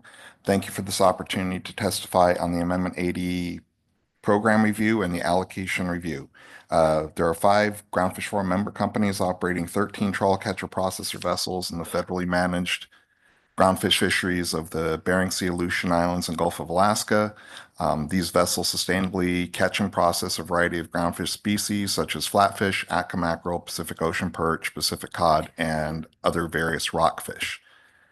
All of our fisheries in these areas are certified as sustainable by the Marine Stewardship Council and the Responsible Fishery Management Program, and directly support thousands of crew and maritime support sector jobs in the Puget Sound region and communities across Alaska. Furthermore, Amendment 80 Fisheries supports 65 communities in Western Alaska through vessel ownership and harvest partnerships within the CDQ program. We have thoroughly reviewed the document and believe it is complete and adequately summarizes the Amendment 80 program, goals and objectives, and other topics identified in the work plan that was approved by the council in October 2022. Following our review, we provided a list of needed corrections within our comment letter. Most of the issues we identified are simple factual errors within the tables and figures created as a result of data pulls. Staff has taken steps to correct these errors, and given the work that staff has already done, we believe that the document is ready to be finalized by the council at this meeting. Corrections aside, a key message coming from the report is that the Amendment 8, and I'm quoting here from page 38, the Amendment 80 sector saw the worst four-year period of financial performance of the 16-year period during 2019 through 2023, since the management of the program went into effect. The report notes recent significant declines in fleet revenues, declines in crew wages, and downstream impacts to maritime communities where the Amendment 80 fleet operates. We note the review, scope, and data collection ended in 2023, and as such, the review did not quantify or discuss initial impacts of the abundance-based management Amendment 123 program, which began in 2024. If it was bad from 2019 to 2023, we are now going from bad to worse. In response to a 20% reduction in halibut PSC in 2024, Amendment 80 vessel owners tied up 3 vessels. With another PSC reduction coming in 2025, 2 additional vessels will be laid up. This reduction from 18 active vessels in 2023 to 13 active vessels in 2025 is the largest fleet reduction in the history of the fishery. I would note here the contractions within the Amendment 80 fleet are far worse than what had occurred during the Great Recession of 2009 or during the economic shocks resulting from the COVID pandemic of 2020 and 2021. This current reduction in operating platforms has resulted in hundreds of crew jobs being lost. These impacts are hitting hardest upon longtime fishermen with families who have built a career and life around fishing in our fleet. Once a platform is removed from the fishery or tied up, it is incredibly difficult to reactivate that vessel. In addition to crew impacts, rapid contraction resulting in reduced harvest volumes, which translates into significant declines in food security and losses of maritime support sector spending, jobs, and tax revenues. These will strongly ripple throughout the Bering Sea and Gulf of Alaska coastal communities, which are already reeling from market and climate-driven fishery collapses. While the total economic impacts of Amendment 123 won't be fully quantified by NOAA for at least 2 years through the EDR process, the final EIS for Amendment 23 clearly foreshadowed that these severe impacts could be a potential outcome. Despite the seriousness of the current situation, given the data lag between submission of 2024 EDR data reports, which occur in June of 2025, and subsequent publications of those data in the annual Economic Safe in the 2026 timeframe, we don't believe there is anything to add to this report or can be added regarding this particular area of concern. So again, we request that the report be finalized at this meeting. Lastly, in terms of follow-on action for the Amendment 80 sector as a result of this review, the Council has tentatively scheduled an initial review of maximum retainable allowance adjustments in April 2025. We believe the MRA adjustment will be an important step forward in reducing regulatory discards within the Amendment 80 sector and other fleets. This is a top priority for our sector, and we request that agenda item be prioritized for initial review in April 2025. And that's all I have, and be happy to answer any questions. Thank you. Are there any questions for Mr. Woodley? Yes, Mr. Schweit. Thanks, Madam Chair. Thank you, Mr. Woodley. The review covers the Flatfish Flex aspect of the Amendment 80, and that's probably one of the most adaptive kind of provisions that we have in many of our catch share programs, and it's also one of the most difficult to understand. And I'm wondering, from your perspective, is there more that section could do to describe the benefits, or are they really described about as well as can be? And I'm thinking about where the sector has been able to take advantage of Flatfish Flex, both to respond to changing markets, but also sort of changing harvest conditions and shift back and forth, whether those kinds of adaptive type benefits have been described that well. And then secondly, if as you, the sort of informed reader, go through that section, whether you think the description's thorough enough that those of us who have a tougher time understanding the mechanics of the program can actually understand how Flatfish Flex works. Through the chair, Mr. Twite, good question on flatfish flexibility. Yeah, that is definitely an important program for us, and it also is utilized by the CDQ sector as well. And essentially what to just a thumbnail version of how it works. There's depending on what the ABCs are, tax are typically set for flatfish are set far below what the ABCs are, and so there's headroom there. And so depending on conditions that are encountered under it's like a in-season adjustment audible kind of tool. It allows us to shift if fishing is particularly good, say for yellowfin sole, but our tax maybe were a little bit low that year. If we have sufficient headroom in flathead sole or in rock sole, the co-op can decide to shift some of that headroom from those ABCs from those flatfish or those other flatfish ABCs and shift it over to yellowfin so that you can take advantage of that. So it is a very important tool. There was a couple of years when I don't think we utilized it, but we typically use it at least every year. And going into 2025, as we discussed during tax setting, that will be an important tool for us because the yellowfin tax had to be dropped fairly substantially to accommodate the pollock increase.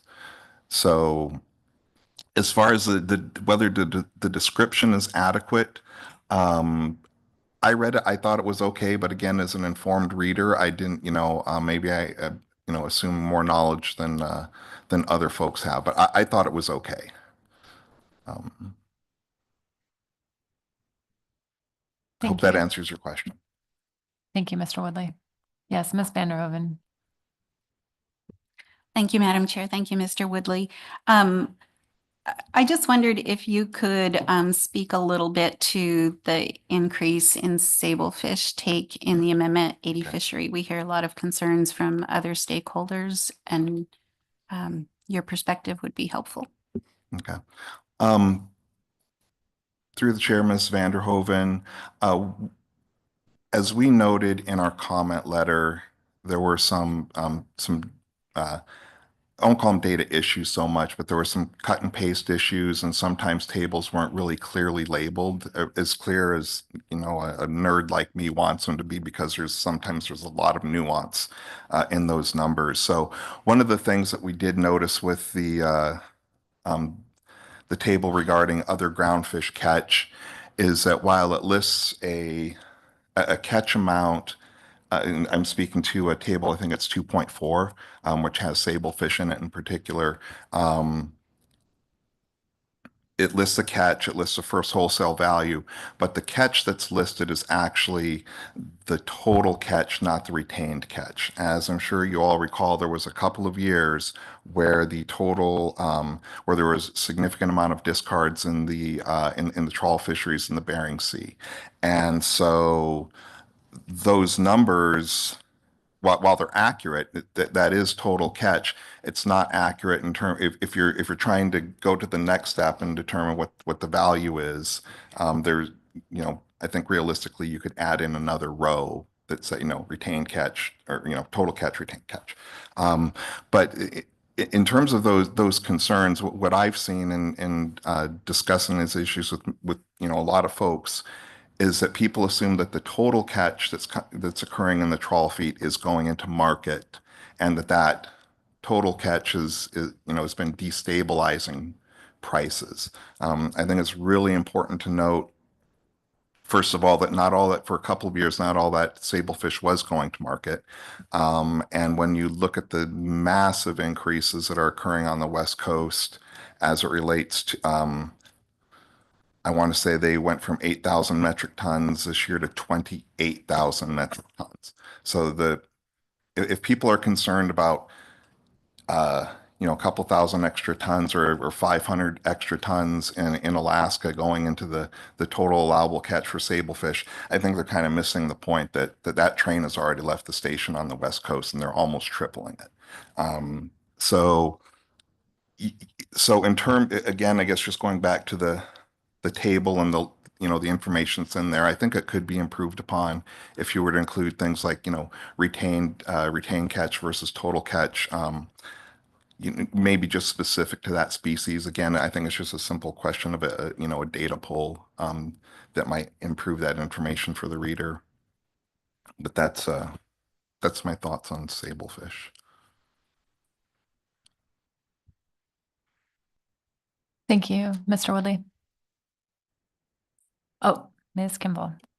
Thank you. I just on some of the maybe corrections that you put in your letter, I just want to be clear. It's really the last one I think that I'm noting is that your suggestion is to remove completely the table that I referenced in an earlier question to staff, table 9.6, about shared fish taxes to communities. It does give the impression you are active in some communities that I would be surprised to see. Is that the main takeaway from your letter, is that you are not actually active in or landing fish in Juneau or in Sitka? Right. And so something's gone wrong, I guess, in that table, but if you could explain that a little bit. Yeah, through the chair, Ms. Kimball, I think what might be more useful if you were to look at, where the fishery landing taxes are occurring, if we were to look at table 9-5, which is a list of port calls. So that's where the fishery landings are actually occurring. And we believe that data is accurate. So I think that instead of, and I don't know how the data was pulled. I mean, we were quite shocked to learn that we were making, according to the table, we're making deliveries in Kenai.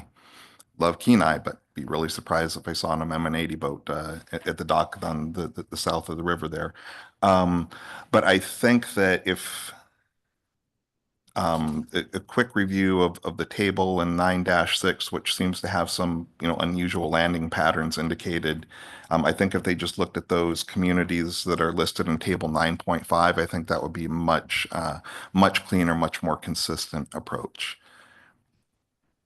Thank you. And just one add-on, Madam Chair, Ms. Kimball, Mr. McCracken did explain to me that it's possible with, for example, like a place like Kenai, that because we do occasionally make landings in a place like Seward, that the way the splits occur, for the local part of those taxes, that it can get distributed to different communities within, on the Kenai Peninsula, because the landing is made in Seward, that some of that money might go to Kenai or might go to Homer.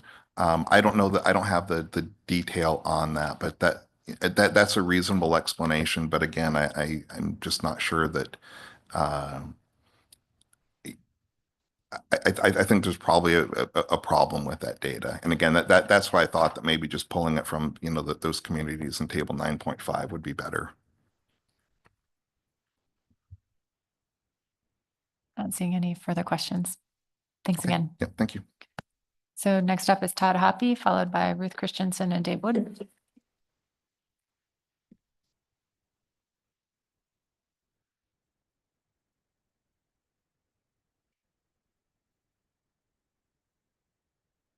Afternoon, Madam Chair, members of the council. My name is Todd Hoppy. I own and operate a 58-foot pod boat out of Homer. I'm here to speak to you today about the Amendment 80 sablefish directed fishery in the Bering Sea and how it is negatively impacting the sablefish market.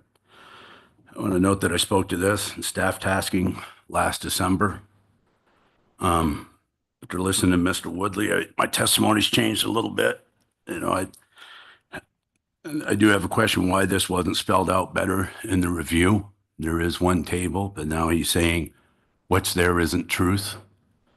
And I have an email from Friday that shows 1,600 metric tons of trawl-caught sablefish being landed in Japan at the end of October. I mean, so what is being caught? So 3,550 metric tons.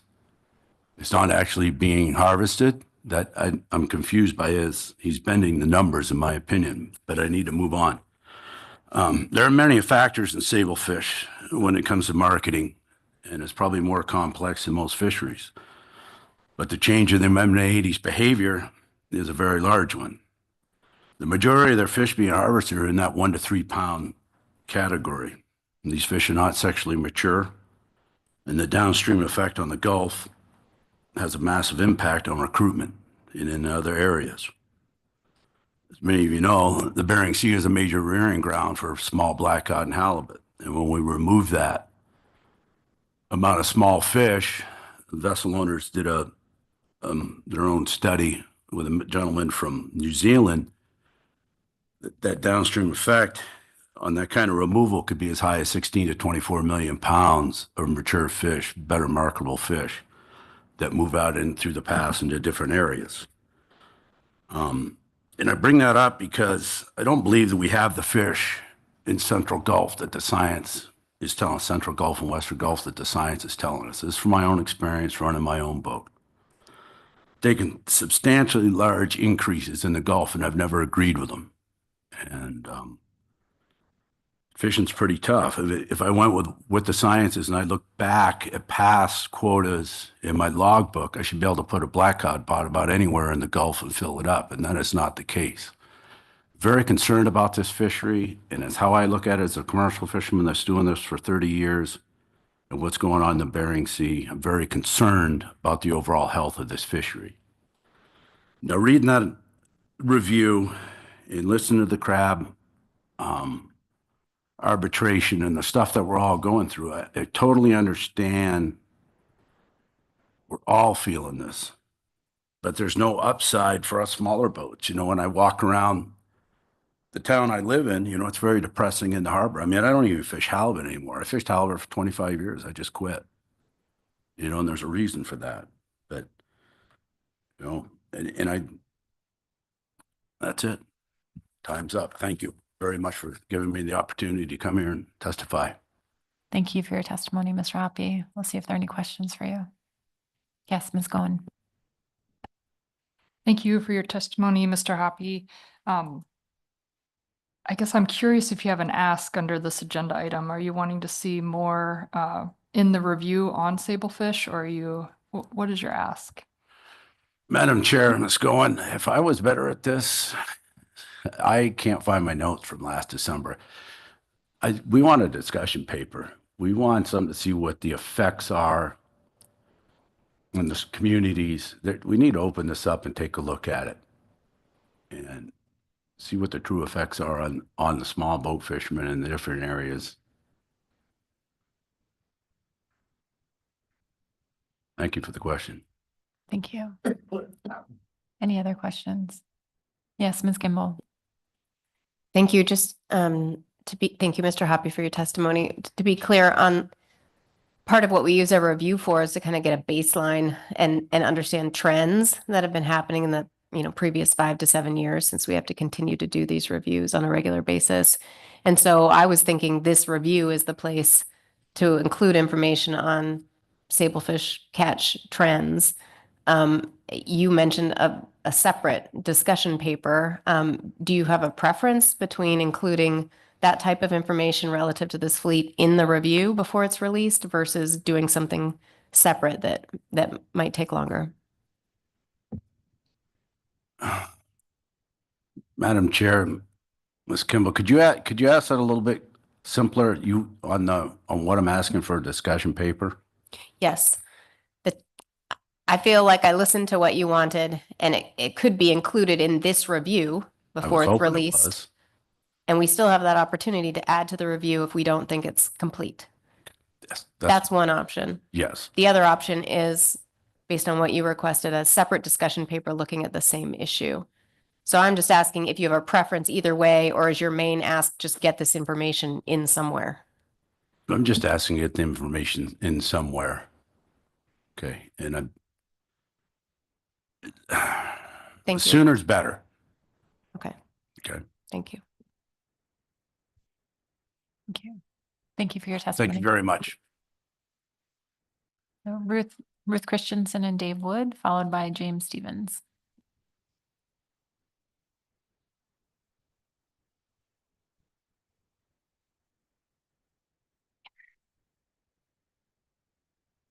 All right.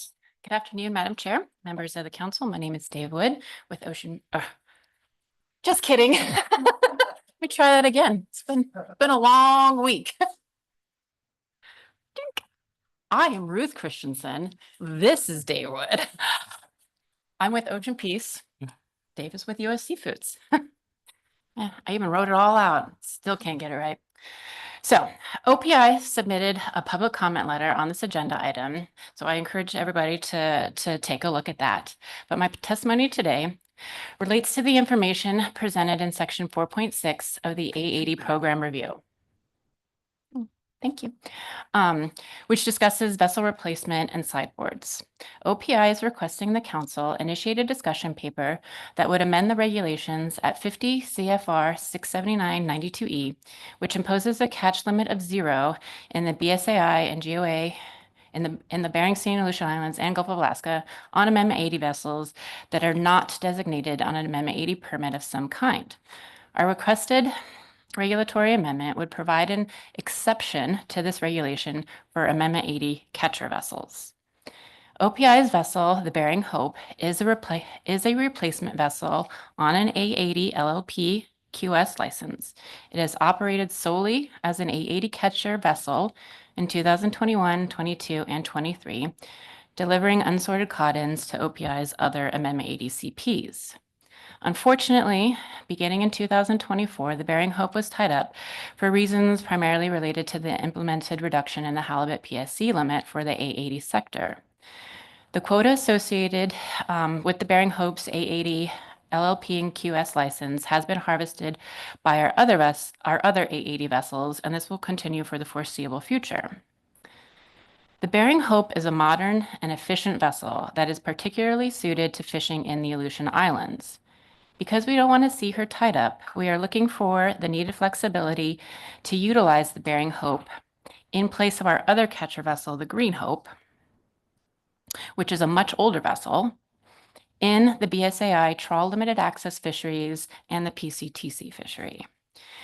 Unfortunately, we cannot do this under the current regulation because the current regulation would give the Bering Hope a sideboard catch limit of 0, thus preventing it from operating in these other fisheries.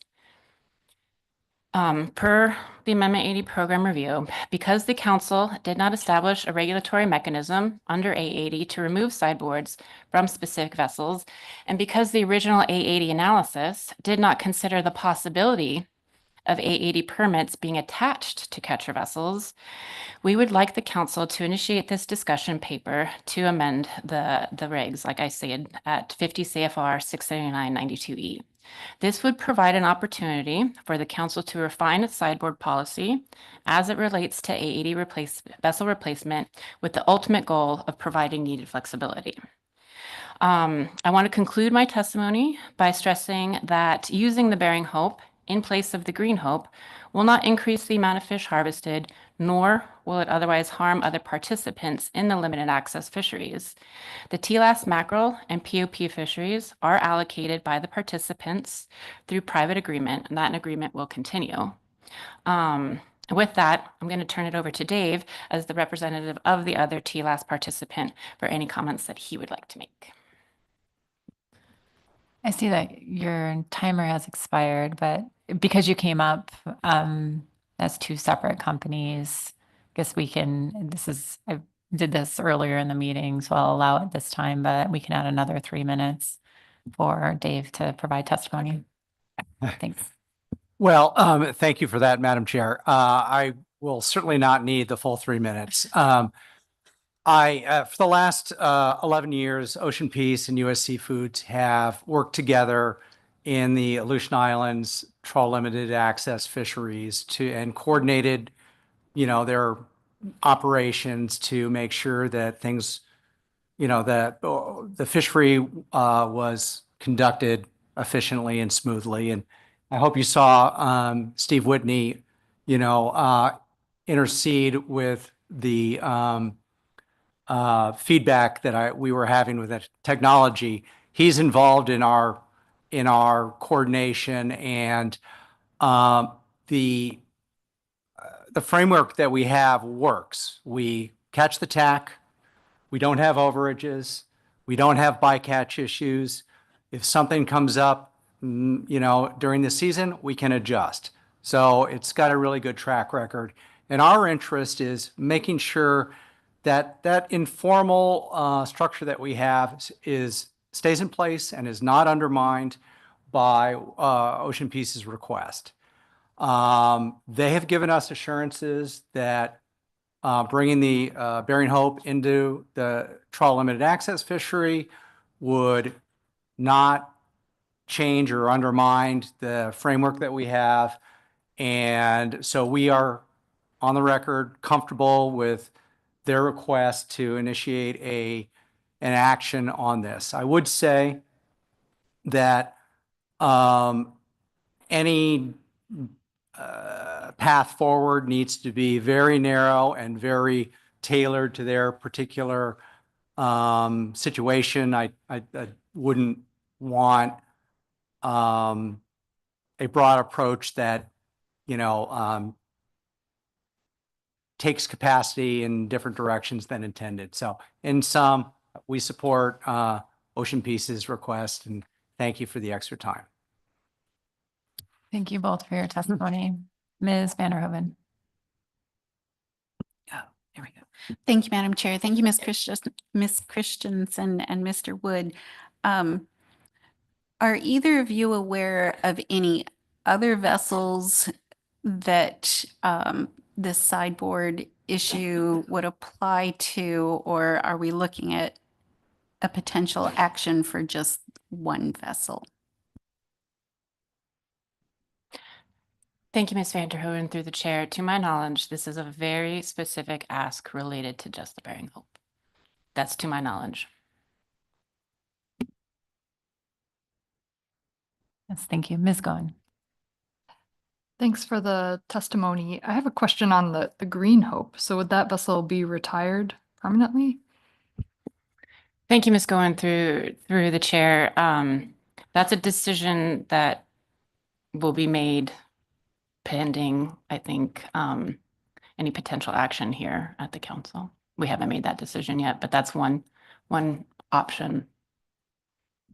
Thanks for that info. And just for clarification, so this ask isn't necessarily something coming out of this program review, but the timing is lining up in that it's been this past year where there have been challenges, and so the timing is ripe to bring this forward. Am I correct? Ms. Goen, through the chair, you are correct. The Amendment 80 sector is operating under a new reality now, and so all companies are trying to adapt to that new reality. And this is our ask is one way for us to adapt and operate as a company to the best that we can.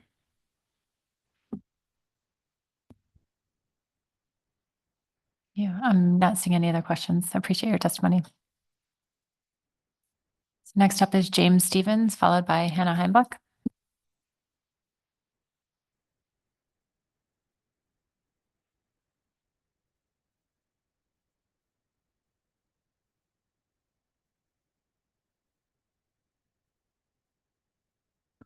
You put your speaker on. Thanks. James Stevens out of Kodiak.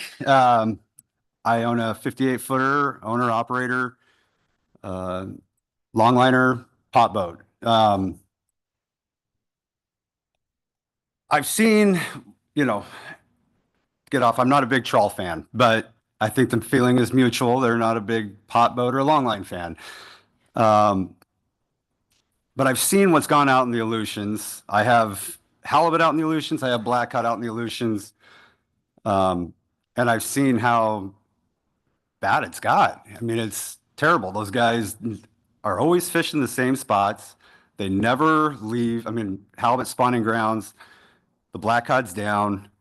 I'm just curious how they get the 3,500 or 4,000 metric tons of blackcod, where that came from, I dumped millions into buying blackcod. I had to buy it at a high price. Now it's not even worth anything. I can't even, you can't even sell blackcod. These guys are getting a directed fishery when they were, a rationalized fishery, and now they're getting a directed blackcod fishery, and I just don't quite understand how that works. But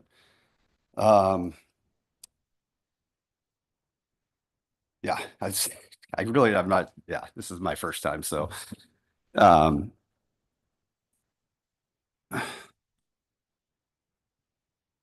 letting them in the Gulf of Alaska, I mean, it's going to get ugly. Everything's going to get ugly.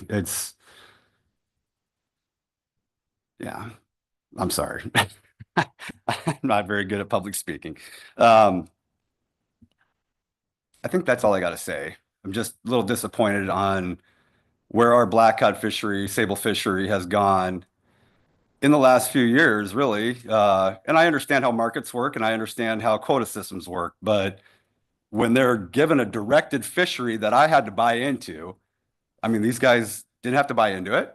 They might be, supporting their hundreds of crew or whatever, but they got 13 boats they're worried about.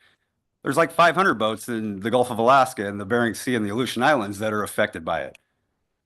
So I just would like to not have to worry about that, I guess. I really didn't prepare for this very well. So that's all I got to say. Thank you. Thank you very much for your testimony. Appreciate you being here. So next up is Hannah Heimbuck, followed by Glenn Merrill.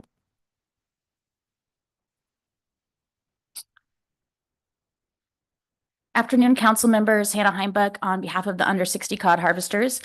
Our member vessels harvest Pacific cod, sablefish, halibut, and crab in various North Pacific fisheries. I'm testifying today on what we see as a significant review gap related to A80's exponentially increased sablefish harvest. You can see this in the review on pages 26 and 27.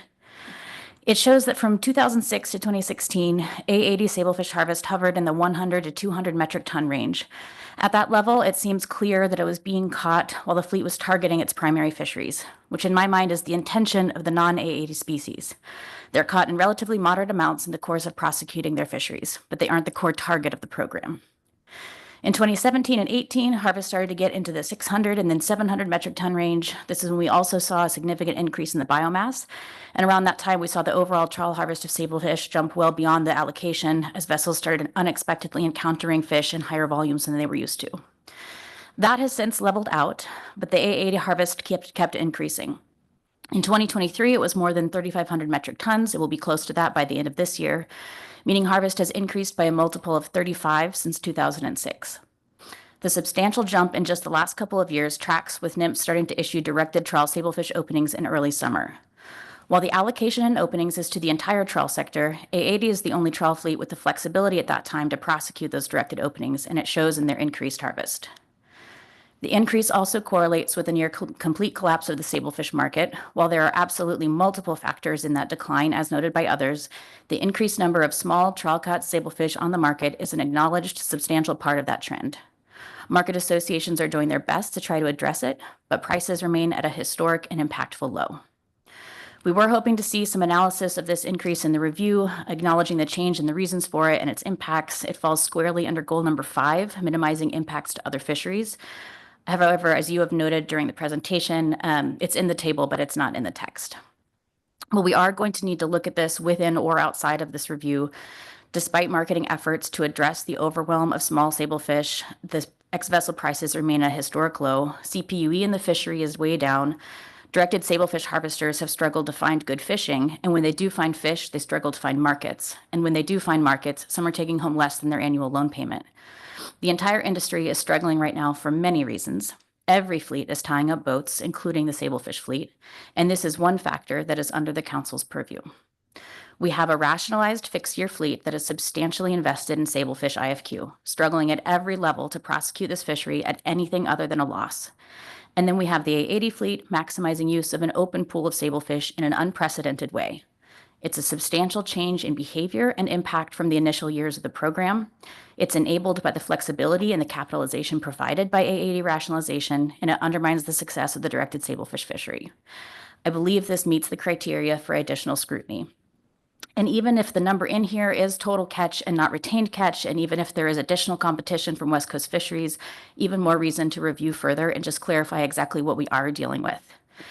And frankly, my concern goes beyond market impacts. 81% of the current sablefish population is made up of immature fish. We dropped the sablefish survey this year, so we are getting less data on the stock.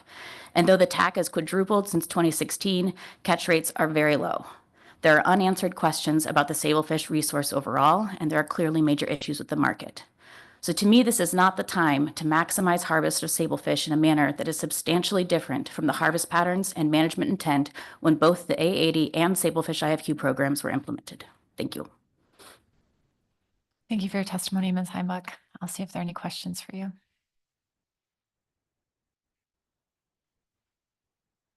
Yes, Ms. Gimbel.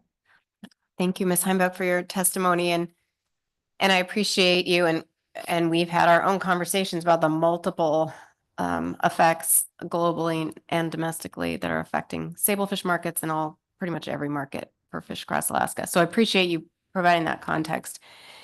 I wanted to hear your response on kind of the argument of kind of this amount of increase, since it is an allocation that's legal for them to take, this amount of increase actually making a difference, even in the context of what has been mentioned before in the Pacific Coast fishery, where they're taking even more sablefish than that in a trawl fishery.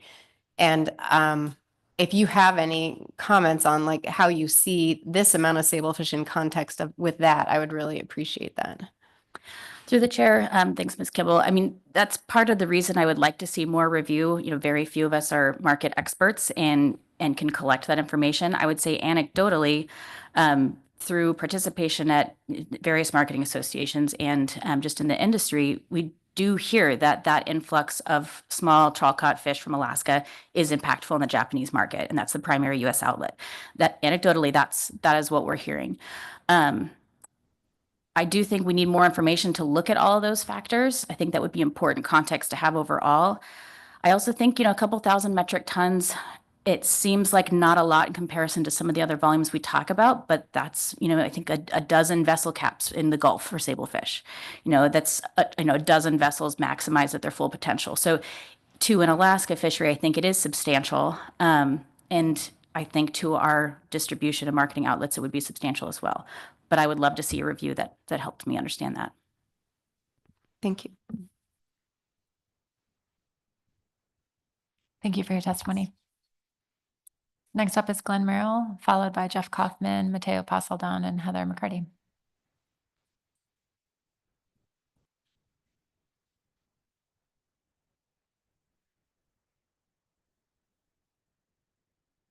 Thank you, Madam Chair, members of the council. My name is Glenn Merrill, and I'm here today representing North Star Fishing Company.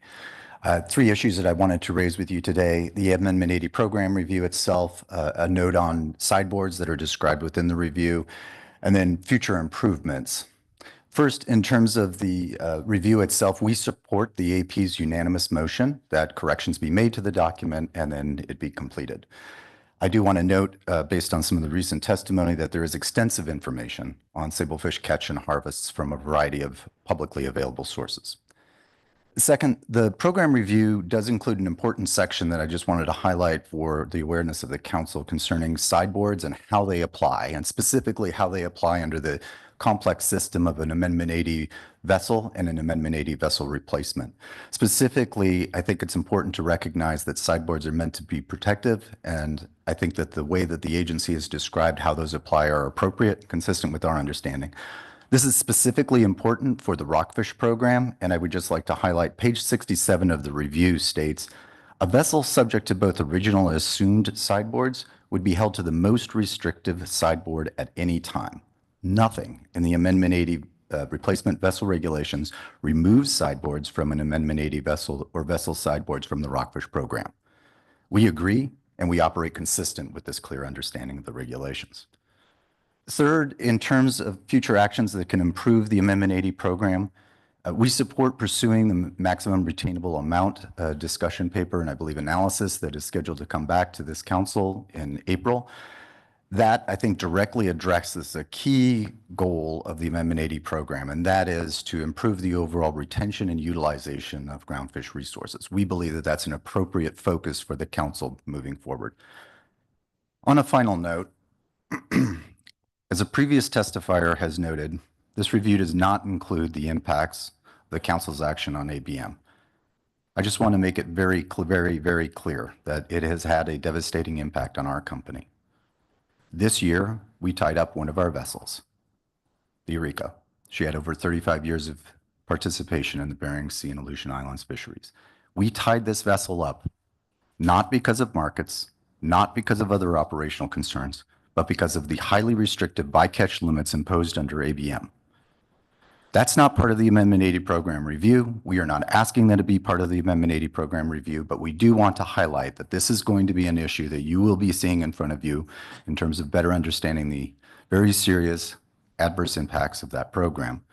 50 crew were told right before Thanksgiving that the vessel will not participate in 2025. The job losses are real. The impacts are real. The adverse impacts on their families are very real. Thank you for your time and happy to take any questions. Thank you for your testimony, Mr. Merrill. Any questions for Mr. Merrill? Appreciate your testimony. Next up is Jeff Kaufman, Mateo Pasaldan, and Heather McCarty.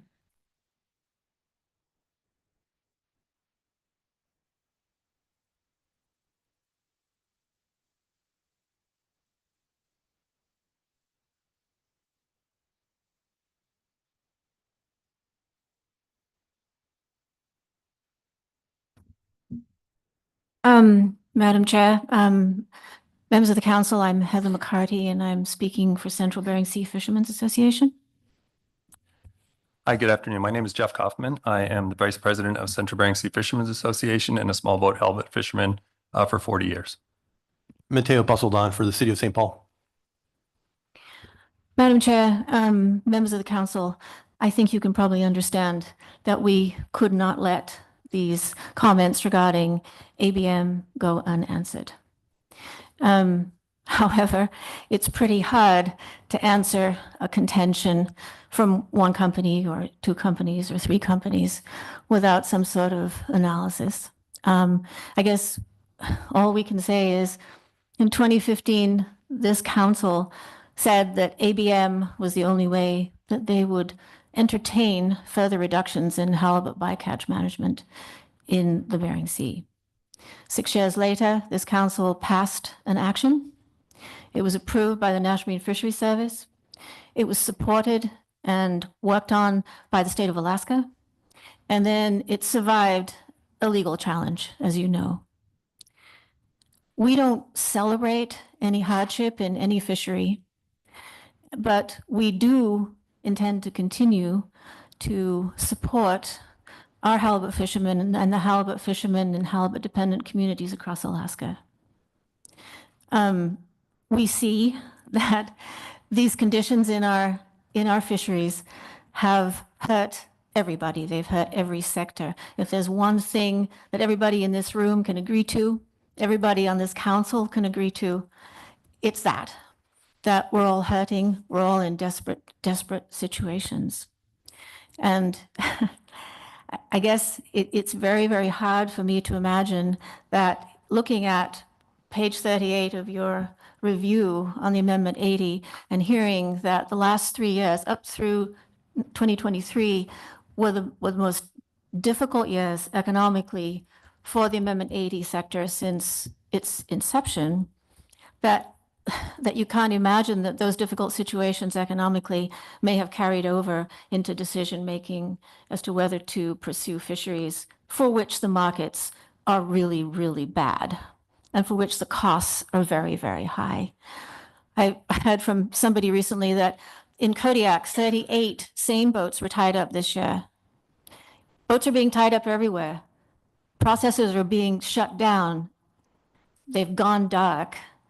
This is not just one sector, and I would venture to say that ABM is not the reason for the problems in the Amendment 80 sector that we're hearing about today. Jeff. Yeah. Thank you, Madam Chair. Heather, I think touched on a lot of what I was going to touch on today, but I guess my point is that Amendment 80 has left a lot of fish in the water. They did in 2023. They used the trawl sector used 61% of its bycatch in that particular year. And in 2024 so far, they've used about, it was 65% in 23, and they've used about 61% of their bycatch cap in 2024. So it's difficult for us to hear that they're parking boats because of this new regulation. They parked boats before the regulation was even implemented in 2024.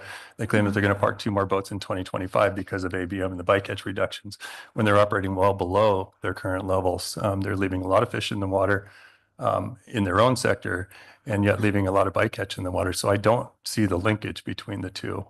As Heather mentioned, people are selling boats. We had to sell a crab boat recently. Many of our halibut boats are parked right now. Processors are closing and being sold. It's a difficult time for the entire industry. And for them to say that it's this ABM and try to maybe have some action taken on that front just seems unfair and unreasonable at this time. Thank you.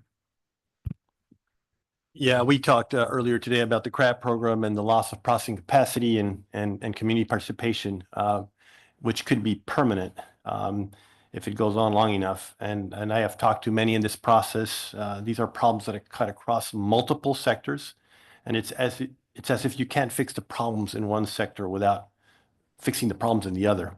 We see that interconnectedness on St. Paul. The long-term viability of the local halibut fishery depends in part on the viability of the local crab processor and the crab fishery. Anyway, to put blame on bycatch reduction action when most everything else is in crisis is at a minimum misdirected. This council process and the stakeholders that participated in it would be well served to take a 30,000 look foot at the North Pacific fisheries. And some of the ideas that we heard earlier in the week with Mr. Rubino's presentation, this could help us identify tools that are within the council's purview, some of them are not, and their applicability across multiple sectors. The point is that every sector is facing enormous problems and challenges. And if some of the ideas being circulated at the national level regarding tariffs and immigrant labor are put in place, it's going to get far worse in 2025. Thank you. Thank you all for your testimony. I'll see if there are any questions. Seeing none, appreciate your time. Thank you. Okay, with that, concluded with public testimony. Let's take 10 minutes and come back and see if the council wishes to take action. So 2:40, please.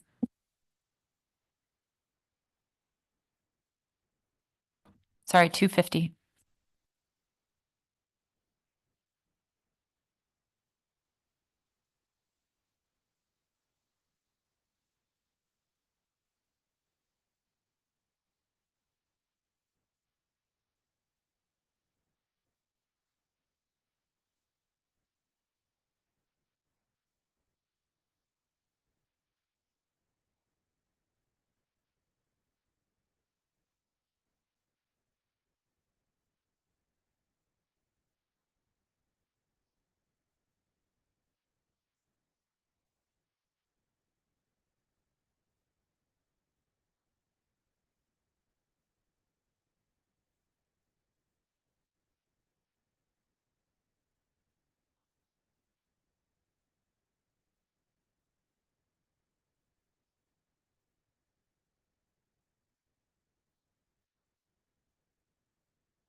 Council members, please come back to order.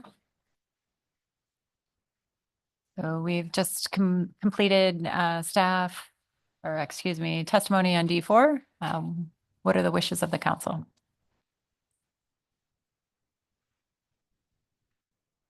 Yes, Ms. Vanderhoven.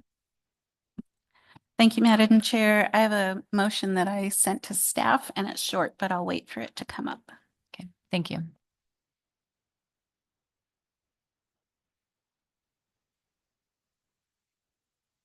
Okay. The council accepts the Amendment 80 program review after data revisions and corrections noted in the staff report and the council discussion are incorporated as practicable. And with a second, I can speak to it. Thank you for the second, Mr. Toy. Ms. Vanderhoven. Thank you, Madam Chair. Thank you, Mr. Twite, for the second. As with specs, I have 5 pages prepared. No, I really don't. It's quite a bit shorter than that.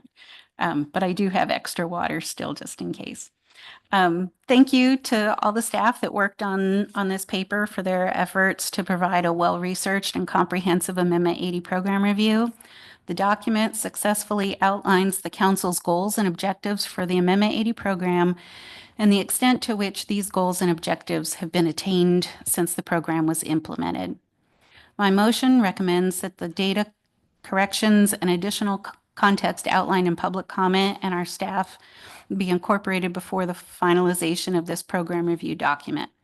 Vessels in the Amendment 80 program fish multi-species groundfish targets under a complex system of management rules and constraints within the Bering Sea, Aleutian Islands, and Gulf of Alaska. Given the nature of these fisheries, it often requires additional context to clearly convey the performance of the fleet against each of the moving parts of the program and against each of the moving parts of NMFS in-season management practices. The addition, I've got a bad thing here. The additions will result in a complete program review without significantly changing the findings of the report. The goals of the program were largely being met when we did the first program review. Despite the drastic economic impacts to the fishery in recent years, other goals of the program continue to be met through the end of the data time period used to conduct the review. Regulatory measures implemented since then and ongoing market concerns may provide different conclusions at the next review, but for the time period for this review, the council consider the program review complete. I agree with the interpretation of sideboard limitations provided by NMFS in the Amendment 80 program review. Sideboard limitations apply both to the replacement vessel and to the original vessel if it remains active in the Amendment 80 fishery. Specifically, I want to highlight my agreement and what I think is the council's agreement with the description of how rockfish program sideboards apply on page 67 of the review. My motion does not include any modifications to the Amendment 80 program at this time. I did want to flag the upcoming MRA adjustment actions scheduled for initial review analysis in April as a priority for me and this council. This action would further improve the retention of fish that are currently required to be thrown overboard as regulatory discards, and in this action would apply to various sectors, including Amendment 80. Noting that one of the council's main goals of Amendment 80 is improvement of retention and utilization of groundfish within the sector, the MRA adjustment action may further the achievement of this program goal, and I'd be happy to answer any questions. Thank you, Ms. Vanderhoven. Any questions on the motion? Yes, Ms. Kimball. Thank you. Thank you, Ms. Vanderhoven, for your motion. And I think it's just maybe self-explanatory from the discussion about the kind of the level of revision and correction. Some of the, you're just speaking to the inaccuracies that were noted and some of the problems with data runs and tables that were maybe noted through the council questions. I'm just hoping if you can elaborate if there's kind of anything outside the realm that maybe we wouldn't have assumed was in that phrase in your motion. No, I don't think there is. Thank you. Thank you. Any other questions? Yes, Ms. Goen. Thank you. Thank you for the motion, Ms. Vanderhoven. Can you clarify whether what we heard in testimony about sablefish and kind of adding some of that to this review is going to be included in your motion. Thank you, Ms. Goen. I think with the language that's in the motion, as appropriate to what we discussed here at the table and our questions of staff, that as practicable, that would be incorporated before the report was finalized. Any other questions on the motion? Any amendments to the motion? Mr. Ritchie? Thank you, Madam Chair. Thank you, Ms. Vanderhoven, for the motion. I especially want to call out that last part that's in the motion there about including pertinent things that are in our council discussion here. That said, I do want to be responsive to public comment, and part of public comment was citing that there wasn't. Mr. Ritchie, before you start speaking to your amendment, would Yeah, you I'm sorry. mind I'm letting us jumping know what ahead it is, here. and we'll wait for a second? Yeah. Thanks. I think I should know that by now. That's okay. The council accepts, well, I'll wait for it to get on screen. Do you have it, Danielle? I emailed it over. I think it's on screen now, Mr. Ritchie. Oh, it's on. Oh, there it is. The council accepts, my amendment would be just to add to the end. Additionally, expand upon the changes in participation and harvest increases of sablefish in Amendment 80 in the BSAI and its alignment with the Amendment 80 program, particular to Goal 5. Thank you for the second, Ms. Kimball. All right, well, I got a head start on this part here, so. Yeah, I'll just reiterate that I do really want to thank Ms. Vanderhoven for the motion and for including that last part in her motion there. But I do think that it would be most responsive to public comment to be specific in adding this. In the review, there was only one table showing sablefish and the increases there. And I think that we can probably include more, and it would be helpful for this review to be more inclusive. I've also, it's my understanding that including this would not back up the timeline for this, and we would still be able to release it. That's all. I'll take any questions. Thank you, Mr. Ritchie. Any questions on the amendment? Yes, Ms. Vanderhoven. Thank you, Madam Chair. Thank you, Mr. Ritchie, for your amendment. I guess I'm not from your amendment what additional information you would expect would be available beyond what's already in the report. Do you have ideas of what else they could include? I think, thank you for the question, Ms. Vanderhoven, through the chair. I think that just perhaps some context around what those increases were in addition to the chart that's provided there, the graph that's provided there, specific numbers and just some context into why we saw those increases in harvest.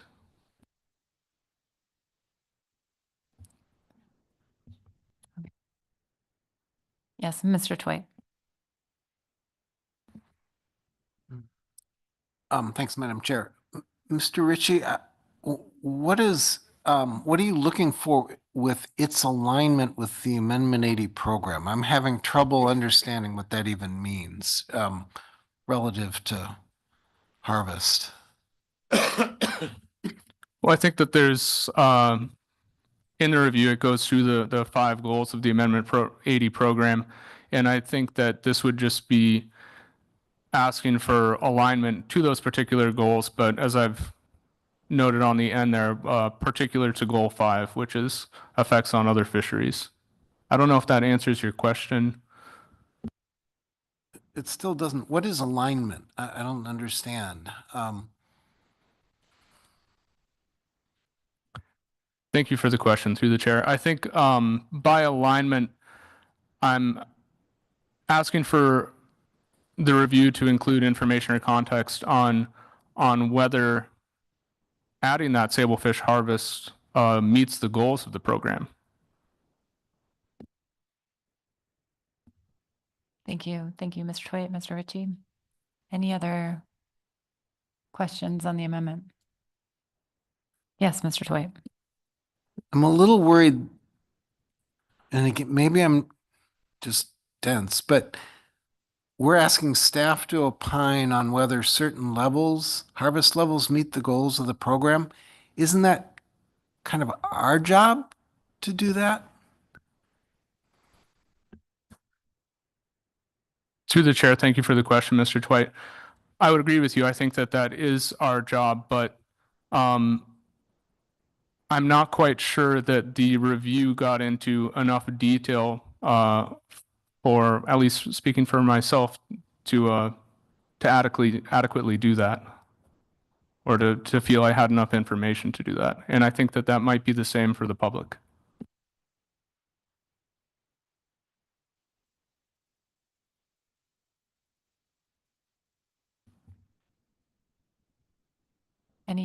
Any further questions? Any comments on the amendment? Yes, Ms. Gimbel. Thank you, Madam Chair. I've thought about this. I will support the amendment. I think in part because this is kind of a changing trend, not just based on Amendment 80 behavior, but based on sablefish increases. But it's not something we captured in the review at all, absent one table. There was not a discussion, there was no narrative, no text about it. I think there's limited opportunity for staff to talk about impacts and maybe the proportion of impacts of that harvest on global markets. But right now, we don't have anything covering that absent one table with some numbers.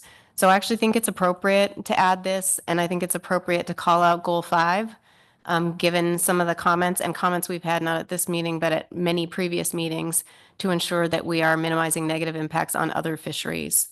So I just look at it as a way to improve the review, I assume, and it seemed that the intent was still to have the review finalized and posted after this information is provided and not come back to the council, but it would provide a more comprehensive review of some of the changes that we've been seeing in this fishery.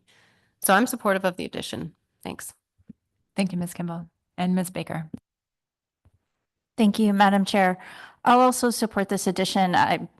Ms. Kimball made many of the comments that I wanted to provide, but I'll also just say in terms of what this adds, I think, to the review. I don't think it's a lot of extra work. We heard in the discussion that there is sablefish total catch in the Amendment 80 fishery, and in a separate table, there's retained catch, and there may be some value in combining those and providing a little more context for the change in fishery participation, which I think is quite relevant. I did ask during the staff presentation, in terms of Goal 5, it was very clearly laid out in the summary that the focus of that review was the sideboard limits that the council established in the Amendment 80 program, but also there is very clearly catch of other non-Amendment 80 allocated species to the program, and I think that's an important part of the review. I think this amendment gets to that, particularly if staff carry it out the way Ms. Kimball described, so I'll support the amendment. Thank you, Ms. Baker. And Ms. Goen. Thank you. I will also be supporting the amendment, and I align myself with Ms. Kimball and Ms. Baker's comments. I think it sounds like there's been some substantial changes in behavior in recent years, and I think it'll be helpful to better understand those as we move this review into final. Thanks. Thank you. And Mr. Twite. Thank you, Mr. Chair. I understand the interest, but I'm really concerned about this at this point. We're talking about, I think, asking staff to tackle maybe not a lot more work in terms of days of staff work, but in terms of trying to interpret some things. I'm really struggling with the wording of its alignment with and what that puts on staff. They'll do that, and then it doesn't come back to us. And we didn't, if we had done this sort of straightforwardly, I think we would have flagged this when we initially developed and approved a work plan for this. We would have provided some pretty good guidance to staff about, well, we know things have really changed a lot with sablefish. And we're particularly interested in some focus and giving them some guidance on how to do that. And I think we'd also maybe explain why we were particularly interested in sablefish and not peacod or yellowfin, some other species that Amendment 80 participates in the harvest of as well, but affects other species. These kinds of last minute additions, particularly if it's not going to come back to us, make me nervous. I get that maybe there could have been more in there, although again, I'm not sure how much more. I really hope we're not tasking staff with taking a look at what the effects of this harvest increase is on the market for sablefish, and wading into some of what we heard in public testimony. This just feels like kind of a last minute addition without a lot of guardrails in place and kind of pushing staff out there. And I'm reluctant to support, so I won't. Thank you, Mr. Twite. Any additional comments? Yes, Ms. Vanderhoven. Thank you, Madam Chair. Based on the conversation we've been having about the amendment, I don't feel like the amendment would be necessary because it would be incorporated in the original motion. I share a lot of Mr. Twite's concerns about the alignment issue and question. And I think what we've heard in public comment with this issue and others where sablefish and sablefish bycatch come up, I think we're already starting to look at those in some of our other work products that we've initiated with the small sablefish release paper, the management strategy evaluation that we're looking to get to, some of the socioeconomics report and information that we're getting under like our harvest specifications process. And those are the kinds of things that I would not anticipate would show up in a program review.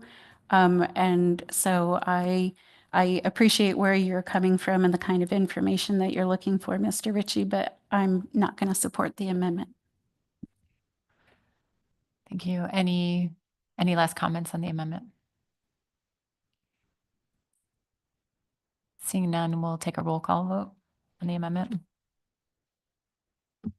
Calling the roll on the amendment to the main motion. Mr. Sukata. Yes. Mr. Twite. No. Ms. Vanderhoven. No. Mr. Williams. No. Ms. Baker. Yes. Ms. Goen. Yes. Was that a yes? Excuse me. Thank you. Ms. Kimball. Yes. Mr. Kurland.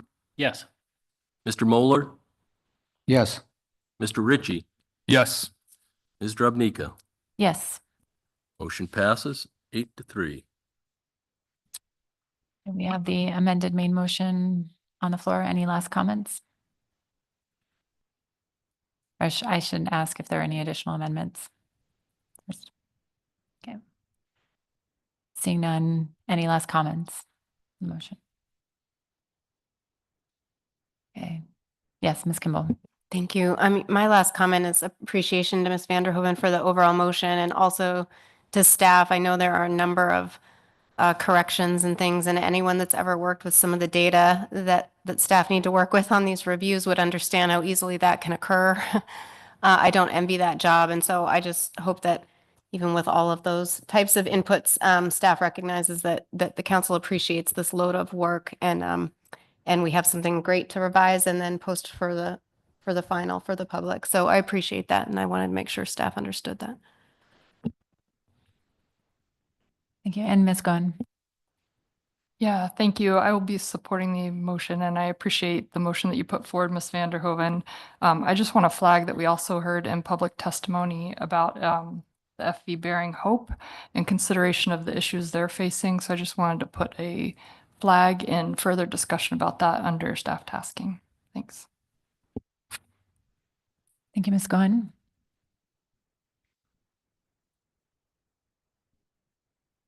Okay, not seeing any other comments. Thank you, Ms. Vanderhoven, for the motion, Mr. McCracken, for all of your work on the review. I'll give this a try. Any objection to the amended main motion? Okay, seeing none, that motion passes without objection. Thank you. Any further action on this agenda item? Yeah. Okay, we are ready to move into D5, IFQ program review, and we'll be taking up the committee report first, followed by the presentation. Ms. Henry.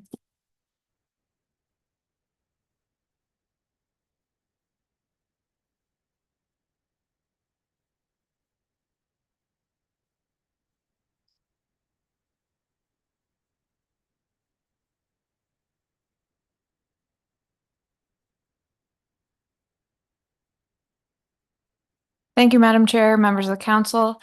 Anna Henry, council staff here to present the IFQ committee report on the D5. So this is a little out of order. You'll get the report on the program review after this. But the IFQ committee met on December 2nd to provide feedback on the IFQ program review, as well as reviewing committee draft terms of reference.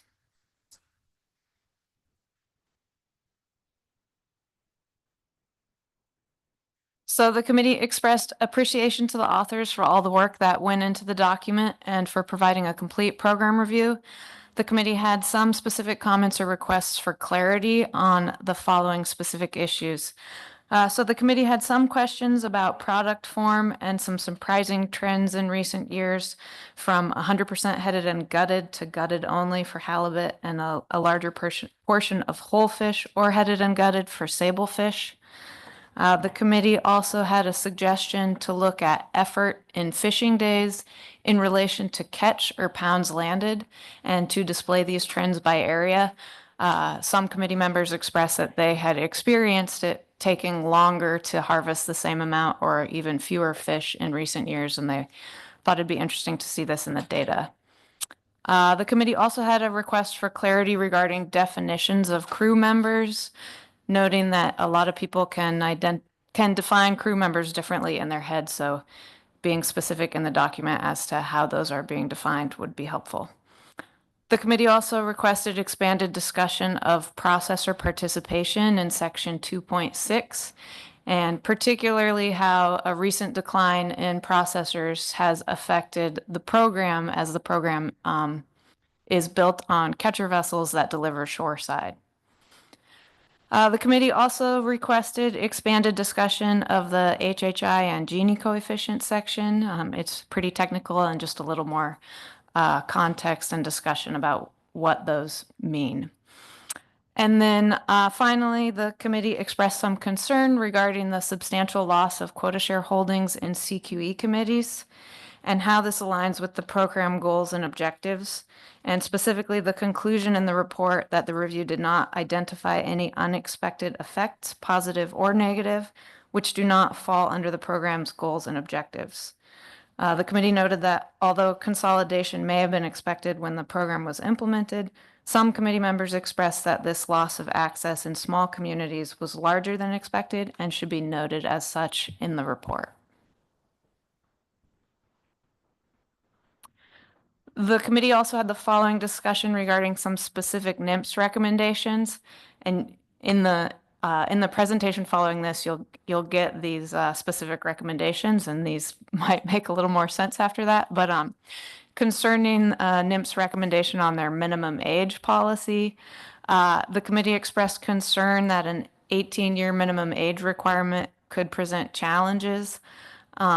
Particularly as this is a higher age limit than some other state fisheries, and a lot of vessels, they raise their children on their vessels and gift quota share to children, so it could be challenging to have this 18-year minimum age. So the committee supported NIMS's request for guidance to consider a range of options for what the minimum age should be. Regarding the beneficiary transfer provision, one committee member supported returning quota share held by a beneficiary beyond 3 years to the overall quota share pool.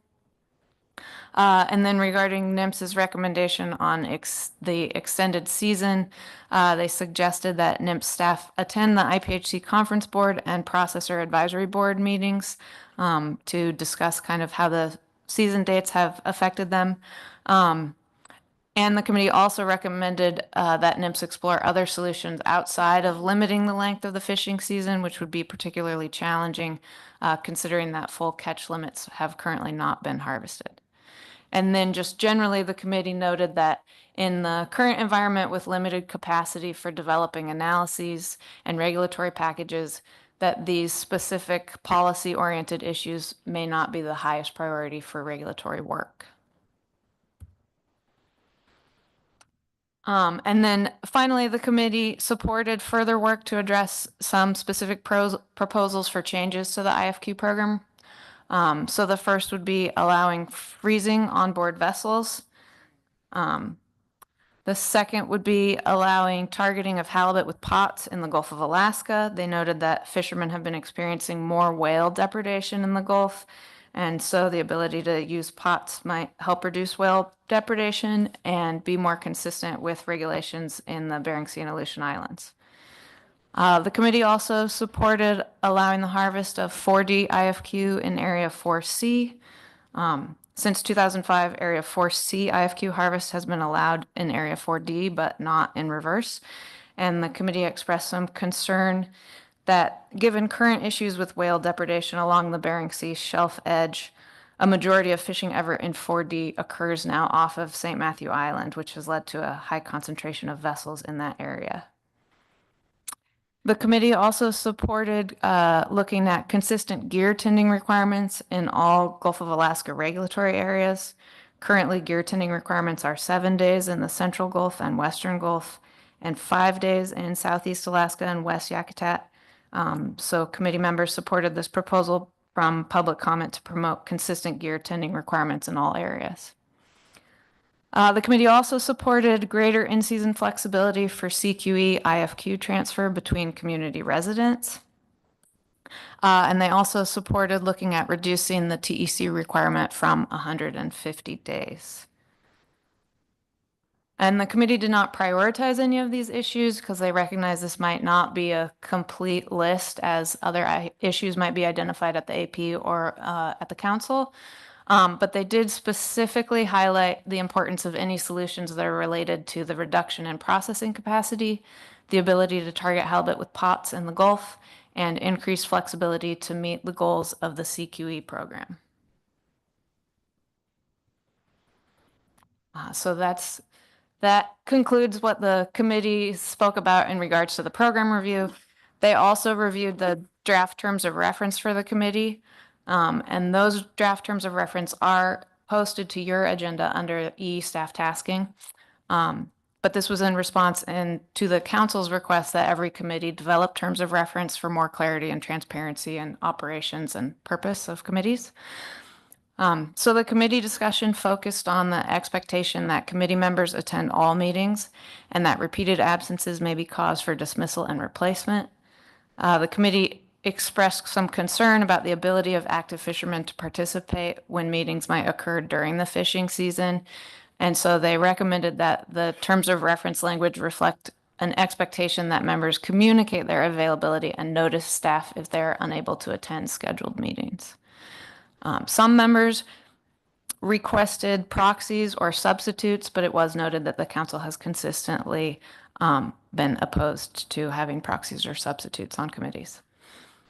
The committee also encouraged meetings to be scheduled outside of the fishing season or on the shoulder of the fishing season, but they did recognize that often committee meetings are scheduled based on when IFQ-related analyses come up at the council, and that there are very few council meetings that are outside of the fishing season, and so scheduling those outside of the fishing season could be challenging.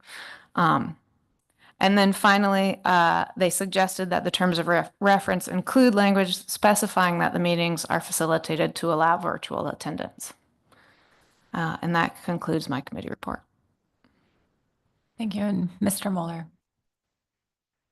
Yeah, thank you, Madam Chair. Ms. Henry, on slide number 4, there's a bullet there for targeting halibut with pots in the Gulf of Alaska. Was there any discussion or there's some reason why other areas were not included in that? Through the chair, thanks for the question, Mr. Moeller. The committee really discussed that just in terms of trying to be more consistent with current regulations that already exist in the Bering Sea and Aleutian Islands. So it was specific to the Gulf so that the Gulf could be aligned more with the current regulations in the Bering Sea.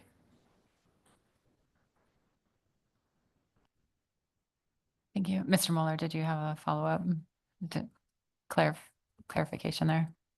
At the risk of showing my ignorance, I'll just wait for more questions, but I didn't realize that halibut was, if I understand the answer correctly, didn't realize that halibut was allowed in pots in the Bering Sea, so. Mr. Twite.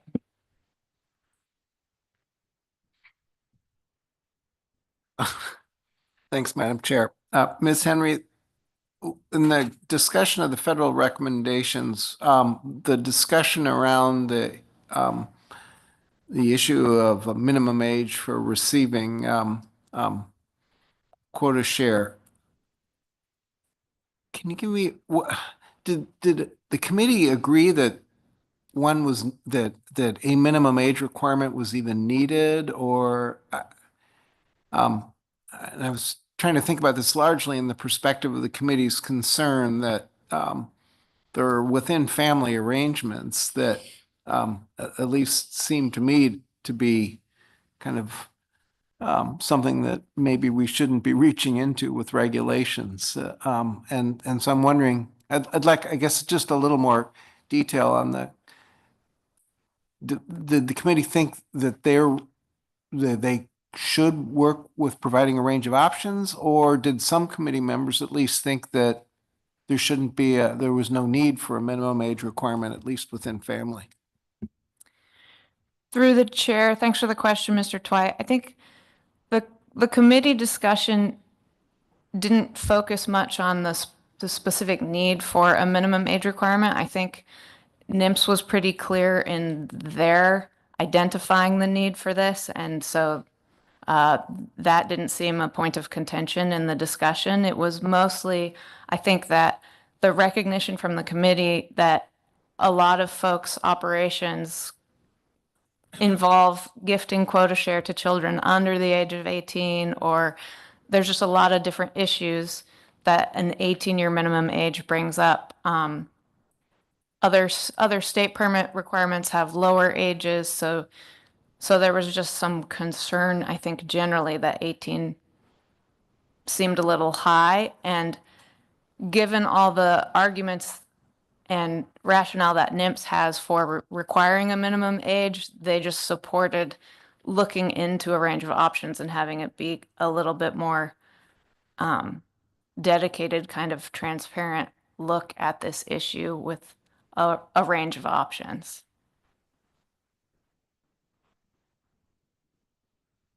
And now I'll betray my lack of homework on this particular one. Can you point me to where sort of summarize the agency's rationale for recommending there had to be a minimum age? Through the chair, thanks for the question. I think that will come up in the program review report in the NIMS in-season management section. They talk about all of these issues in a little more detail, so that'll probably come up then. Now you know where I stopped reading, huh? Thank you. Any other questions? The committee report. Ms. Bush, do you have anything to add as chair? Okay, thank you. Thank you. Thank you, Ms. Henry. So as they're pulling up the program review report, I will just provide a brief introduction here for the IFQ program review. So as you're aware and just heard in the Amendment 80 section, program reviews are required by Magnuson-Stevens Act for our limited access privilege programs at a minimum of every 7 years. The previous program review for the IFQ program was completed in 2016, so this follows up on that. And just a reminder that this is not an action document. The the council can make recommendations for changes to the IFQ program under this agenda item or staff tasking, or really at any time. So with that, Marcus Hartley from Northern Economics will present a bulk of the IFQ program review, along with Caleb Taylor from NIMS Alaska Regional Office, presenting the in-season management section from NIMS.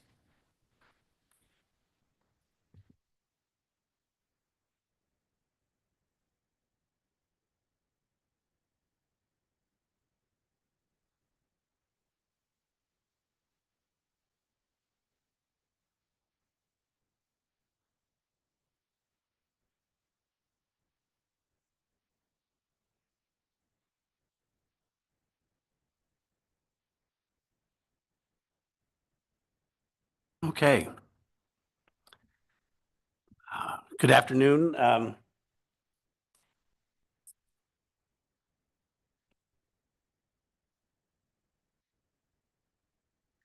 Okay.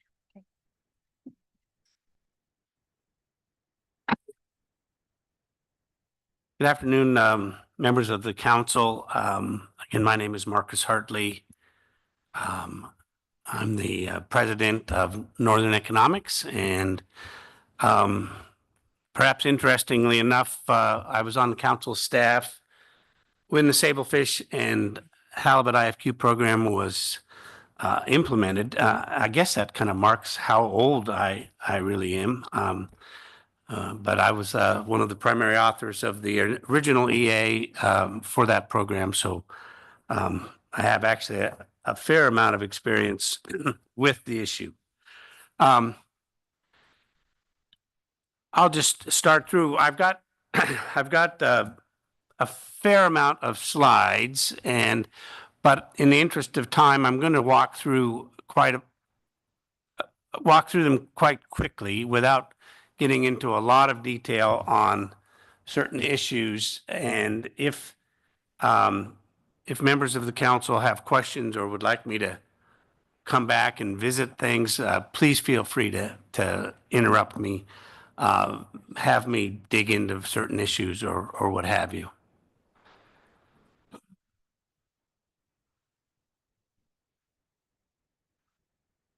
Okay, so presentation roadmap will basically follow the outline of the document that we distributed or was distributed by the council staff, council back in November 15th. I want to point out that this is the second limited access program review for the Pacific Halibut and Sablefish IFQ program. The first one was completed back in 2015-16. And they used a baseline period from 1992 through 94. Our document follows a lot of that same basic outline from the previous review. I guess I skipped a slide. Can I go back? Yeah, there we go. So just a quick introduction. This is the big picture table of contents. There's a short background section. The analytical section is quite long, 180, 170 pages. And then we jump into some conclusions and findings. There's also an appendix, which is about the same length as the regular document, that summarizes participation in the halibut and sablefish fisheries at the state level, Alaska regional level, and at the community levels throughout the state.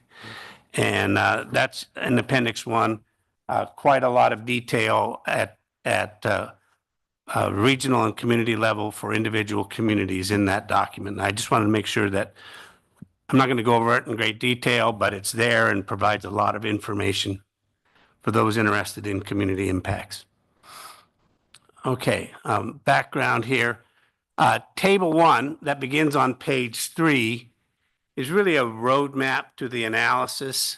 It talks about the elements of a LAP review, describes the purpose and need, breaks down the goals and objective of the program, the history of management, et cetera, and really directs us to where in each of the in the document that individual sections will be looked at. I wanted to include this entire table in the review, but I wanted to, in the interest of time, kind of skip through it relatively quickly here, because we'll hit on all of those sections throughout the document.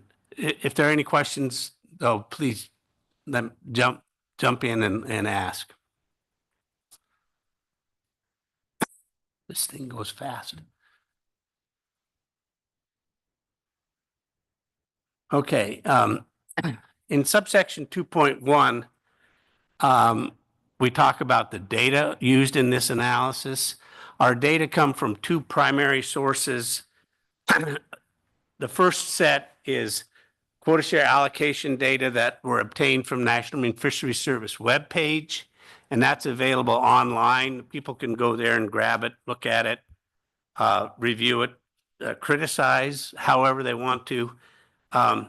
Those data are reported annually, and they show data for the end of the year. So if you went down and grabbed that data and you looked at 1995 data, it would show all of the quota share allocations to individuals, and it's not confidential, it's very public, to individuals as of the last day of the year. So December 31st, 1995, etc. Our analysis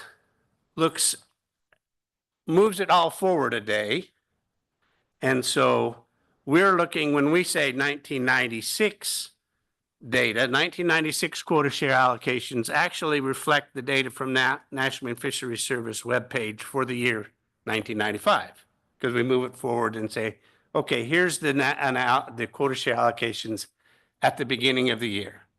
And we move that forward throughout the analysis. I should note that in Appendix 1, because we hadn't realized this issue until quite late in the analysis, that Appendix 1 currently has the wrong years in it by actually one day, because it talks about 2005 and it is actually end of year data. So just as an issue there.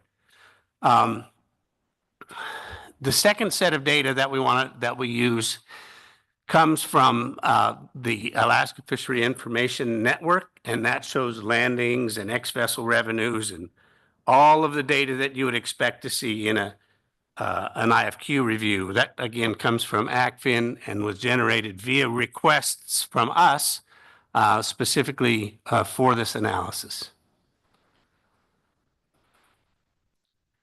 So in subsection 2.2, we look at the annual catch limits and landings. This is the annual halibut fixed gear TAC and landings. Landings are kind of at a peak in the early 2000s at about 60 million pounds, and then decline starting in 2006 down to about 15 million pounds in 2013-14. And then they level out for the next 10 years there.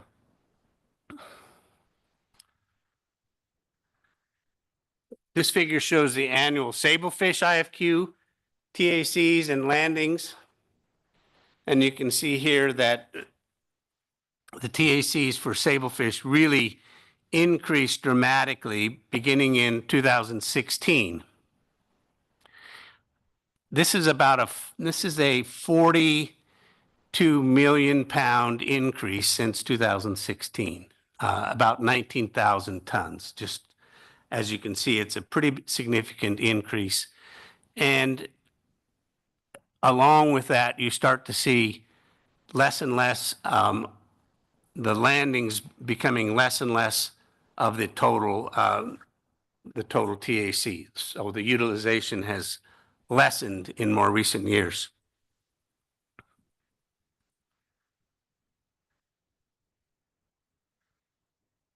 Sorry about this figure. This figure shows the number of Alaskans and non-Alaskans holding quota shares from 1995 to 2023. The totals fell in this chart from 4,801 in 1995 down to 234 in 2023. Feels like I went too far there. This chart shows a number of sablefish quota shareholders for Alaska, non-Alaska, all quota shareholders. And again, we see some declines, not as significant of a percentage over the time period shown in 1995. There were 1,041 quota shareholders and 807 by 2023.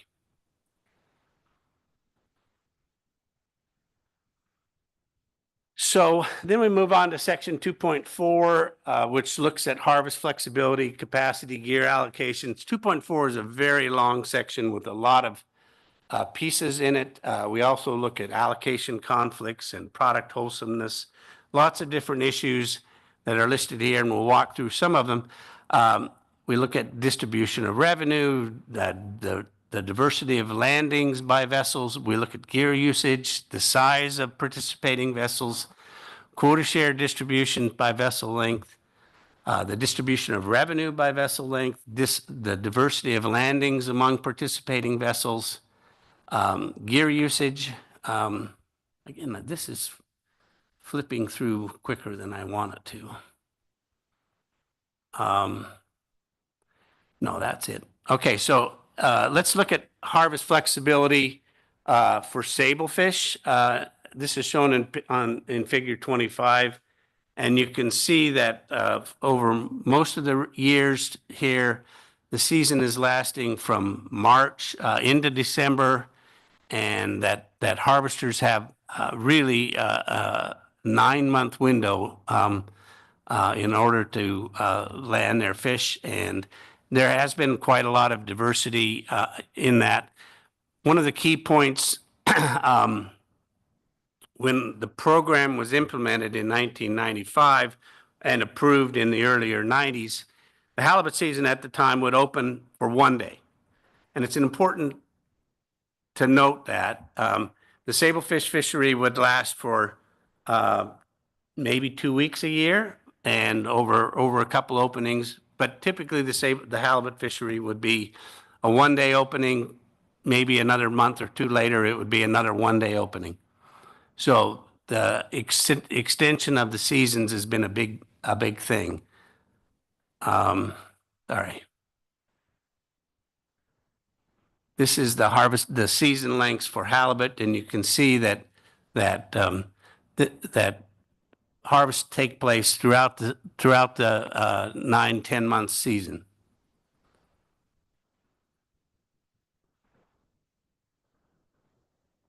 Boy, I'm just not getting these things very well. Okay. This figure captures the number of vessels in the two fisheries from 2000 to 2023. And again, these are on page 47 and 8 of the document. The halibut vessels moved from 1,789 vessels in 2000 down to 670 vessels in 2023, and the numbers of sablefish vessels moved from 451 down to 281 in 2023.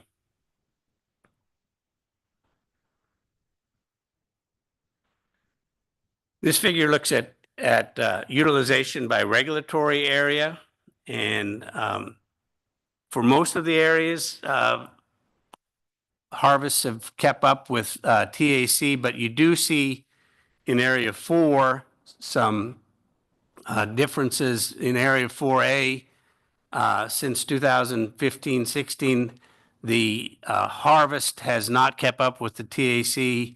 It's even more pronounced in Area 4B.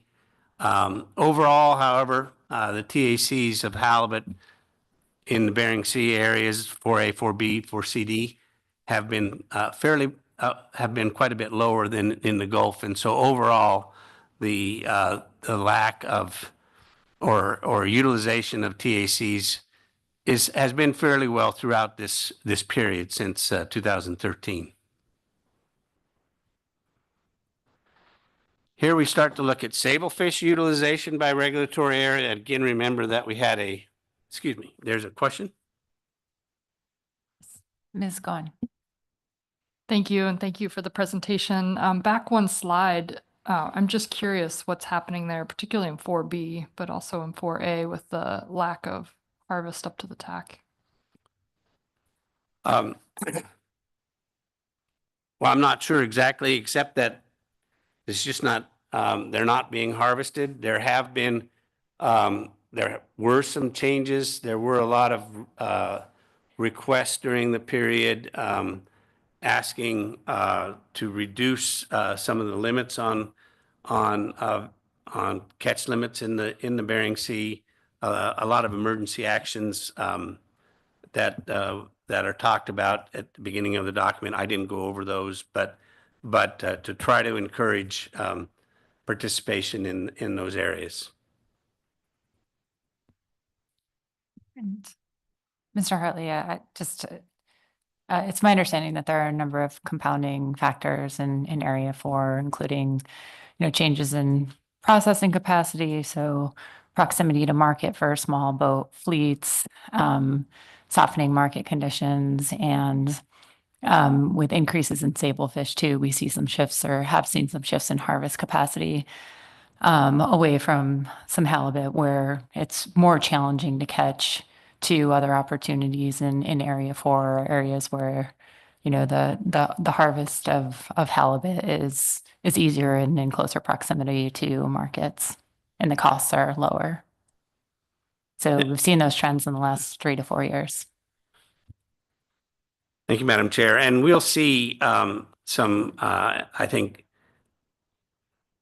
in some of the future slides about declines in the availability of processors, and that has been pointed out as a significant factor in some of those issues. Listen, Mr. Twite, did you have something? Okay, thank you.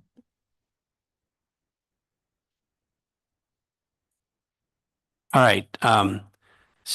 Talk a little bit about product wholesomeness. Really, this is one of the goals in the fishery. And again, at the beginning, when this program was implemented, there were a lot of concerns about, particularly in the halibut fishery, with the one-day openings. There would be all the boats would go out at once, and they would fish in a 24-hour opening, and then the fish would sit on the boat for several days until the processors could catch up to the number of boats. And so the word product wholesomeness was part of the goals and objectives of the program. And the way that we are talking about product wholesomeness now that the program has been implemented has really been in changes in halibut and sablefish delivery conditions and codes. Figure 34 is a corrected figure, and from 1991 through 1996, we actually did not have good data on the product delivery code. It was unspecified. We believe it was primarily headed and gutted fish, and I should point out, in fact, that the IPHC, when it issues, when halibut IFQ is issued, it is issued in terms of headed and gutted fish. And when they set their set line limits, in the IPHC sets their limits, they set it in terms of headed and gutted fish. And so there's a little bit of are we talking about whole fish or headed and gutted fish? And particularly if you start to see, and we show this here, some changes in primary product form. In 2008, we start to see a significant jump in the amount of fish that are delivered as gutted fish rather than headed and gutted fish.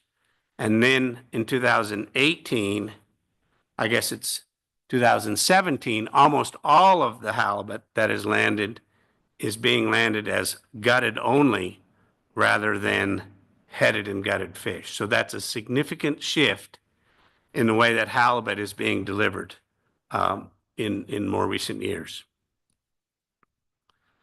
For sablefish, again, this is in figure 35 on page 56.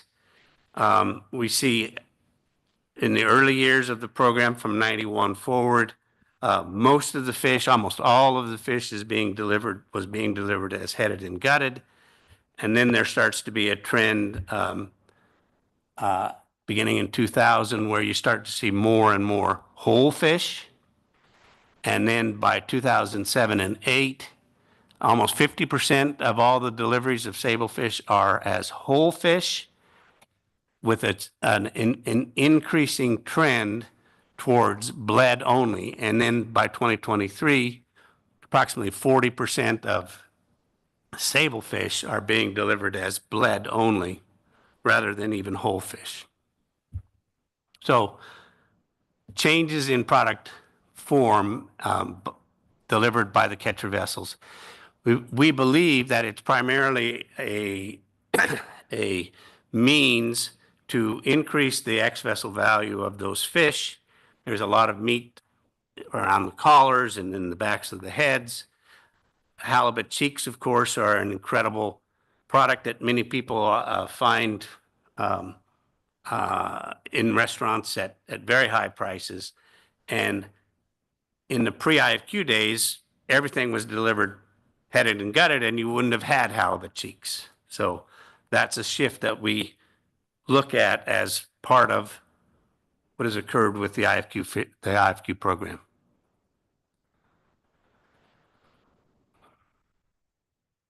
Let's see if I can keep up here. This slide looks at IFQ fleet diversity by vessel length. This includes the catcher processor fleet. In 2014, we had a 30-60 split between less than 35 and greater than 35 feet, with in the halibut fishery, less than 7% of the fleet was greater than 60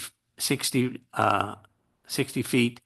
And those numbers are pretty much the same when you get into 2023. There has been some changes and shifts, but you know, a 30-60, 30-70 split between larger than 30 and less than 30. In the sablefish fishery, we look at above 60 and less than 60, and those numbers have been about 83% to 17%, 18%. And since 2014, not a lot of changes there.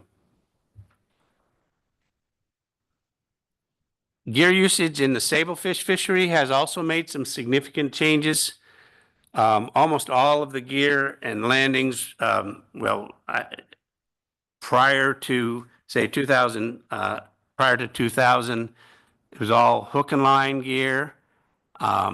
In 2000, we started to see more pot usage, and that in part was because of allowances to use pot in those pot gear in those fisheries.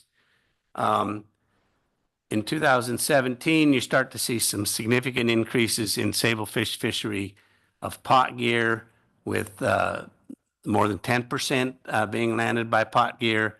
By 2020, it's 50% of the fish have been landed by pot gear, and in 2022 here we have almost 85% of all sablefish are landed using pot gear. Amendment 118, which was approved in 2022, allows pot gear in the halibut fishery in the Bering Sea and Aleutian Islands, but landings so far have not had that same kind of dramatic increase that we've seen in sablefish. But again, that's just a couple of years old, and sablefish being wide and flat don't necessarily go into pots as easily. I think there needs to be some gear modifications in order to make pot gear more amenable to halibut. Sheesh, this thing is sensitive. Okay, so figure 45 looks at consolidation of the halibut quota share by area over time. And these figures go from 1995 on the right side and march to the left, back through time or forward through time. So you can see that we had a lot of consolidation over this time period shown from 1995 to 2003 in the next line, to 2015 in the third line, and then 2023 in the line that is farthest to the left. In all of the areas, you see this consolidation, and it's one of the big kind of things. This fleet has consolidated considerably in all areas. Mr. Hartley, can you explain why you chose I'm sorry if this is in the review and I missed it, why you chose those specific years for identifying the consolidation points? We wanted to provide a whole picture of it. 1995, of course, was the first year of the program. 2015 was the last review, and 2003 is kind of the midpoint between the last review and the beginning of the program. And then 2023 is the current year. Arbitrary in a sense, but we wanted to provide a kind of a holistic picture of the entire program as it started in 95. Yes, Mr. Toit. Thanks, Madam Chair. Thanks, Dr. Hartley. The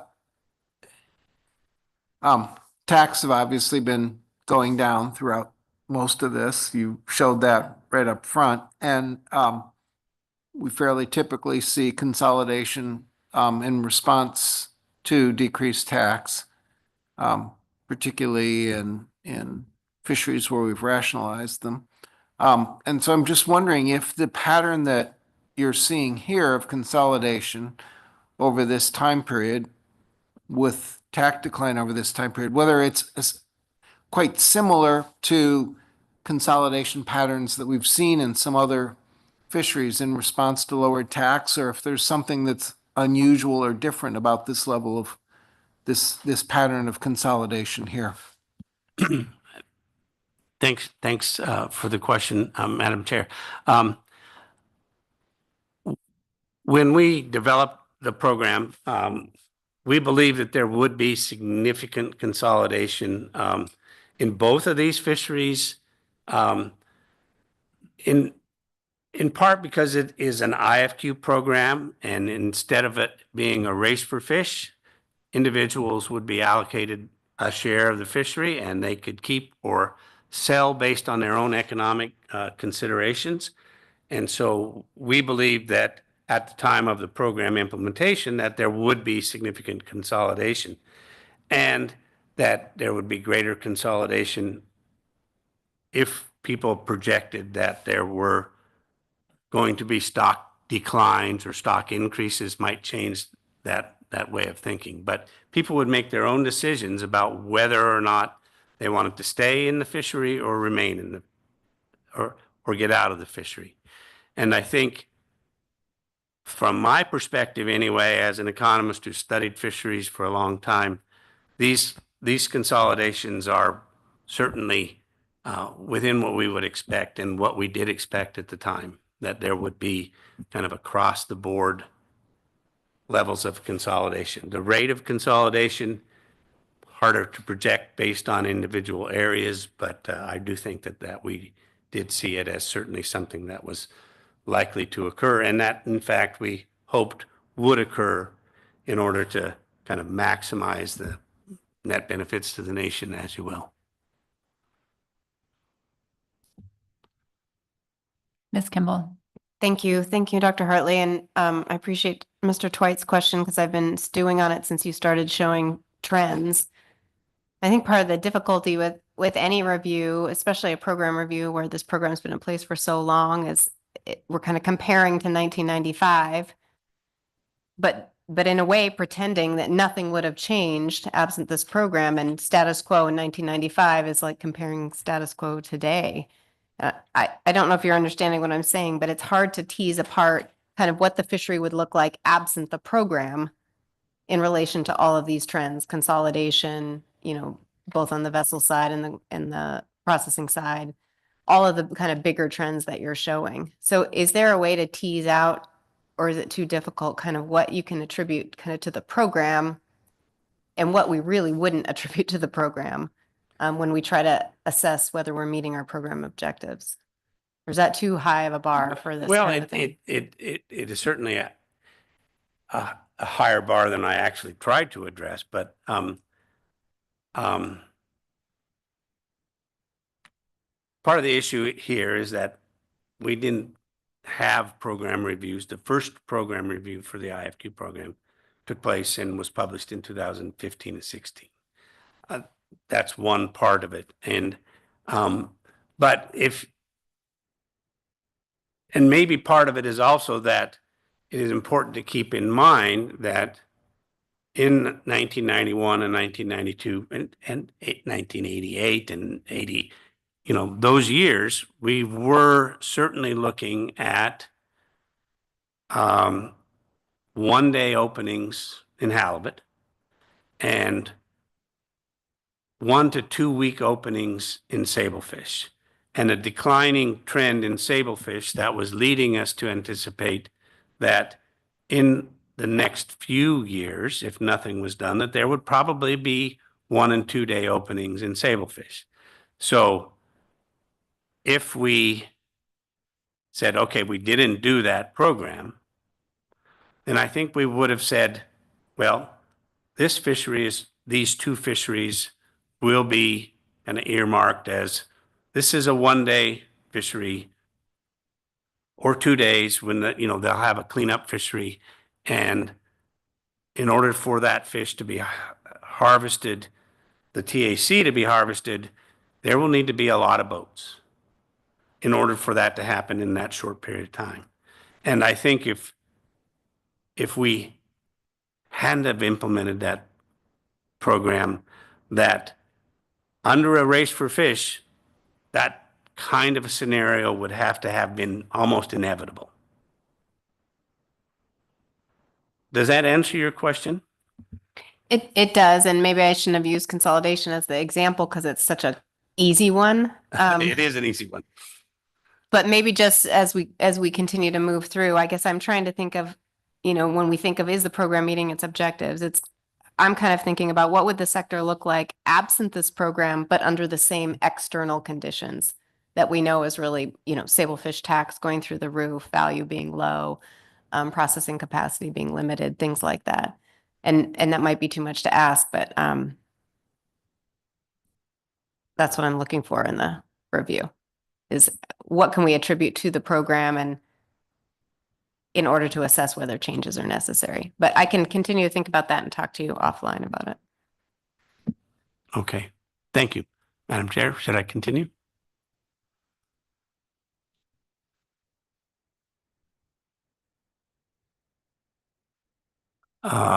Let's see. Okay. Crew member impacts. One of the objectives was to maintain existing business relationships among vessel owners, crews, and processors.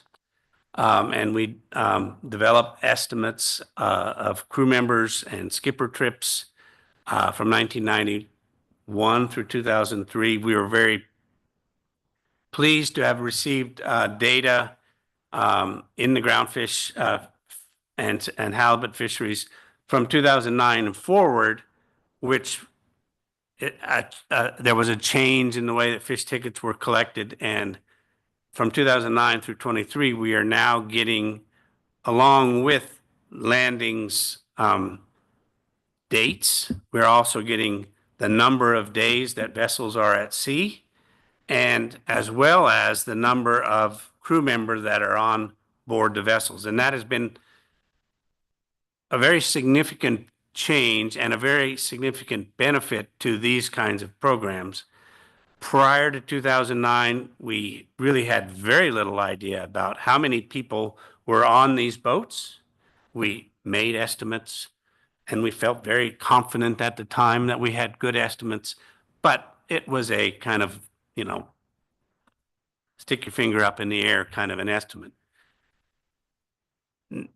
With beginning in 2009, our estimates for crew members are very sound, and the estimates of the number of days that vessels fished are also very sound. At least we believe so. We took those data though and then calculated back to 1991 to try to apply estimates and generate estimates for numbers of crew days and vessel trips prior to that. Certainly for numbers of crew and skipper days, comparing that to vessel trips. We also generated estimates of the number of persons who became bona fide crew members. And in the IFQ program, there are crew members that are on board the boats, crew members, and there are bona fide crew members, which is really a eligibility to purchase quota shares. And so when we talk about crew members on boats, that's one thing. When we talk about persons that are allowed to purchase quota shares as part of the second generation, those are bona fide crew members who have been issued a transfer eligibility certificate. And the requirement to be a bona fide crew member is that you had to have been in harvesting activities on a commercial fishery in the United States, didn't matter if it was federal or state, for 150 days over how many ever years it was. But if you could show that you had been a bona fide crew member, 150 days of harvesting activity, then you could get a transfer eligibility certificate from National Marine Fisheries Service, which would allow you to purchase quota shares. So the reason we bring it up here is that we were distinguishing between crew members that are on the boat and bona fide crew members who have these transfer eligibility certificates, and we're just trying to make sure that we're not conflating those two. Thank you. And Mr. Mueller. Thank you, Madam Chair. Mr. Hartley, back to that last slide, bona fide versus just crew members.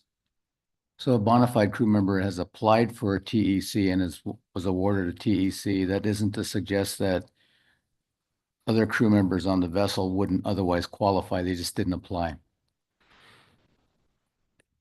Yes. In other words, the TECs don't come automatically after you've qualified for the minimum qualifications to apply for a TEC. You have to go after it. And it's an application process. I think National Marine Fisheries Service will talk more about that in their presentation. But 150 days were the rules and guidelines put into place when the program was approved as harvesting any place in the U.S. It wasn't Alaska specific. You could be fishing in Florida and it would still count if you could show the days. Okay. And one more question yes. before we move on. Ms. Bush. Thank you. Mr. Hartley, I just want to make sure that I have it clear. When you're describing a bona fide crew member, these are second generation quota shareholders. So somebody, I'm assuming that eligible to become second generation. Yes. I guess it's my understanding, and maybe this is a question for the agency, that somebody who wants to own quota share would have to receive a TEC in order to, but they don't issue TECs unless you're also taking that step to have quota transferred to you. That is, there aren't people out there with TECs that don't not hold quota, I guess, or don't get one without also wanting to have quota transferred to them. I can't, I would say that it's a two-step process, and that I can't imagine that there are not TEC holders that don't own quota share yet, just because they may not have the money, the funding, or whatever, but they can prove that they have 150 days of harvesting activity and get a certificate while the data is fresh and hot. Go ahead. Brian from NIPS. All right, through the chair. Mrs. Bush, there's not a direct correlation where we require that someone apply for quota share after they become eligible to hold quota share. I don't have the data right offhand about how many may exist in our system that just hold the eligibility certificate without associated quota share, particularly coupled together at the time they become eligible. But it's not currently a requirement that they receive quota share directly after becoming eligible. That helps clarify. I didn't understand that people may hold TECs without also quota, I guess. Thank you. And again, we talk about crew member and being on the boat and harvesting, and then there's crew member, and we just really want to make sure that we're not conflating the two. So this shows vessel trips from 1991 forward, and then provides an estimate of crew/skipper trips where each person on the boat is counted as a trip. And so you can see that the numbers are, you know, three times. Basically, we're saying in here 3 to 4 times. So on a halibut boat, on average, we're looking at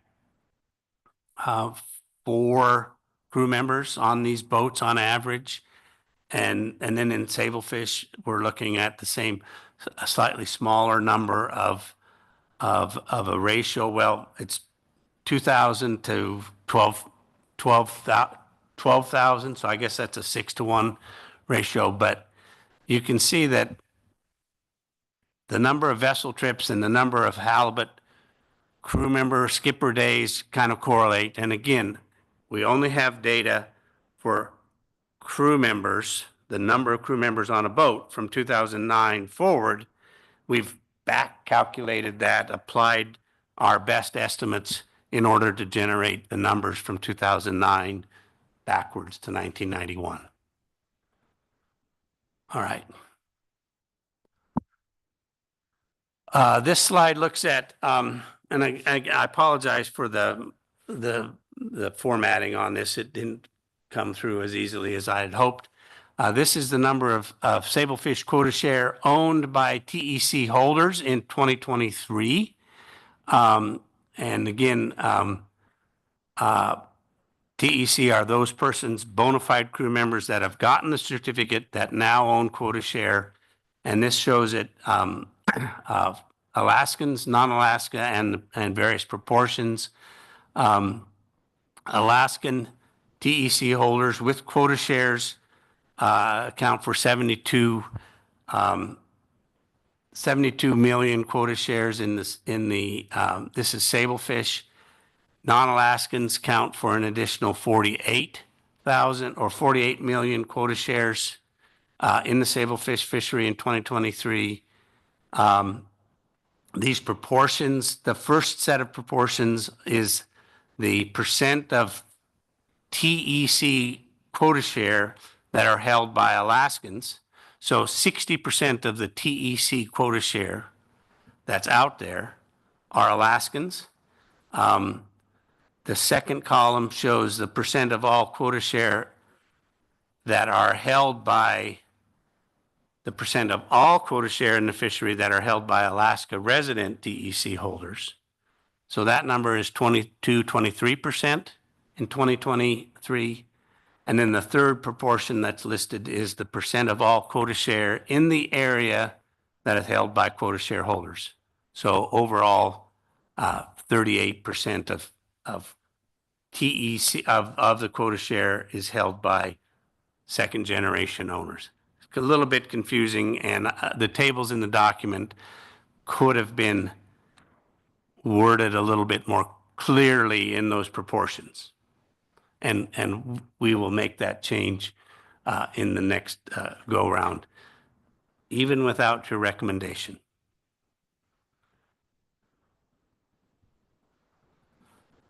Going the wrong way. Okay, this is the same set of data for the halibut areas. And so you can see that second generation owners are really holding a fair number of quota shares. 70% of all of the quota share held by crew members are Alaskan crew members, and they end up holding about 48% of all of the quota share that's been issued. Again, in 2023.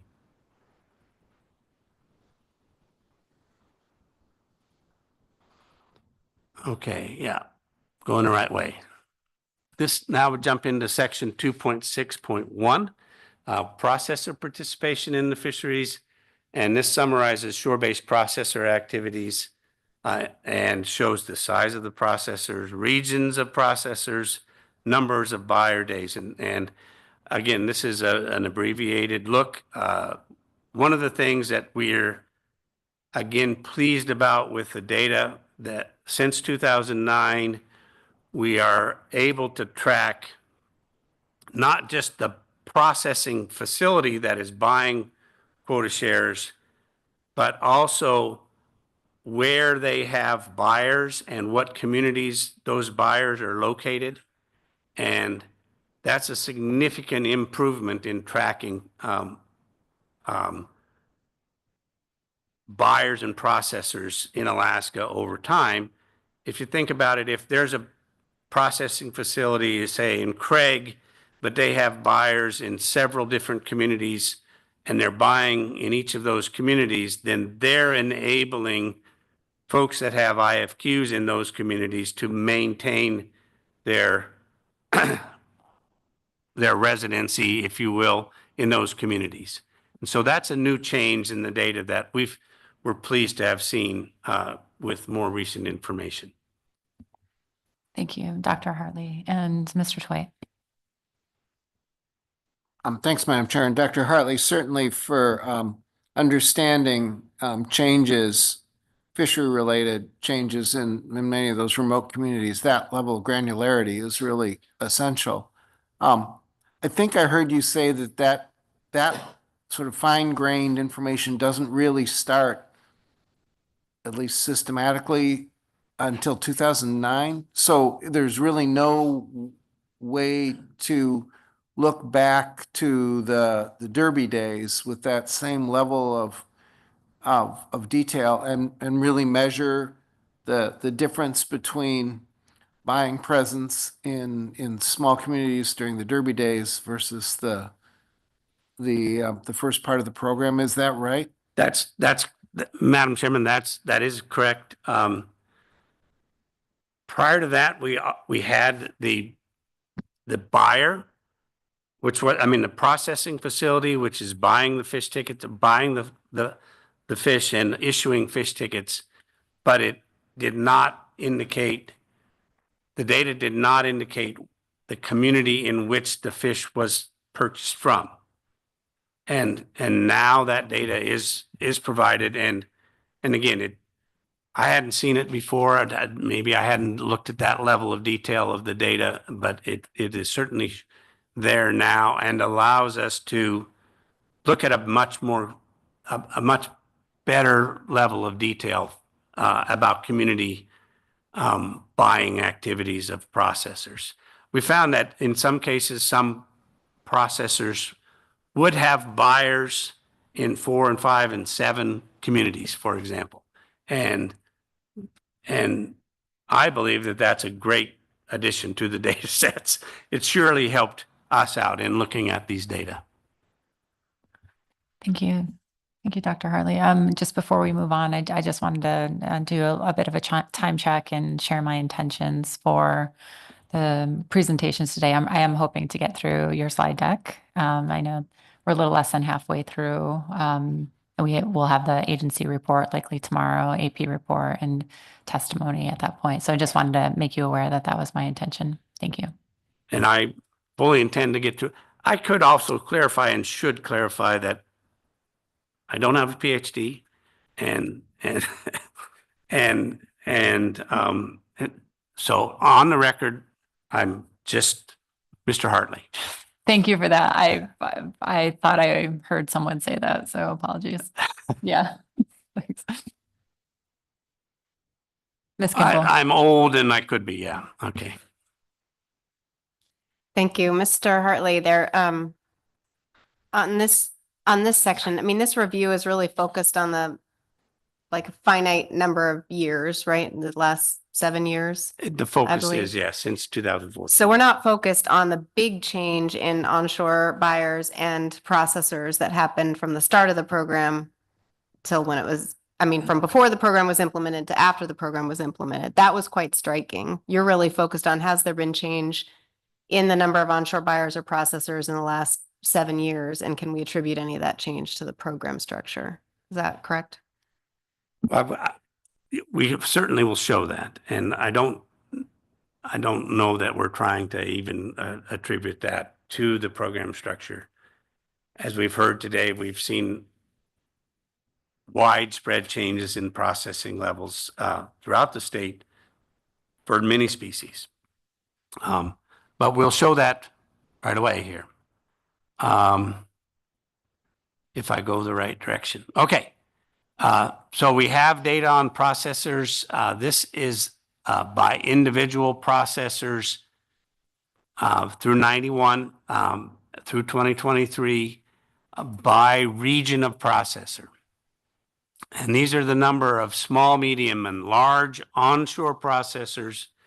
To be a small processor, you had to have had $100,000 worth of purchases in a year. And it's not just at a community, it's the total processors for or purchases for that facility, X vessel. So very small processors are not included in this this table. Goes along and this is a stacked area chart, and the top of the line is the total, but then individual areas are stacked on top of each other. And we have had some concerns that makes it difficult to really tell how many processors are in any given area in any given year. We'll try to make some changes to that in the next go round. But you can really see strikingly a very significant decline beginning in 2007 through 2009. The number of processors, onshore processors, dropped from 65, 66 to 42, 43. And then it kind of held steady at around 40 and then continued to drop slightly until 2023, where we had maybe 36, I guess the number is, of small, medium, and large onshore processors buying sablefish and halibut.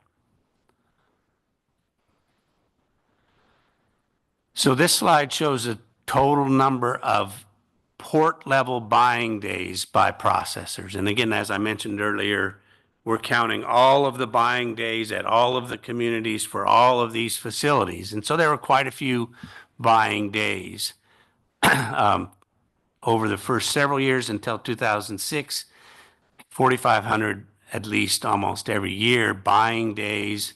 And then that number drops off significantly, so that by 2009, we're down at slightly more than 3,000, and then it continues to drop down. 2015, we had maybe 2,250 buying days, as low as maybe 2,100 in 2020, and then that's jumped up a little bit. And so but you can see some pretty significant declines. And again, these are onshore buying days in Alaska, pretty significant declines in the availability of buying days by processors. And again, I should point out that we back estimated some of these days through time. Should I go the right direction here? Yeah. Section 2.6.2 talks about harvester participation and looks at landed pounds, ex-vessel revenues, permit holders by place of residence, revenue per person by place of residence, number of vessels, Alaska, non-Alaska, etc. So this shows figure 61, participation and revenue in the halibut fisheries. Ex-vessel revenues are shown in this figure. And the upper line, colorblind, so I'm going to say it's blue-green, but might be some other color. That's the inflation-adjusted revenue. And then the lower line is the nominal revenue line. And the nominal revenue line is actually increasing over time. The inflation-adjusted line, however, is decreasing over time. Again, this is in the halibut fishery, 91 through 2023. This is ex-vessel prices in the halibut fishery, inflation-adjusted and nominal prices, and those are increasing over time in both inflation-adjusted and nominally. Prices got as high, inflation-adjusted prices in 2011 were over $8 a pound. Currently, the price is about $5.50 a pound in 2023. Again, halibut ex-vessel per round weight pounds. Again, that's important because halibut IFQs are issued as dressed weight pounds, but these are all in per round weight pounds.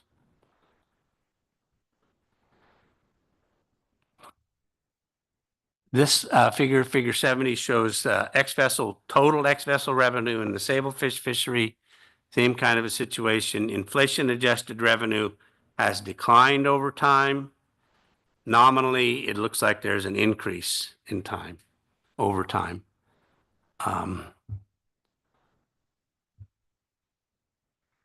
Here we see the ex-vessel prices per round weight pound. Both of these are increasing. Peak in 2011 at $6.75 a pound, and we're now at $2 a pound for both nominal and inflation adjusted in terms of round weight pounds of sablefish. Okay, section 2.7 again focuses, and again I'm trying to hit some of the high points and not getting into all the details of the document. Section 2.7 looks at the owner-operated characteristics of the fleet, provides information on catcher vessel ownership types, summarizes leasing of Class A shares, looks at medical and beneficiary leases, summarizes leases for guided anglerfish, and looks at hired master use. That the Sablefish and IFQ program have some pretty significant requirements about ownership on board. What we'll look at here is really the hired master usage of in the fisheries. This is the hired master usage in the halibut catcher vessel fisheries from 2014 forward by area. The last column on the right shows all areas, and you can see that hired master use is generally in almost all of these areas declining over time, which means that more and more of the quota shares are being purchased by bona fide crew members, TEC holders, and those persons, second generation owners, are required to be on board the boats. So fewer and fewer hired master quota shares and deliveries over time.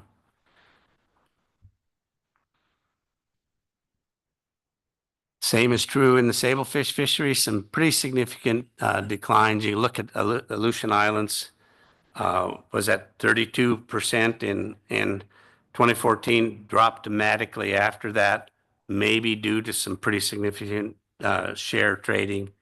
But in all cases, levels of hired master use in the sablefish catcher vessel fishery have declined significantly. In section 2.8, we look at new entry opportunities and Looks like we have a question before you Okay. move on, Mr. Twite. Mr. Hartley. Thank you, sir. This the differences in patterns of decline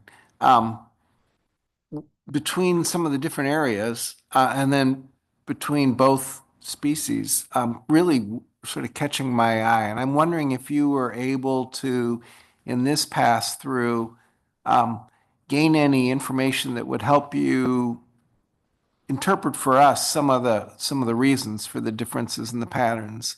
I don't recall hearing much in public testimony or any other form of sort of information gathering about this, and they're fairly marked. I'm assuming they're marked enough to actually be sort of significantly different and therefore pretty real differences between areas. But I'm at a bit of a loss as to the stories behind that. Through the chair, I don't think I got into that granular of an analysis. I mean, the data come from, and these come from North Pacific Fishery Management Council in their annual report to the fleet. And so we simply grab those data and show them. A lot of these data come, well, hired master data.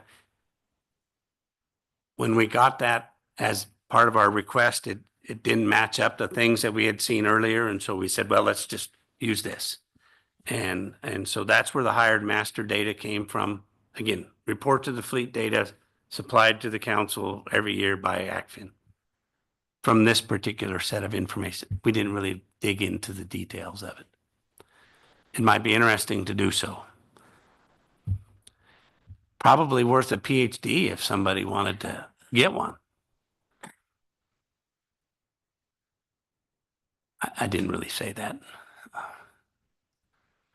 Okay. So section 2.8, new entry and transferability of quota shares, looks at the participation and trends in quota share recipients and new entrants. We also estimate, I'm not going to show it here, the rate of new entry. This section summarizes average holdings of new entrants, summarizes data on prices and transfers, and also looks at loan programs. We'll just hit on a few of these topics. That's already done.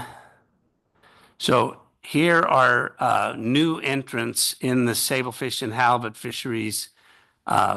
This is figure 80.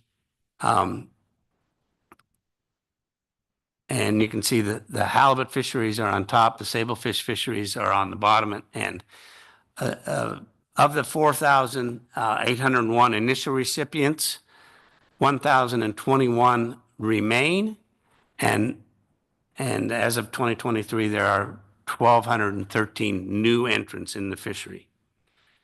In the sablefish fishery, of the 1,041 initial recipients, only 270 remain, and there are 771 new entrants into the fishery. New entrants always being described as persons who did not receive initial quota share allocations.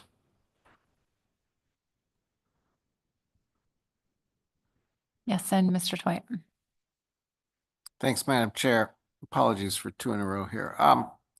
Mr. Hartley, I recall that in the assessment documents for the initial, in the analytical documents for the initial program, there were actually some projections of when the turnover would be virtually complete from first generation initial recipients to new recipients. And I'm wondering if you've had the opportunity to go back and sort of match these estimates of turnover with what we were initially projecting for the program.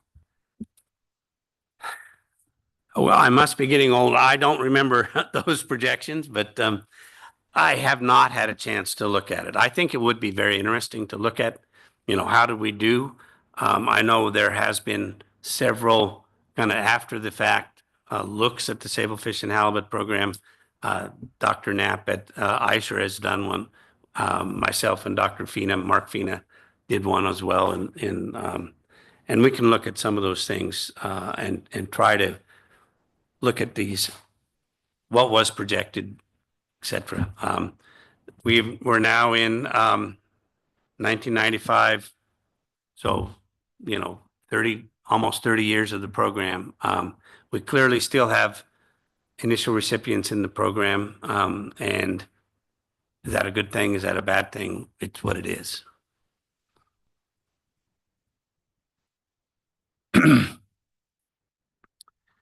These two tables look at, and these are summary tables. Tables are by year in the actual document. Look at average halibut quota share prices and the number of priced transactions in kind of 5-year periods, and we've taken the averages here. And you can see that prices per pound in the halibut fishery have been increasing, and these are consistent with the trend that we showed earlier. This shows the number of transactions, average numbers for those time periods, numbers of people selling and numbers of people buying.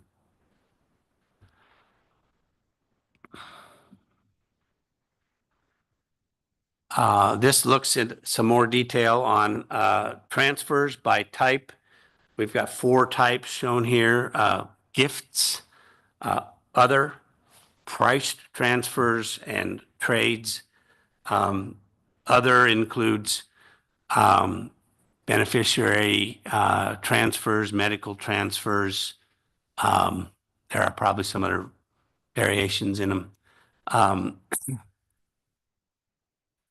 The 2 largest parts of these sets of transfers are other, again, which is a bunch of different things, and price transfers.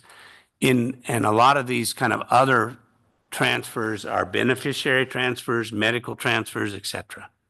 And you can see that those have really kind of jumped quite dramatically starting in 2013-14.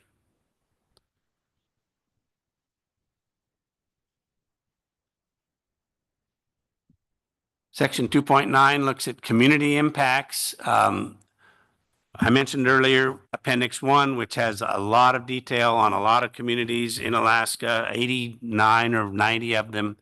And you can go in there and get very specific information on communities. The document refers to that. I think it's a good document. We also summarize some recent studies of community impacts. We look at quota share holdings in Alaska, non-Alaska regions. We look at the highest ranked communities, and we summarize quota share holdings of CQE eligible communities. And I'm trying to walk through these as fast as I can. The Appendix 1 looks at the following regional profiles, and it shows the pages here. These are organized by boroughs and census areas in Alaska. In some cases, we've combined several boroughs and census areas. And then this is the list of all the communities that we looked at. I think there's 1 or 2 communities that should be in the list that didn't get into it, but they will be in the final.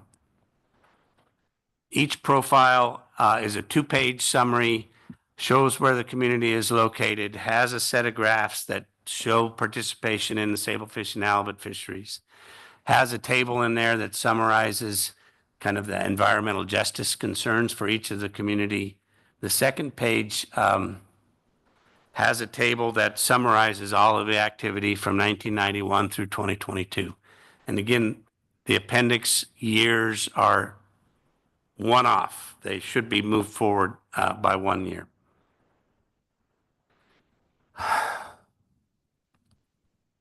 Oh, I went the wrong way here. No, okay. So here's table 53, which shows the quota share holdings by region of residents, and this is divided in Alaska into the Aleutian Islands area for residents, Bering Sea area for residents, Central Gulf, interior. There's actually quite a few quota share holders from Fairbanks and other areas in the interior of Alaska, and then also southeast Western Gulf. We also summarize halibut quota share holdings by Alaska, Oregon, Washington, and other, and summarize it in this table. A total of 331 million quota shares are issued in halibut, and Alaska owners have currently 214 million shares. This is the sablefish table. 317 million quota shares issued altogether, and Alaskans have 153.5 of the quota shares divided by area of resident as shown in the table. I'm going through quick so we can get done here. So interrupt me if you want to ask more details. This table shows the top communities, the top 10 in theory, from 1995, from 1999, and from 2023.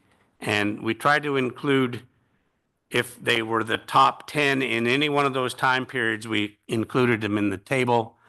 Seattle, this is for sablefish. Seattle has been the #1 sablefish community, and Sitka has been the #1 sablefish community in Alaska. And then you have several others that are in there. Over time, they show up and change. The biggest change, maybe we look at Fort Bragg, California, which was 8th in 1995 and has gone down to 35. So it's interesting to see those kinds of changes. It'd be great to know why those kinds of changes occur. It's always really important when you think about community changes that some of those changes are due to transfers, and some of those changes, probably a lot more than we think, are due to people moving. People getting older and going someplace warmer, for example. And there's a mix of both in all of these things, and it's not always because it's not a good place to be or it's inhospitable for quota shareholders. So that was sablefish. Sorry. I'm going the wrong way here. That was sablefish. This is halibut. Kodiak was the #1 community for halibut. Homer was next. And you can see in here that those numbers are changing over time. But the top 10, relatively stable, really. Okay. Here's a summary that we found. This was developed in a study by Kotleruff in 2019 of quota share holdings in small rural communities. Basically, I'll read this to you. While some communities have benefited from the IFQ program in terms of increased landings, the general pattern of halibut and sablefish quota share since the program inception entails decreasing ownership in small rural communities, with ownership consolidating towards urban centers and to larger rural communities with superior logistic resources. This is the finding by Kotleruff, which we don't disagree with. All right, I'm not really clued in on what buttons to push here. This table shows participation in CQE eligible communities. CQE is the Community Quota Entity Program, and there were several communities in Alaska that were designated as CQE communities, and this figure shows the number of quota share IFQ participants in those particular communities. They're all Gulf communities from 1995 through 2023 of halibut and of sablefish. For halibut, those CQE eligible communities had 446 IFQ participants in 1995, and that number has fallen to 130 in 2023. And then for sablefish, from 80 to 18 in 2023.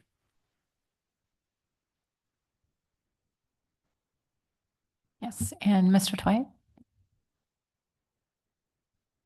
Thanks, Madam Chair.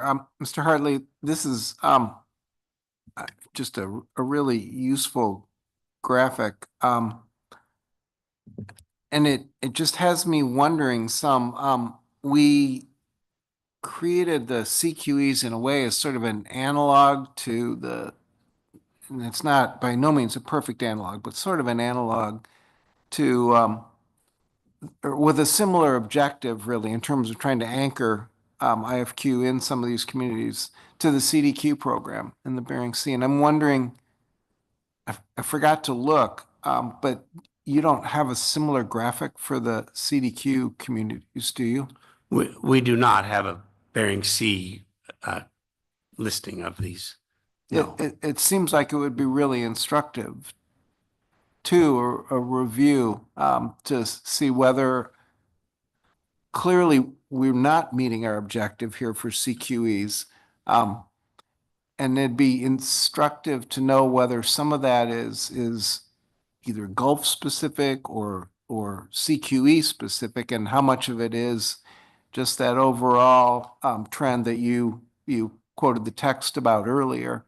That's really more of a statewide sort of statement. And I think being able to sort of, I guess in a way I should ask you, would it be useful, in your opinion, knowing the data from both areas, could we actually construct a useful comparison along these lines? Well, I certainly think you could, and it could show some things. We haven't obviously put it together. It could show some things. I mean, this Anchorage, for example, is not a CQE community, and so that was the biggest location. Some of the larger communities are not CQE communities. But nor is Anchorage a CDQ community. No, that's so very true. I'm Yeah. thinking small, often off the road system, coastal communities that have two very different programs serving them. But we had some similar objectives for each. Thank you. And Ms. Kimball. Thank you. And I'm interested in this line of questioning in part because some similar objectives, but my understanding is the CQE program, one of the major differences aside from the scale of the fisheries to the CDQ program is the CDQ program was allocated fishing quota, and the CQE communities, those that formed a CQE, had to purchase into a program that was already well underway. Another different objective, I believe, from the CQE program was that it was trying to get residents of those communities fishing halibut and sablefish quota. And while that's possible under the CDQ program, theirs was really based on investments in the fisheries for benefit to those communities, not necessarily making sure a resident was operating the flatfish fisheries. So I think some tremendous differences between the two programs in many ways. And I just wonder if that comparison, while I appreciate the emphasis on the fact that we need to kind of look at this program and whether we can improve it, I'm not sure it's a useful comparison because of those primary differences. Do you have any comment on that, Mr. Hartley? Certainly, they're very different. And there are many CQE eligible communities. I don't have the number right off the top of my head, but I think only 7 or 8 of them actually own quota share, which will show in the next figure or table. And yeah, the numbers in those communities are not really not huge, I guess I would say. The larger question, I haven't given it the level of thought that, yes, they are very different programs for sure.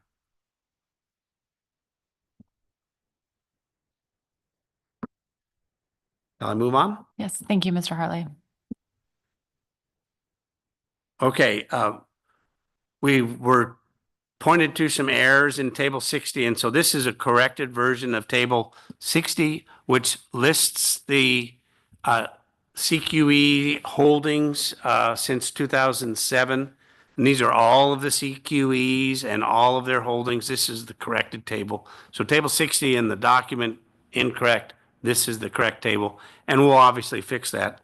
But there's a total of 6 CQEs that actually own quota share at this point, and that own halibut's quota share, and 1 CQE that owns tablefish quota share.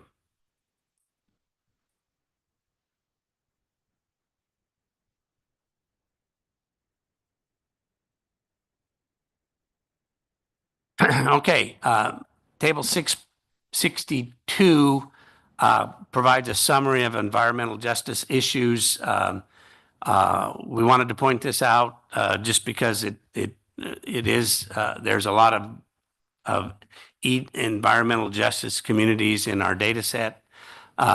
74 of the communities that we looked at had tribal populations, were tribal affiliations. 86 of the communities that we examined had minority populations that qualify them as environmental justice communities with respect to minority populations. 87 are environmental justice communities with respect to low incomes, and 66 of all of those have both minority and low income status as environmental justice. And that's of the 124 different Alaska communities that we had included in the data set.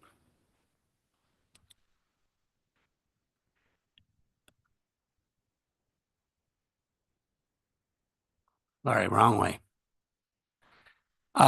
Section 2.10 looks at fishing vessel safety. Fatalities at sea, again, 91, 92, 93, 94. We had quite a few fatalities at sea, and those numbers have declined over time. No more than 1 in any year since 2007. We also look at biological management, dead loss of abandoned gear, bycatch loss, discard mortality, and I'll show some of those data real quickly. During the baseline period,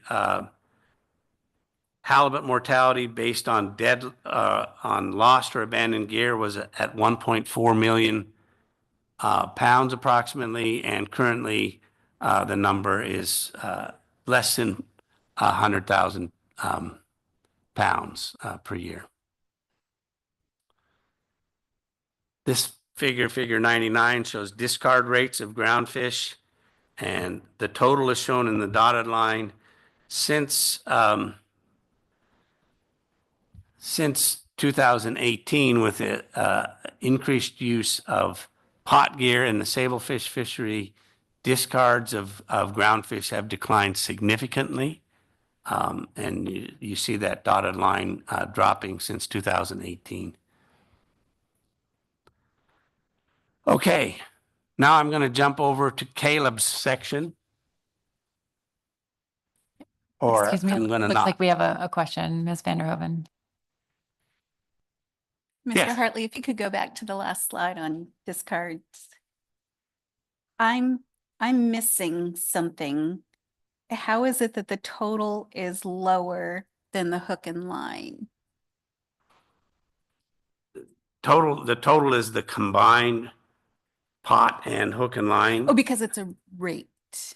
Yes, it's a rate. Okay, that makes sense. Thank you. Okay. Oh, more questions.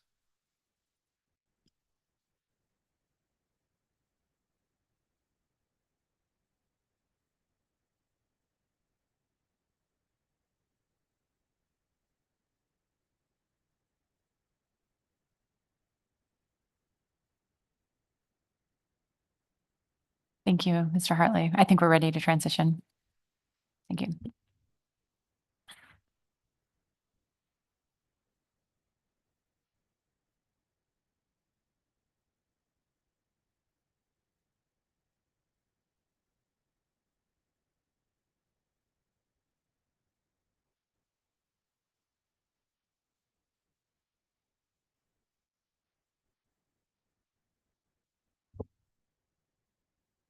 Good evening, Madam Chair, members of the council. My name's Caleb Taylor. I'm with excuse me.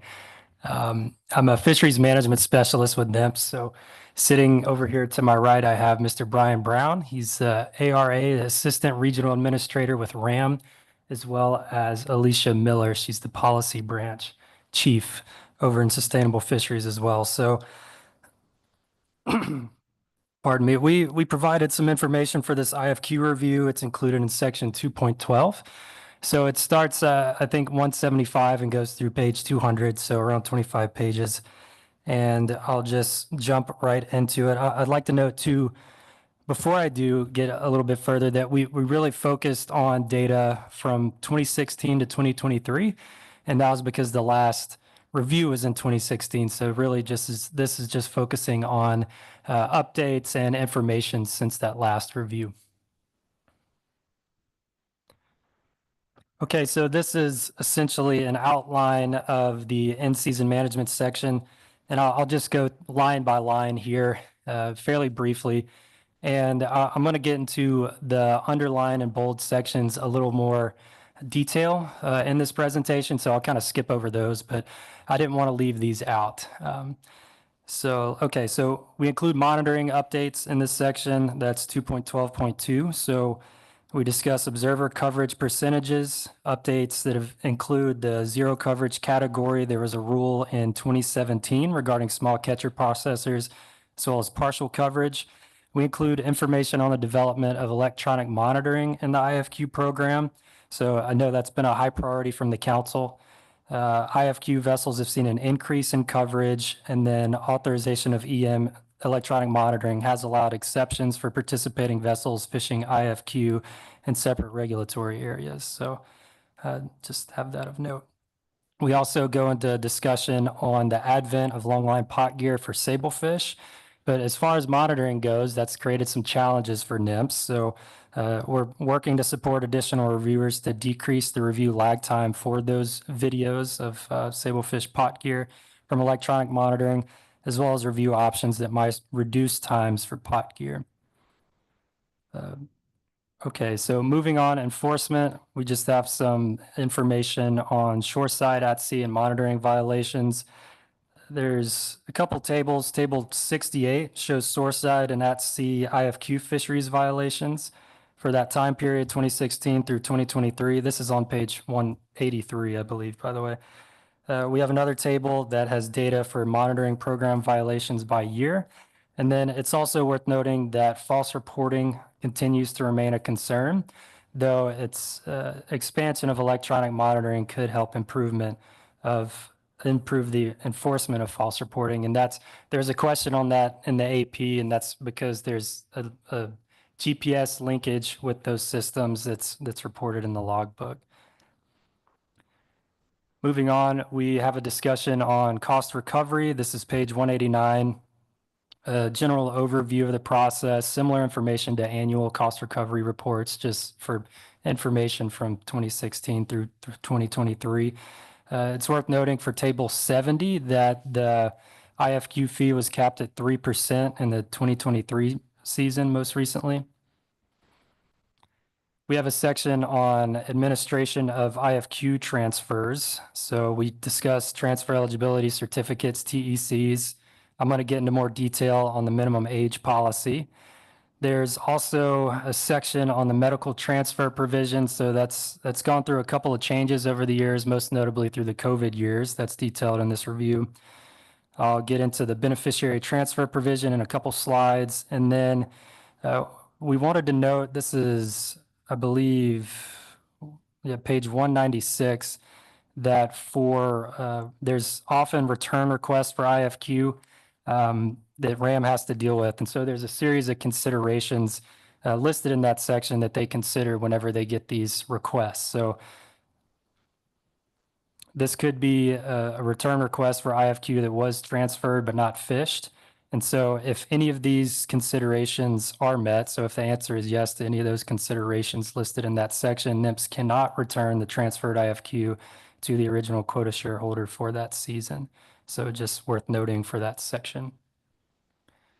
Moving on, administrative challenges. We discussed some transfer provisions. There's some RAM gets requests for transfers that maybe there isn't guidance in the regulations for. And so every decision that they make has kind of a downstream impact for that another similar decision in the future.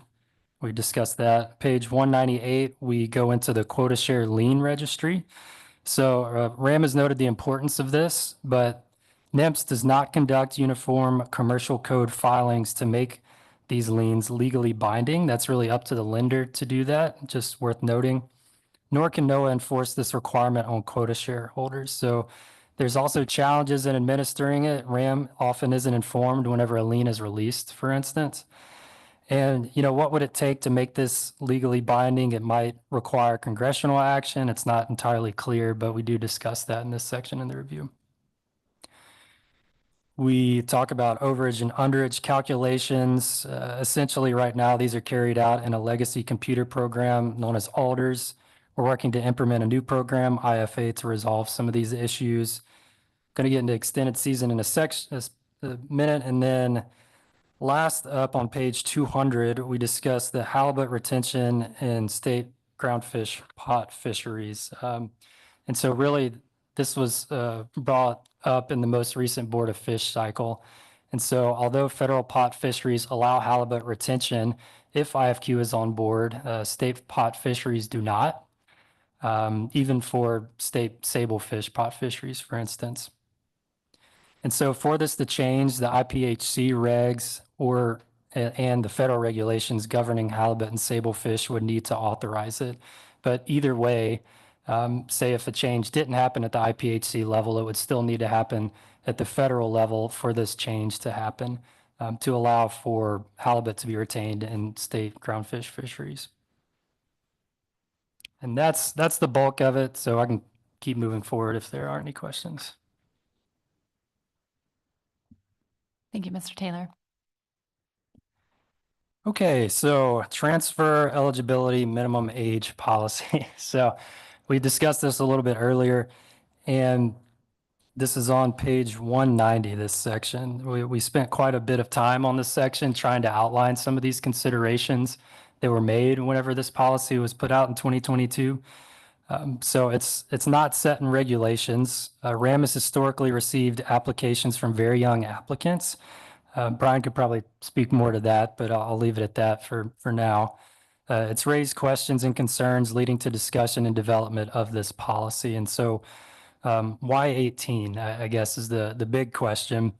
So there's quite a number of different laws that were taken into consideration here. So state and federal labor laws, harvest crew experience, minimum age requirements under contractual law, as well as a couple of other legal considerations. And so commercial harvest crew experience, I think this was discussed earlier today. You have to have at least 150 days experience working as part of a harvest crew in any commercial fishery, U.S. fishery, to qualify for a TEC. Work in support of harvesting, but not directly involved with harvesting, is not considered harvesting crew work. So that's one. Contractual law considerations. Essentially, contractual law regulates the creation and enforcement of legally binding agreements between parties, such as the underlying sales agreement required for quota share or IFQ transfer. So a contract with individuals under the age of 18, so that's known as the age of majority in Alaska, cannot be enforced, as these contracts are voidable by the minor. There's CFEC minimum age requirements. I think that's generally 16. It's a little lower for setnet sites. Something else that was considered, as well as federal and state labor laws. Those kind of vary as far as what a minor basically can or cannot do, as well as the number of hours that they can do in lieu of going to school, for instance. So there's a lot of different considerations that have to be taken. It's also worth noting that considerations should be given to exposing minors to potential liability for civil penalties and citations, should they have any. And so because of that, NIMS recommends initiating a regulatory change to establish a minimum age to be eligible to receive IFQ or quota share by transfer based on all applicable laws. So This would allow the council and NEPS to consider a range of options for what the minimum age should be for an individual to receive IFQ or quota share by transfer under the IFQ program. And so, long story short, this was really intended to be an interim policy until further direction by the council.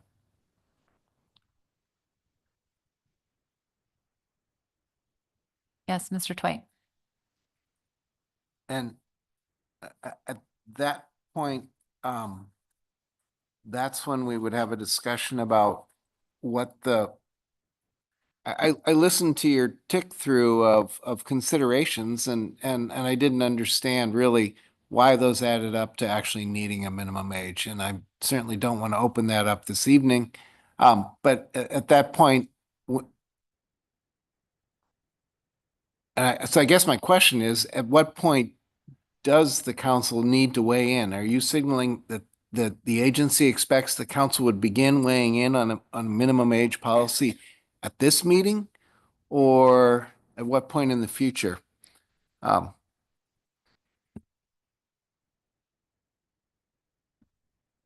Through the chair, for the record, Alicia Miller, National Marine Fisheries Service. Mr. Twite, you have a really good question. I think at this meeting would be an appropriate time if you wanted to take a look at this to signal that and identify that as you could make a motion to bring back more information about these considerations.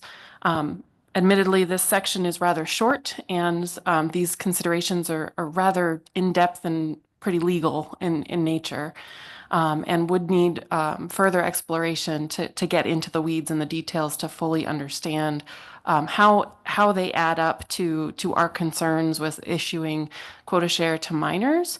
One of the things to consider, and I defer to Mr. Kurland for additional comments on the need for this, is that when we receive these applications, we have to make a decision whether we're going to approve or deny that, and those decisions can be appealed through the National Appeals Office.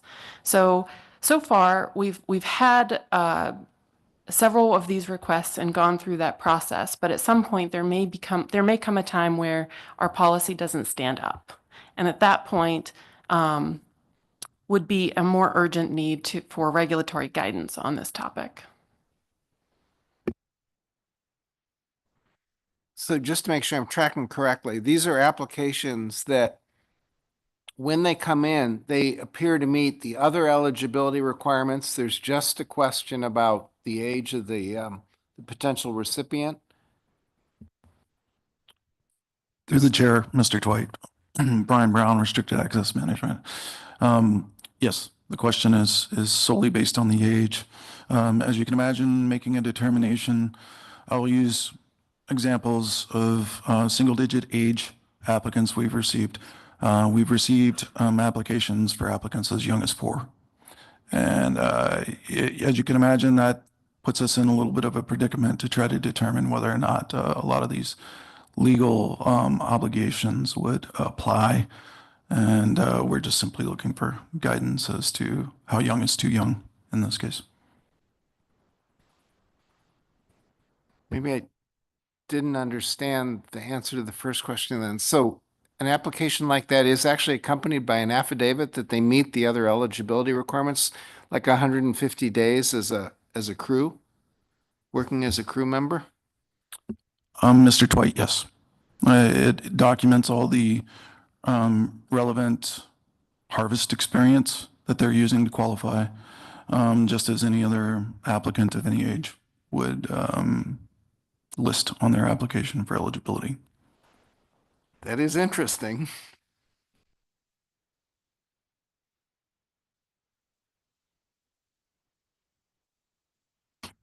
I'm sorry. Mr. Mueller. Oh, I love it. Late in the day, story time. Actually, I have a little bit of experience in this. My son was one of the ones that you had a review here recently, of which he owns CFEC permits, but he was denied a TEC to buy a quota share. So I guess my question is there any wiggle room relative to when you go through the review of an applicant, or is it a hard 18 years old and you get kicked out of the process if you don't meet that minimum threshold. Are there any other conditions? Because I asked that question because the state of Alaska will take that into account with CFEC permits. He bought his first CFEC permit when he was 15, and there's considerations that they took into play when they allowed that to happen.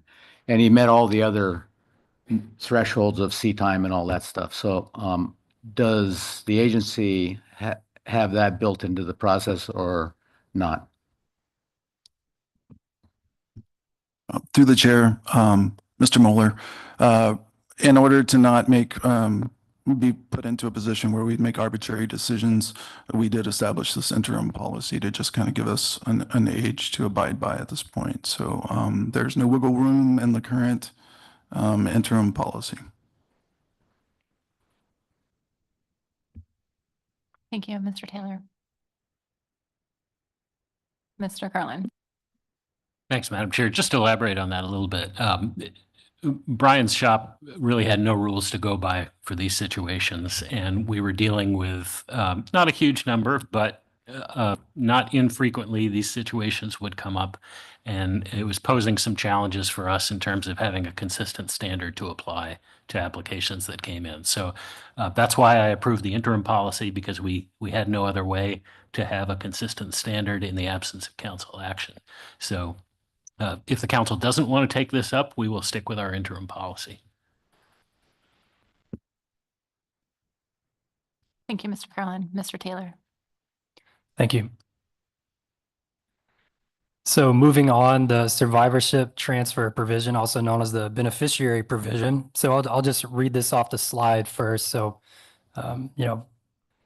for fun, I guess, but following quota shareholders passing, the NIPS regional administrator, so NIPS will approve an application for transfer of IFQ for a period of 3 calendar years following the date of death of an individual to a designated beneficiary.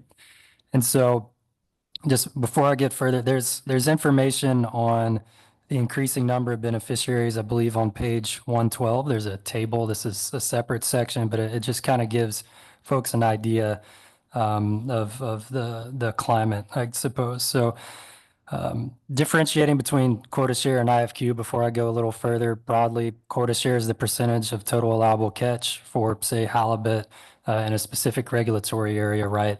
Whereas that is converted annually into IFQ. So those are IFQ is annual allocations for the actual amount of fish a person can harvest. And so I'll just had to say that I get it confused every once in a while myself. So for the public, this provision became a part of the program in 1996. So it's been around for a while. And a few housekeeping changes have occurred over the years to this, but the regulation has largely remained the same. So there's 2 things that's important to note. In the past, when quota share has been held by a person beyond the 3-year beneficiary window, NIPS has still issued the resulting IFQ poundage to the beneficiary. So that's kind of in contrast to what's written in this regulation. And so because of that, because of the regulation, and to make our policy in line with the actual regulation, beginning in 2025, the IFQ fishing season, NIPS will no longer issue IFQ to quota share beneficiaries that have exceeded the 3-year window unless they hold a valid TEC. So all beneficiaries that are out of compliance with this window will be notified, and NIPS will phase out the past practice of issuing IFQ to beneficiaries outside of this window, again, to better align NIPS practices with the intended use of this provision.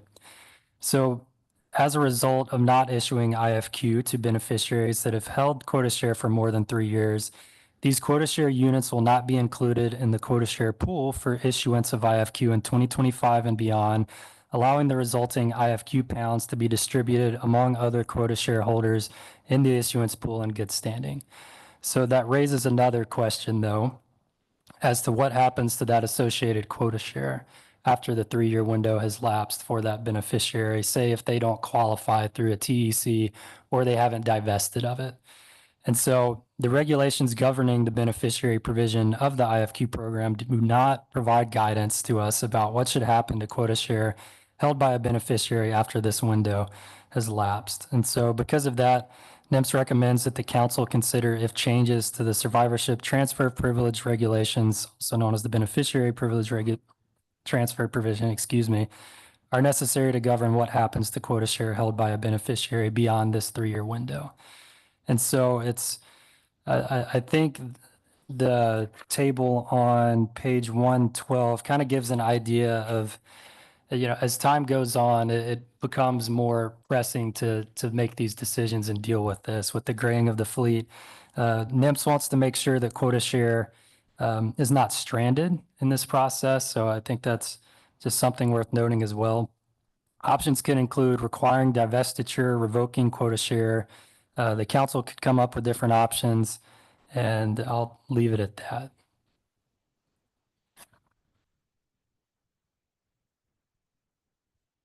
Okay, so I've got 2 more slides. Bear with me. Discussion on the extended season. So since 2020 or around 2020, I believe, we have a table here just with the season beginning dates and the season ending dates. And there's, I think the time period for, say, cost recovery, administrative processes that have to occur in this shoulder period between the season has decreased as the season has increased. And so these such as cost recovery, I'm getting a little ahead of myself. So regulations stipulating the timing of IFQ standard price reporting. For instance, the IFQ fees need to be published in the Federal Register on December 31st. So whenever the season ends on December 7th, every landing has to be accounted for this fee percentage to be correctly accounted, I suppose. And so that gives us a pretty short period of time to do it. A lot of great people are working on this, but it's very challenging for them to do a process that initially took around 6 weeks that's now down to about 2 weeks to complete. And so because of that, NIMS recommends initiating a regulatory change to adjust the timing of the annual cost recovery process to address the current time limitation for this annual process.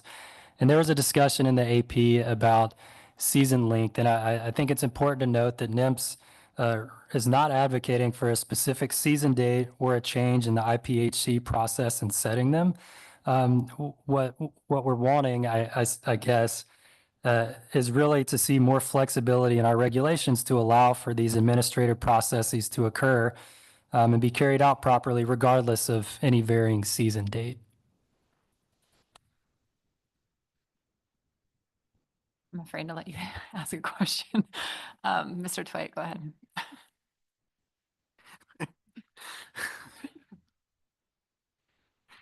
Oh, dear. Ms. Miller may not be too surprised by the tenor of this question, but as NIMS thinks about this, assuming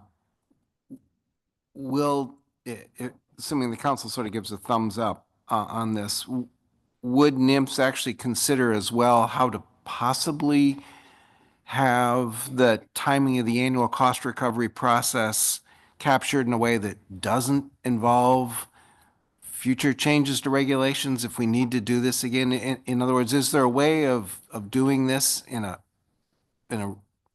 process? Will NIMS look for some ways to do this in a process that doesn't require as much regulatory specificity?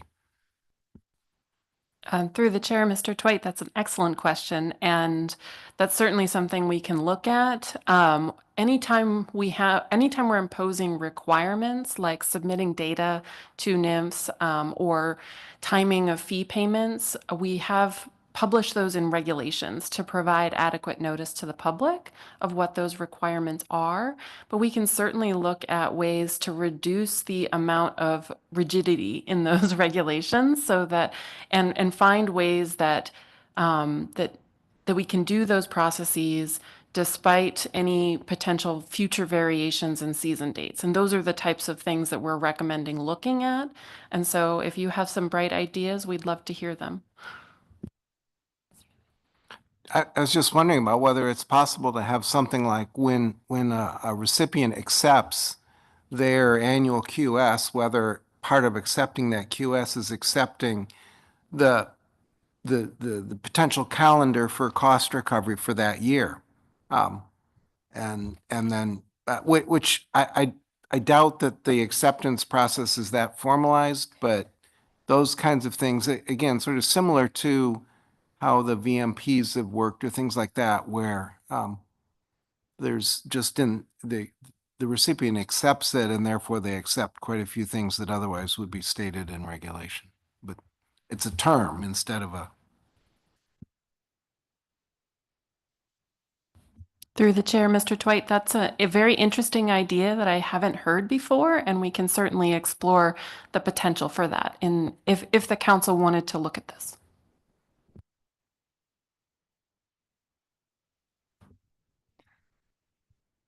Okay.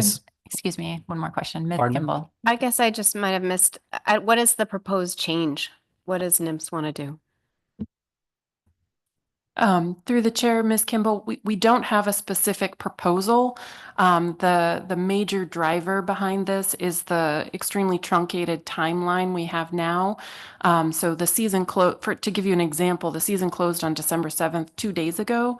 Our staff in Juneau are working hard to review the data and crunch the numbers to calculate the total fishery value. They can't actually hit that button until all the landings are recorded, which could be up to 5 to 7 days after the season ends. And then we have to publish that information in the Federal Register as a notice. Once we've calculated the fee percentage, tabulate all of the bills for all of the halibut and sablefish quota shareholders and issue those invoices. So all of that has to happen before December 31st, which is a very short timeline and has been really challenging the past few years. Thank you. Yeah, I see how that would be a challenge, and but if the summary statement is that you recommend initiating a regulatory change, what's the regulatory change? We would normally not initiate something just not knowing where we're going to land. We would have a proposal or something like that so we know what we're analyzing. Thank you. And maybe that's some language that we can clarify in the final program review. A first step might be a discussion paper exploring the options, because right now I see trade-offs between shifting the timing for that annual process that falls on NIMS. And there's definitely trade-offs for the fishery participants. For example, in past years, when the season has closed in November, we've tried to issue those invoices in mid-December, and some quota shareholders like to pay their bills before the end of the fishing year. With the longer season time and the later invoice issuance, that's just not possible. And so there's definitely trade-offs between adjusting the timing to accommodate all the processes that NIMS has to do and the impact that would have on the fishery participants. And so before putting forward a solid proposal of what to do, we'd want to explore those trade-offs, and maybe an appropriate next step would be a discussion paper.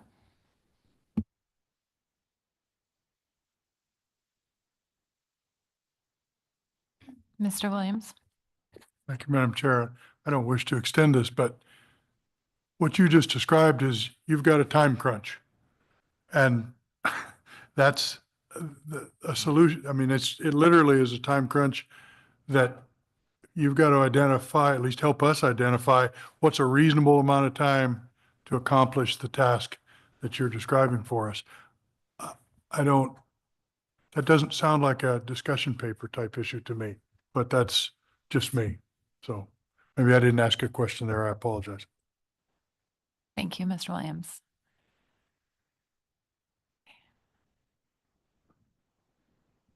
I think we're ready to move on. Thank you. Thank you for all of that discussion. So in summary, this is the largest IFQ program in the nation. And because of that, we have some unique challenges, in particular related to administration of it.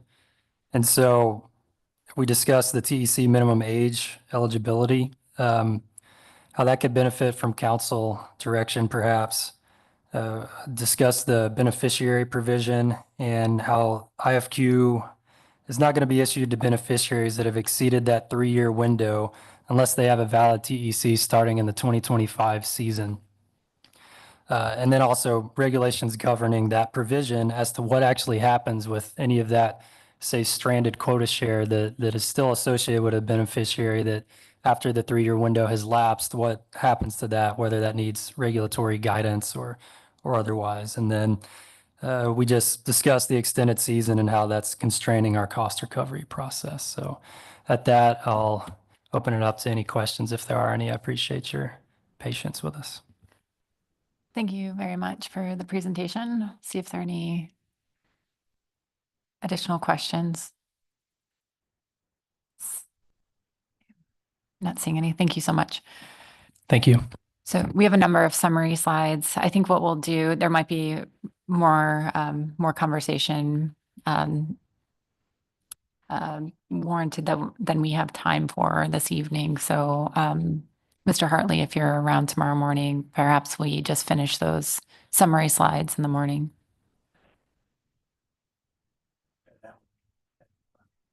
Okay, that sounds great. So we'll come back at 8 a.m. and finish the presentation on D5. Thank you.